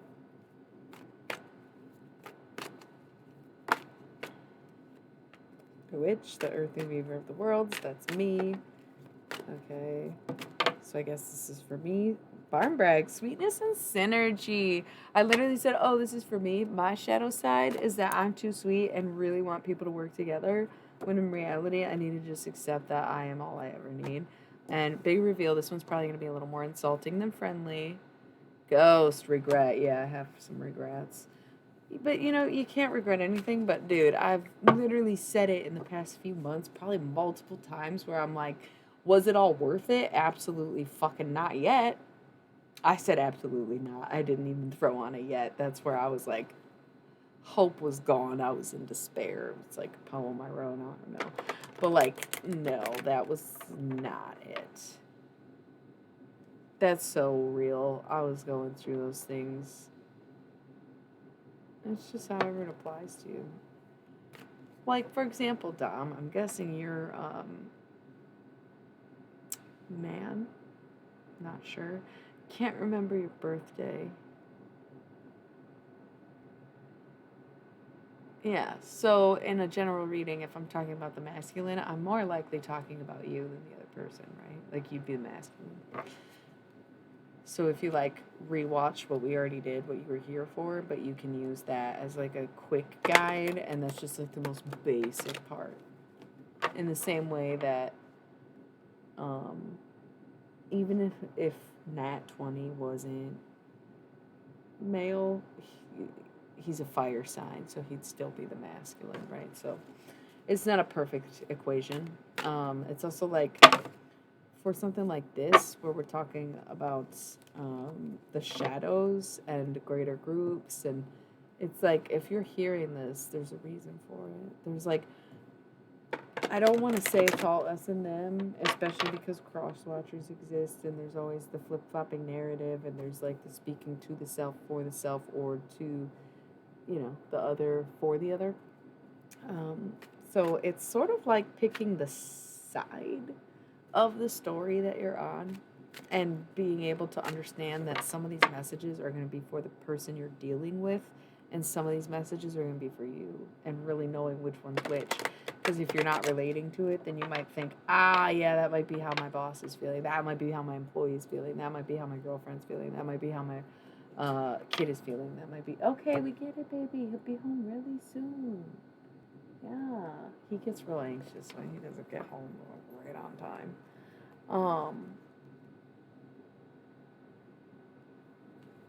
LOL, you're a goofball. That wasn't what I was saying at all. I was saying you're double masculine. That's like literally my point. Is like, yeah, you're pretty masculine. I wouldn't say you don't have feminine traits, because you do have some classically feminine traits, but we don't need to get into them because I don't want to embarrass you. Um, as long as Merle is okay, he's acting a fool.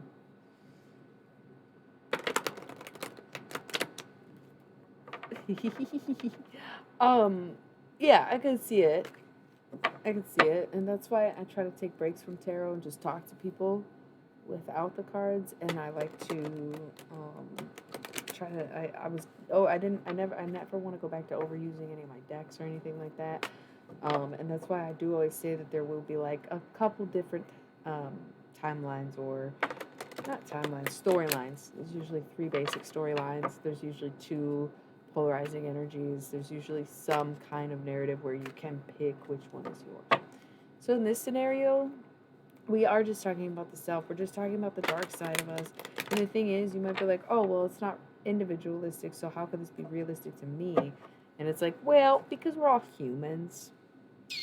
So we do have a lot of similar dark sides to us. It's like almost in particular with the shadow, it is sort of for everyone. It's like these little things, like I just said, that one I see the witch and I think of myself. So I guess we're closing out with me giving myself these 3 card shuffle. Too sweet and too regretful. Invisibility, authenticity, because I like to be real, I like to be vulnerable, I like to be who I need to be for people to understand me and what I do better, so to speak. I'm wondering if you, it's funny that you would ask during this type of reading, because it's the shadow side, where it's like, yes, some of the things I'm addressing are things you have yet to address, where you're like, no, it couldn't be me. And it's like, well, it might be, and you just haven't gotten there yet. Because that's what we were saying at the beginning of this read, is that with the shadow readings, it's like your dark side, your hidden side, your bad side, I don't think of darkness as evil either, or bad. But like Peter Pan has his little mischievous shadow kind of energy, more so than like actual darkness or whatever. When we say dark side, dark night of the soul, all the same region. So if you haven't really faced that aspect of yourself, or reckon with the fact that like everyone is horrible, right? That's why I don't think it's intrinsically evil. But if you haven't really recognized with the fact that you are also a horrible person, then these readings would not so much make sense or make as much sense if you haven't gone through that particular reckoning, if you will. Yeah, yeah. Well, yeah. Could be very personal then, where you're like, how personal should I take it? Probably pretty personally. The veil, the future, get a glimpse of something you didn't like, better start fixing it now, figuring it out now, doing something now, right? That's wild. What else we got going on? No, we're done with this deck. I think that was good. Cards seem to be quiet. Yeah, Skull of Darkness, Blind Spots. There's something about this week that's going to take people off the fuck guard. Chickadee, check yourself before you wreck yourself. That's the second time that mindset's come up. But yeah, that's pretty funny.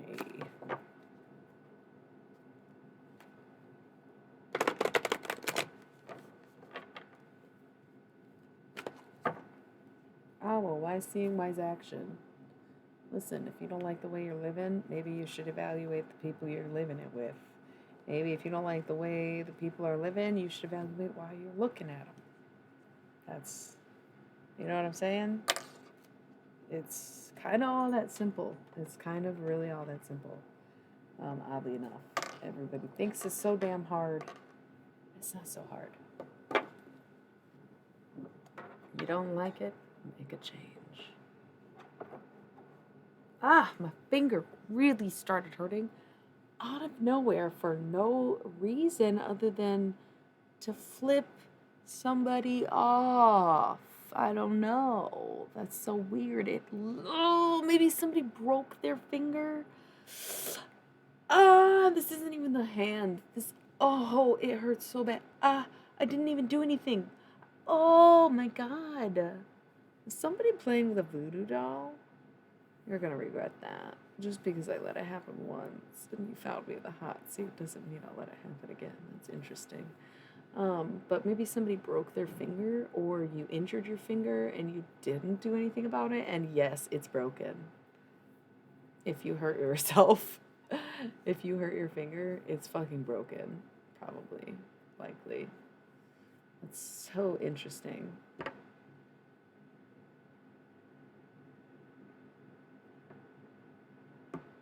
If it was a voodoo doll, I would put that shit away. I never play with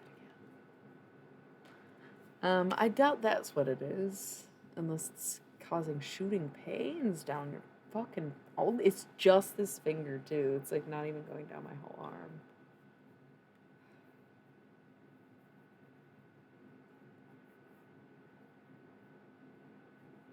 Good. That's good. 6 other silent viewers like, did I do something to my finger? No. I don't know. It's weird, though. I don't remember injuring mine at all. That's so bizarre. Okay, so I'm pulling out the last deck of the evening. Yeah, I need to cut on mine because I'm starting to break. They were looking good for a while, but the premenstrual week, everything just depletes in me, and I probably haven't taken my biotin in a couple days, and also was cracking open pistachios, which doesn't help.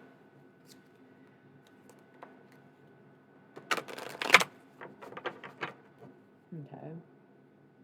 Ooh, Universal Wisdom at the bottom of the deck. This is going to be a fun one, but let's take a minute. If y'all are feeling maybe... Lurkers never speak up, bro. Law of free will. They can do whatever the hell they want. You want to come on here and judge me? Go for it. That's clearly all y'all doing. Okay, so I do not remember when our last ad break was. Was it 10 minutes ago or was it like 30 minutes ago? Is there one coming up? I don't want to necessarily wait. I wish they could tell you. I wish there was like a countdown.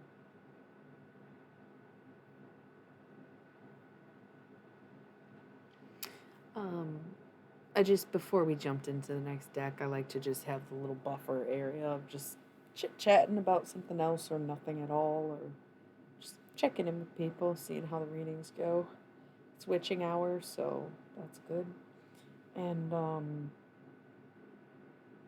let's yeah, we're bringing in the cosmic deck of initiation. So I just like they're my angel cards, but they're basically like biblically accurate angels, not like archangels. So don't think like Michael and Gabriel, but think like timeless entities and strange beings, kind of. Because they're like mandalas and I don't know, they just reminded me of angels. Yeah, and there's a miracle, that's a very angel thing, and then there's a card that is guardian angel. So these are like basically my angel cards. So they're just like positive messages, really, and like getting inspiration. Oh, okay. Yes. I'm kind of offended because I have wanted to befriend the crows so badly for so long. But yeah, they kind of are. But honestly, if you feel that way, oh, yikes, you've pissed them off. You had the opportunity to befriend the crows. I've never even met a crow that I know of. Like, never seen a murder of crows. Like, I am literally so jealous. Wish. I wish I could befriend the crows. I have so many trinkets that I would share with them, and I would treasure anything they gave me for my whole life. 444. I'm not talking about you. They tell each other they will pass on generational grudges. So when you see tattletalers, you you feel attacked by the crows. You did something to them, and they did. Yeah, they know. They know. They all know. I don't know how they communicate, but they communicate with each other and they pass that shit down. Like, it's crazy. 4, 4, 4, 4, 4, 4, 4, 4. If you have a vendetta against crows, your children will have a vendetta against crows, and their children might have a vendetta against crows if you decide to stay in the same location. Like, they are relentless, but they're so friendly that it's like, man, you have to really upset them for them to be like, no, we don't fuck with her. If they shit on your car or something, you're like, man, these crows always shitting on my car. It just feels like, why are they doing that? Tattletales, something. Yeah, crows are like that. Crows are like that. I don't know what you did, but right, right. And you're like, huh, they seem to tell each other what I do, my every move. They do. They do. Damn, bro, that's tough. Sis, bro, sis, I don't know. Where's this cough coming from, man? Don't like it.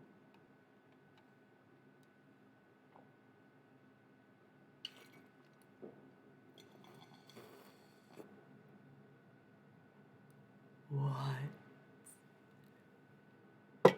Okay. Did you or someone in your family kill a crow? That's so fucking funny, bro. That's the funniest, craziest thing I've read all day. Um, the black feather would indicate that it's their own feather, right? Because that seems like, wow, a self-sacrificing gift. But the fact that they stare at you, it's like, oh shit, did y'all like kill one of their own? And do you ever take the feathers? Because that's the thing about befriending the crows. If they leave you gifts, they're watching to see if you take it or not. So that they can know if you're friends or foe. And if you don't take their gifts, then they're gonna be like, yeah, she's not cool. And the whole murder will know that you're not cool. You have taken it, that's good, but they keep doing it? That's where it feels kind of ominous. Because why the feather? They usually will literally like find little things to like leave. I've never heard of a crow leaving a feather for somebody before. That shook me a little bit. Yeah. I feel like you should ask anybody who, like, if you know who lived in that house, either with you or before you, ask someone if they accidentally maybe killed a crow, because now their brethren may be taking revenge and staking out your house and plotting an attack on you. Yeah. It's just very possible, unfortunately. I want to befriend the crows so bad. I kind of say it all the time. I think there's crows where I live, but I don't even know. And I think I've maybe seen them, but they look a lot like sparrows, but they're bigger, so I guess at a distance. I don't know what I'm saying. I'm getting. I feel like I'm getting tired or messages. Either way, I want to move this reading along, so I think I'm going to take my ad breaks, get some water, and take a second before I keep going. And then I'll probably finish this deck up pretty quickly.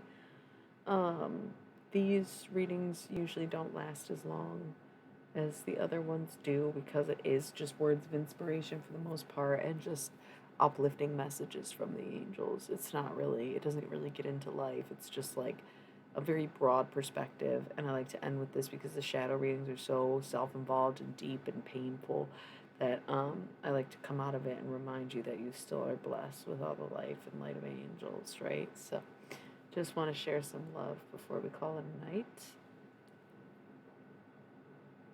Thank you. You subscribed. You didn't have to do that. Thanks. I appreciate it. Okay. Whatever that means. That's cool. Thank you. Love you. Thank you so much. Oh, cool. No, it's cool you even had one. No, I love that. That's awesome. So I get fucking paid for a sub and you didn't have to pay for it. That's even better. I fucking love scamming the system. I don't love when people scam other people, but who doesn't love a little exchange when it comes to big billionaire entities? Yeah. Love that. Love that. Thanks.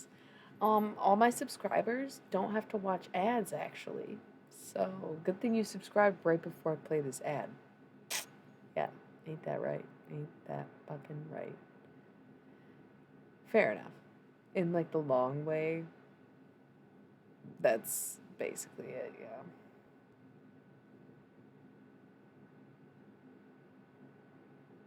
Thank you. You just pick random people every month. No, I don't think that maybe somebody did do that recently, but I don't know. That's so cool. I'm about to fucking tell all these people that I know that have Amazon Prime, like, you have no reason not to subscribe to my Twitch channel because you have a free sub every month. And they'll be like, damn, I knew that, but I didn't know that. You're welcome and thank you. Love it. Love it. Okay. I'm gonna do water. I'm gonna just take a second. That's the best way to do it. It's like a lottery, right? So we're doing a 3-minute ad, and I will be back, and we will be finishing up the night with the cosmic deck of initiation. And on that note, I will be right back.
Okay, so I'm back. And I see that I missed some cool stuff happening. It worked. Amazon, blah, blah, blah. Hi. Okay. I want to chat. How's your gaming? What is it? Phantom Brave. That sounds cool. They're so fun and polite.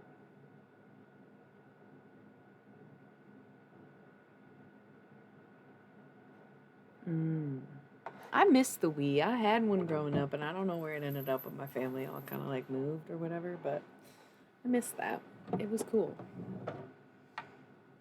I'm sorry I took so long. I was like talking to my partner and Merle, obviously, because she was inconsolable 20 minutes ago. And I came back. Well, it was definitely more than 3 minutes because the ad had ended by the time I came back, and I try to just take my breaks. Thanks. I try not to keep people waiting, especially at this hour when it's late and when I take consistent 3-minute breaks. But probably need to go less ham.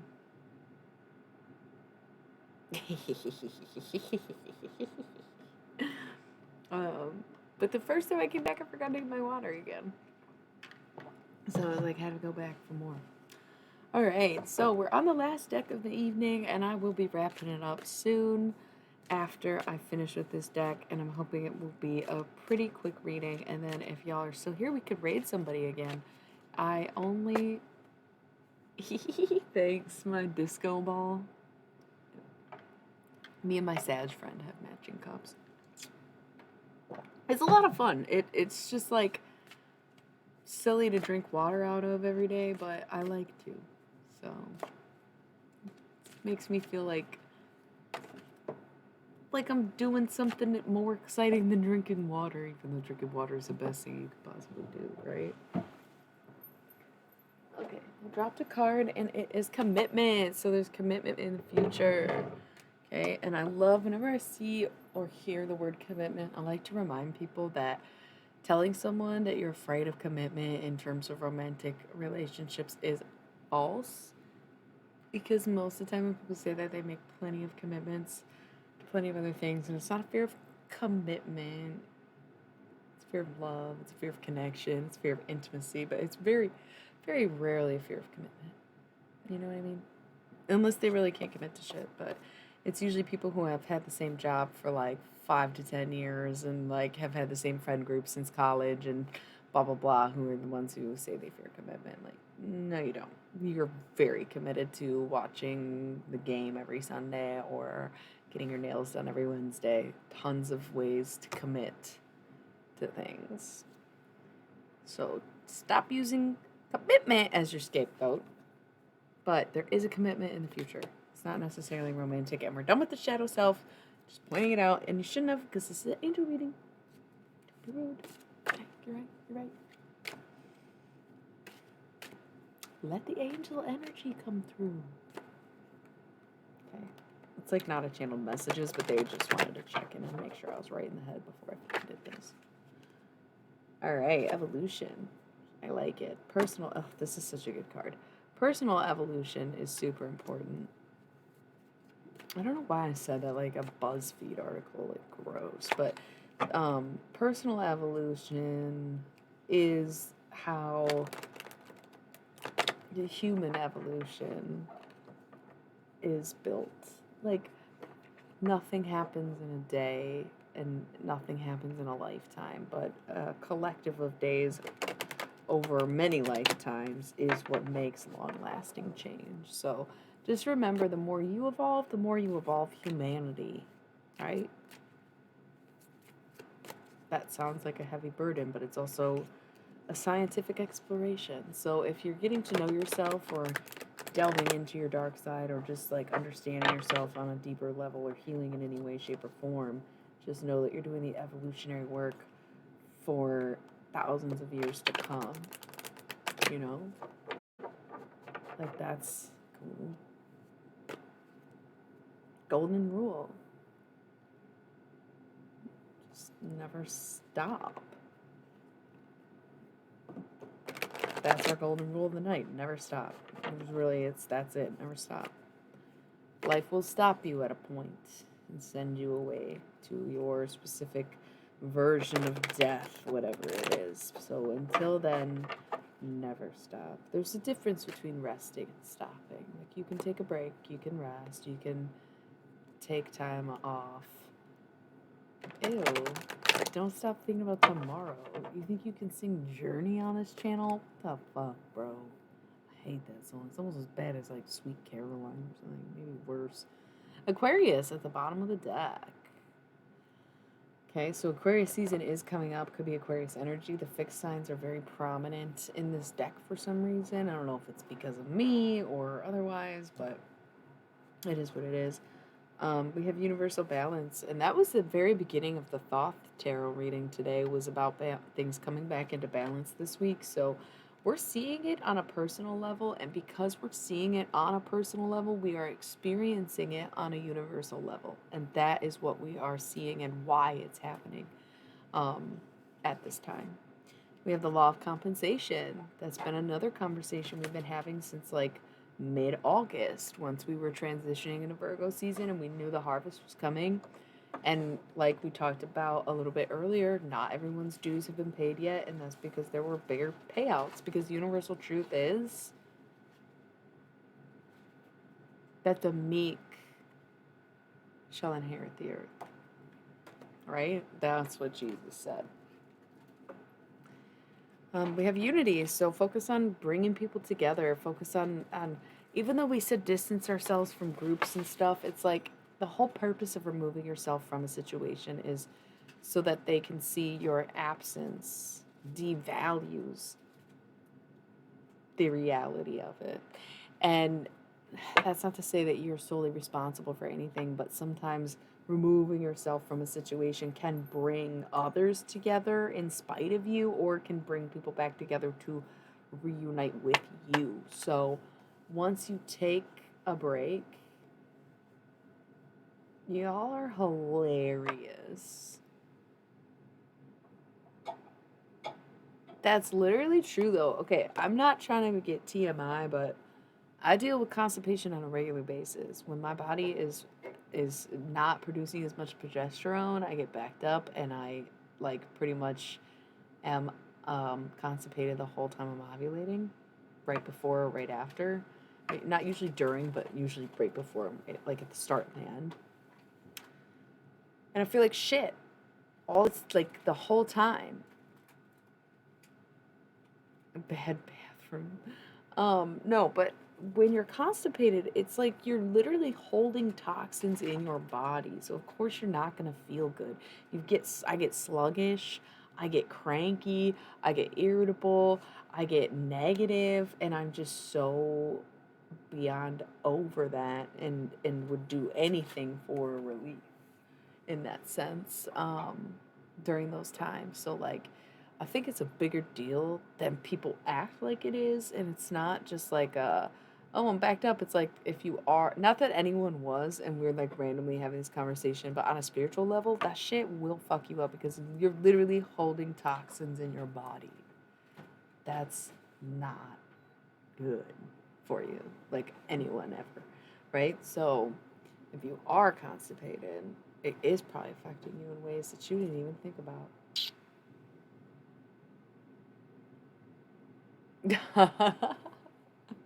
And there's something about that book, Dandy in the Underworld by Sebastian Horsley, that really would make you think different things about that phrase too. He took it more literally, and it was this. Anyways, it is probably witchy. So yeah, just remember, detoxing can be as simple as getting relief in that way. No, I don't even know. It's so vague, and I have no idea, like, in what context it would even. No, I've never seen witches fly. Only mentally. I remember having a vision of me and a friend. We were like talking, but in my mind we were like flying around. But that was it. I don't even know if she was aware of that in the moment, or if I ever told her about it. So yeah, sometimes removing yourself is meant to just bring things back together. Law of cause and effect. Just know that if you're seeing the effects of something, there was a cause behind all of it. And sometimes you are the cause and you have yet to see the effects, or right now we're transitioning from what caused things to how they are affected, right? So I'd see that. I kind of am not getting much from these cards, and I don't know if it was because I did such draining reading, or significantly more draining readings earlier than I normally do when I set up these 3 decks. But I'm feeling like the angels are just kind of keeping quiet right now because there's a lot of protection in the air and there's a lot of things that are happening that aren't very clear. And like, there is retrogrades, there is like planetary movements, whatever have you. There's things slowing it down. Or I don't know. There's no sense in really trying to explain this, but I'm having a hard time explaining it anyways. And what I'm getting at is that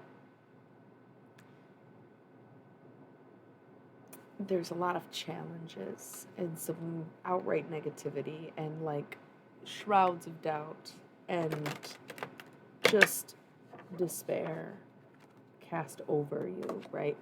But this is meant to be a test that if you get through it, through this period, it'll probably be another 2 weeks. Look up retrogrades. You'll know exactly what I'm talking about, even though I don't know what I'm talking about.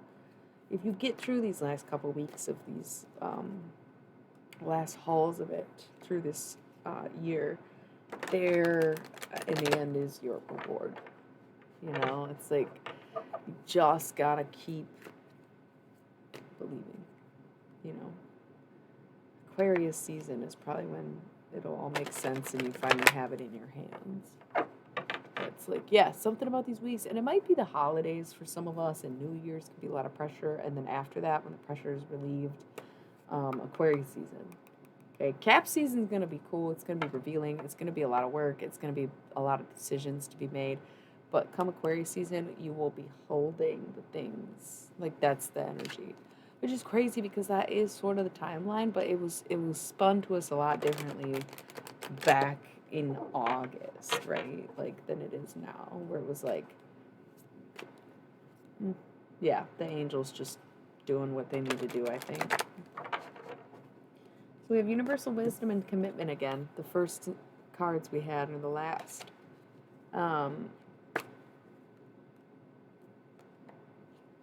Yeah. That's so true. I didn't even think twice about that, but it's true. Survival mode is not fun, and it can be very tough. And I love you all. So yeah, Commitment and Universal Wisdom. Just know that when you're ready, it'll come. That's what it is, you know? Free Spirit and Initiation and the Golden Rule. Those are all really awesome cards. Initiation's easily my favorite in the whole deck. It's so good. And then Free Spirit is just so me, and I love the little flowers. It's pretty cute. And Golden Rule. What's the Golden Rule? Never stop. Follow your freedom. Listen to your spirit. Go where there are no rules left, other than being kind to one another, yes? I have 6 that I put in rotation, but I have 8 total. The 2 I don't use are my Sexual Magic and Kama Sutra decks. So, they're overly sexual, and I just don't use them on name. Yeah, it seems like it, because you're like, I don't remember that one, but yeah, I think it's 6. Should be 6 to 8. This one's newest. This is my newest one, though. Yeah. I'm not getting much out of this. I'm gonna go. I'm gonna spend some time with my partner. I'm gonna go to sleep. I'm gonna eat first. I have some ramen waiting for me. So, do we want to raid somebody? Do y'all have anybody to raid? Because it's very rare that I actually have a crowd at the end of my readings. So, my first raid was like, what, Thursday or sometime last week? Because usually I end the stream because everyone else is checking out and going to bed and shit. So I'm like, well, fuck it. I guess I'm just gonna go then. But 6 whole people, we could raid somebody if y'all want to. I just don't know. I know how, but I just like don't know how to pick. Or like I don't know who to pick. I don't. So what's the more again? Okay, let's go. Oh, that's so fun. Okay, cool. Let's check them out. Her out. Let's raid Sugar Today's. Okay. I just have to remember how to do this, y'all.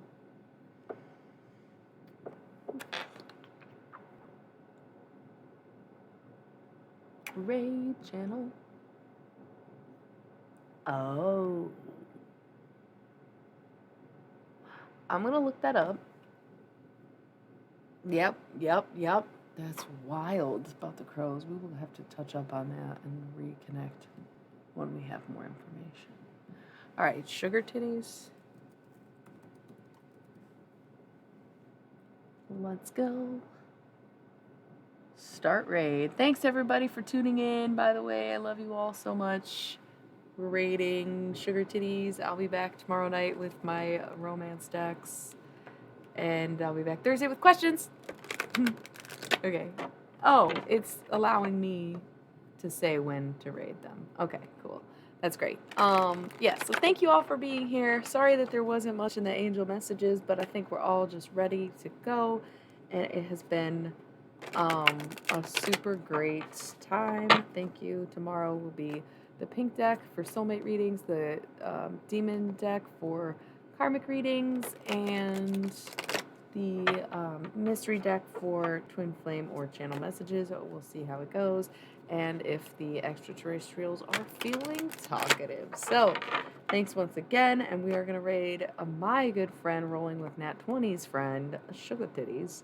I think she's gaming, don't really know, but it's time. So thank you all for being here. I hope I see you tomorrow night. Love you. Good night. Raid now, and then I end this. Well, I'm going to roll an ad, and then I'll end this. So I hope the raid worked. Love you all.